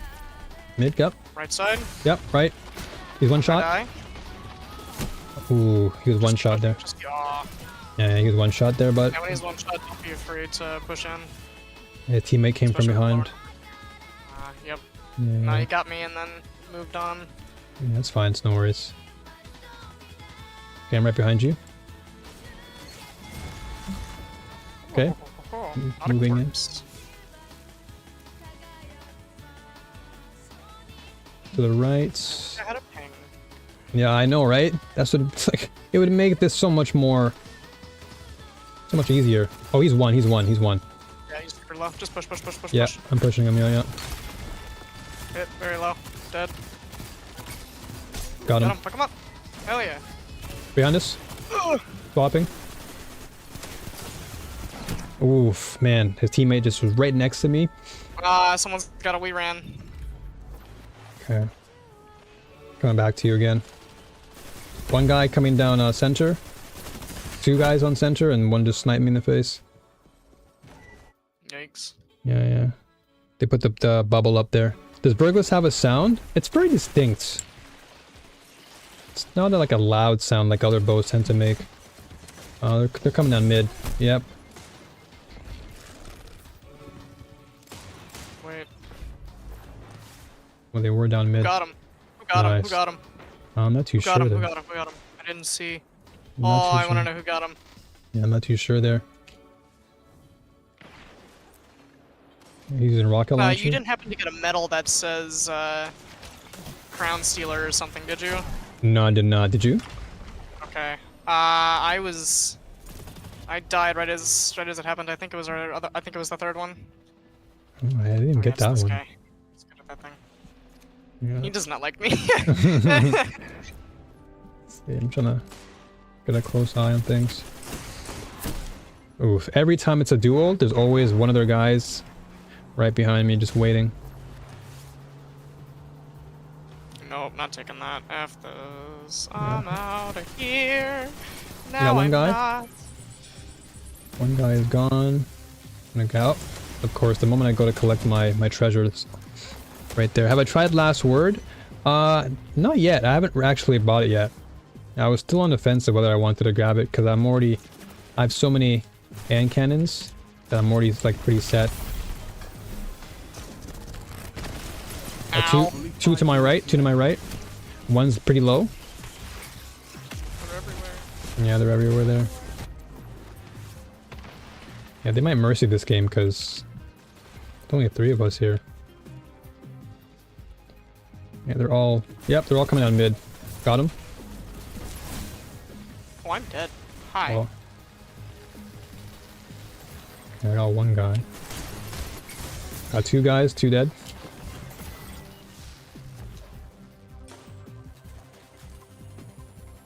Looking down mid again. I have my super now.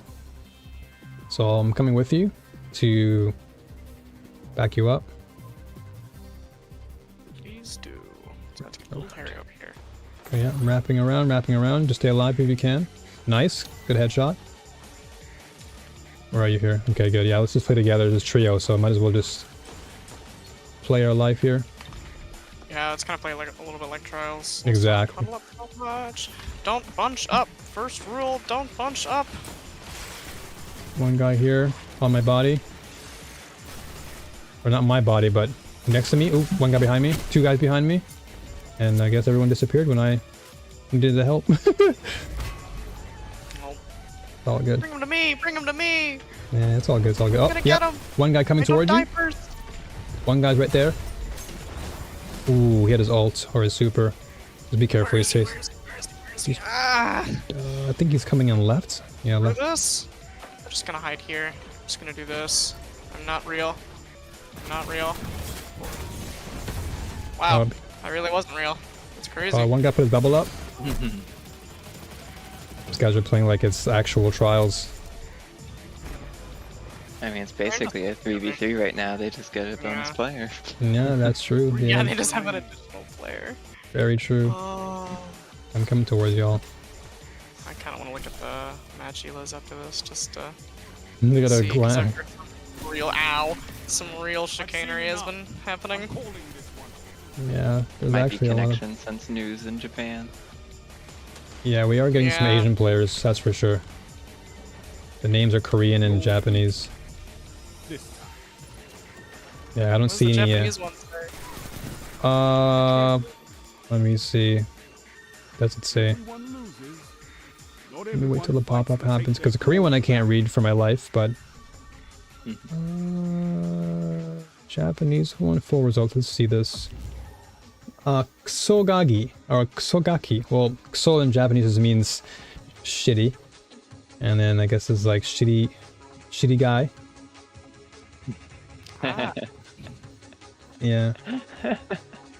copy.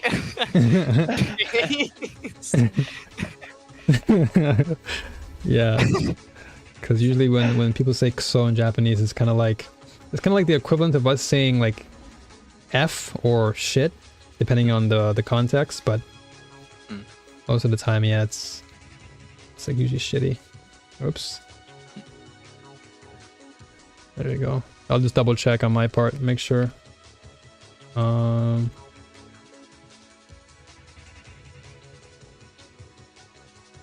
Oops, you guys are seeing all these pop-ups on screen. Oh, okay. So brat, not guy, but brat. Gaki just means brat. So shitty brat. I guess you can still use it as shitty Nice. guy, but I like shitty Brett more. Sorry, that's just peak. Perfect Destiny name. yeah, that makes sense. It's a hand cannon. You don't ADS, so it could be fun for me.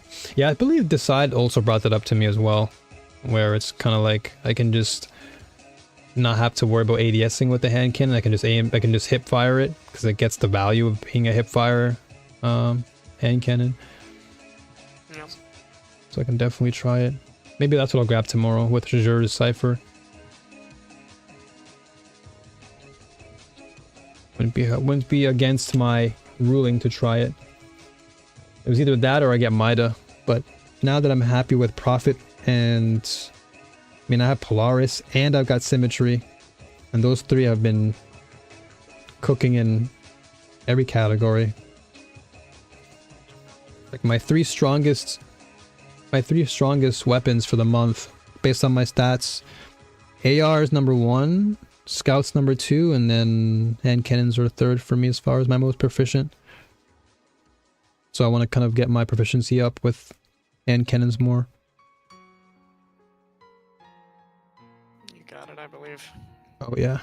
Use 120s if you can. Try and get Hawk Moon if you don't already have it. I gotcha. I got you Or covered. Ace of Spades. I'm more of I'm an Ace person personally. I got both. It's just coming home. Oh, I'm putting it on. I'm coming home. Yeah, I got both already in my inventory. I use both Ace of Spades and Nice. Hawkmoon, depending on how I feel. But yeah, like you said, I'm usually swapping between those two. And then I was trying out Spare Rations, as I mentioned earlier. And then Igneous is still great. Still a great 120. And it has heal clip precision, so it's always a great way to heal up behind the wall. Supremacy. And you Nope, just- and just- shoots literal kitchen sinks at people. Yeah, it's such a heavy hitter. It's just bonkers. It's ridiculous. Such a great gun. And Lollipop dismantled your Mida? Oh no. Your opponent. Well, I guess if you never use it, like you said, there's no reason for you to keep it. Yeah. It's a waste of inventory space. You can always pull it from collections. Exactly, you can always reacquire. Alright, there's 2 coming down towards my body. 3 of them, actually. Oh, I'm being a goober right now. I am fiddling. Hold on. Oh, no worries. Yeah, I saw you AFK there. Oh, God. Guy got 1 dead. 2 almost dead. Oh my gosh, you're 1 HP and you're dead. Good. Okay. My stats are fine. This is fine. Everything is wait. Okay. Don't look at my stats. Don't look at your stats. Don't worry, no one can see you. Real. They can't hurt you. Exactly. Bad stats aren't real. They can't. Ooh. Exactly. Damn. Oh! That's what we both get. He just doubled us. That's what we both get. Yeah, we got greedy. No. Oh, so Enrico said he responded to your message, Ellie, but the chat bugged out. See it. Oh, the worst. Buggy chat. Yeah. Replies are broken. Yeah, seems like it. Yeah, I never saw it. Nice. Good stuff there, Atrax. Ugh. Okay, that was interesting.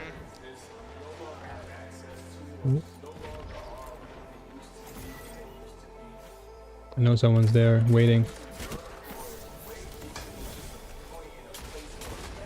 Okay, I'm not gonna try and do you there because I know your friend's waiting behind you. At least this match is a little bit more even. Yep. Indeed. We got a cryothesia user. Guessing that person's aiming for that masterwork.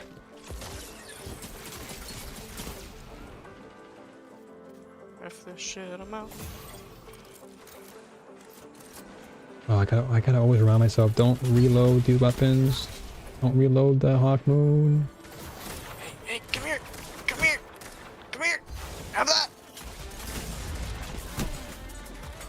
One guy in my body, he's pretty low. One guy to your right, one guy to your right. No. I'm just gonna leave. I have a sniper and no ammo. Where did they put the bricks? Yeah, the bricks... Where'd they go?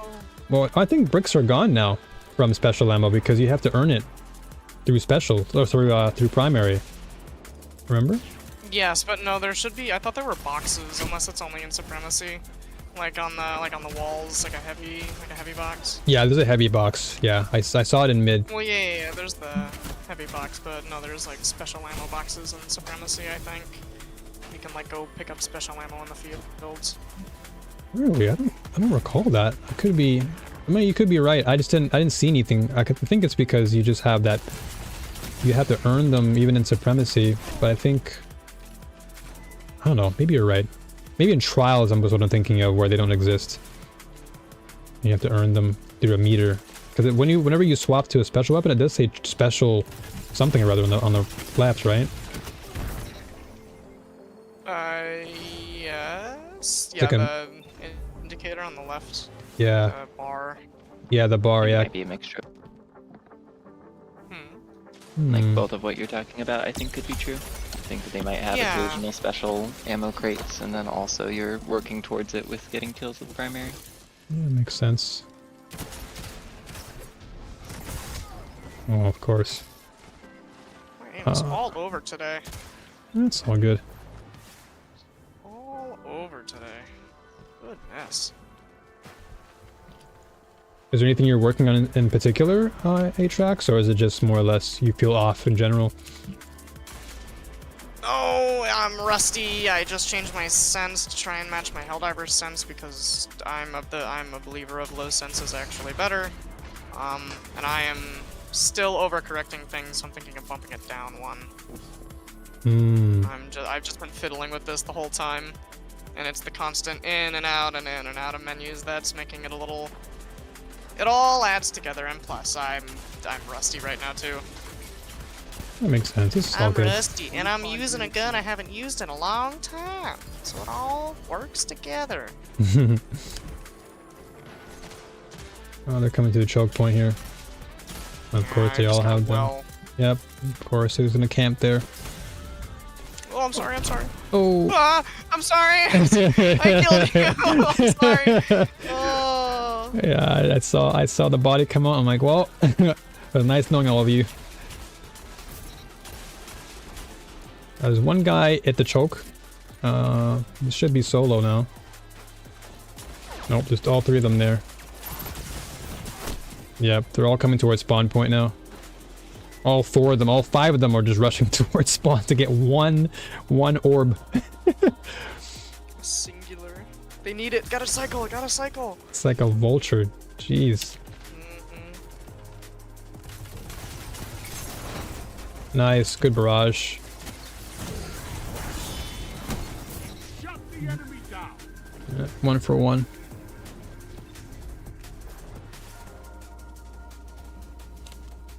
Oh, that's a silly goober. I am not gonna engage that. Ooh, yeah. Yep, that is exactly why. Leave me alone. Leave me alone. I didn't even see that until I blinked and it was done. I come out of spawn and I just see this warlock in the sky. A flaming sword. Oh, come on. Oh, one of the shatter crystals killed me. Well, let me just change this music because I know I'm gonna get copyright again. God. Oh. So Oh annoying. yeah. Hey, at least we're not on Twitch, right? That'd be even worse. Oh my gosh, yeah. Literally yesterday I checked my emails and it was like, your video has been hit with a copyright. And I'm like, what? Like this drum and bass is literally copyright?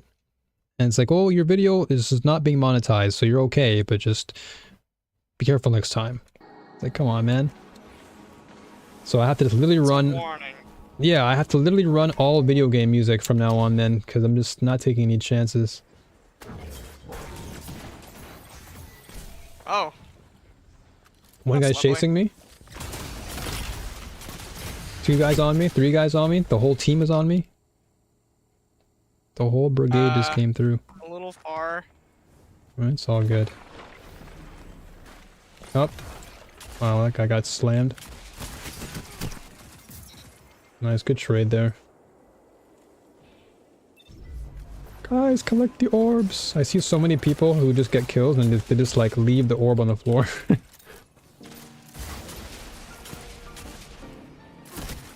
Oh, I shouldn't have pushed that. Oh my god, they're just pushing us back into this little corner. Yeah, What am they I are. doing? What am I doing?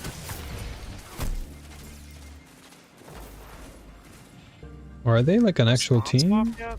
No. No, it's a bunch of randoms actually. Oh, okay. Just kind of saddening. Yeah. That doesn't matter. I did Yeah, damage. I'm not even playing. Hey, at least you're not bottom of the scoreboard right now. Yeah, that's totally fine by me. Oh, finally, a kill. Oof. Alright. Your enemy Finally. is pushing for victory. Oh, did you not get a kill in a while? I have not. Oh my gosh. Oh no. There we go. Alright. Talk to him, Atrax. Talk to him. Let him know. Okay, I gotta be smart. 'Cause these guys are smart. 1 minute Yeah, left. these guys are playing good. There it Good head, is. good heady, good heady. Proper. Thank God there's no friendly fire in this game. I thought that was the enemy, I'm not gonna lie. I got a little bit thrown off. Oof, yeah, they got me with my ult. There's 2 outside. 1 coming in, 2 coming in now towards mid. I stole the crown! It's mine! You've got Ooh. 30 seconds. I'm trying to wrap around It's here. mine. It's in my pockets. No one's here. You're defeated. Fight again. These guys play pretty well. Pretty good job on these guys. Yeah. There's no true GG's. defeat. Yeah, GG's on that. Oh, Fight again. yeah, GG's regardless. Game. Yeah. MG, mid game. Yeah, mid game. Mid game. What game? Let's see, how did I do there? Yeah, we both had a pretty mid game. Yeah. Yeah, anything above 10 I think is mid for anyone. But hey, you know what? 10 is better than 0, so I can't complain. Exactly. We contributed something. But I think with that, I think this might be my last one for the day, folks. So I'm gonna call this one. I'm gonna grab me some lunch. Gotta prepare some things, and then Yeah, try and get more rest for the weekend, because honestly, like, I feel like I'm still in recovery mode. Like, I feel better, but when you mess up your sleep schedule 2 days straight, it's like trying to reclimb a mountain you climbed, and it's just like, damn, it was that hard? So I'm gonna try my best to just recuperate today, and then tomorrow, Ellie and Atrax, if you're down, we can do some GM runs, or Atrax, if you're down, we Yeah, can run sounds some good. Supremacy too. Cool. Sounds good? Sounds good. Awesome. Okay. All right. So yeah, folks, I'm gonna call this one a day. I know I usually go for, again, much longer, usually 5-6 hours, but like I said, I'm recuperating. So I need to just get a better grasp, and hopefully with the next week, again, it's funny because I say this, next week I have to kill my schedule again with the next live stream, but this time I'll be prepared. My body is now ready and prepared. Just hopefully no random Astacross team up this time. I'll just stay out of the stream for a week. So until then, as always, as I say, New Warriors, stay strong, keep fighting, and may the force be with you all, always. All right? See you folks next week, next Monday. And have a good rest of your day, weekend, evening, afternoon, time zone, wherever you folks are. Take care, everyone. Love ya. Peace.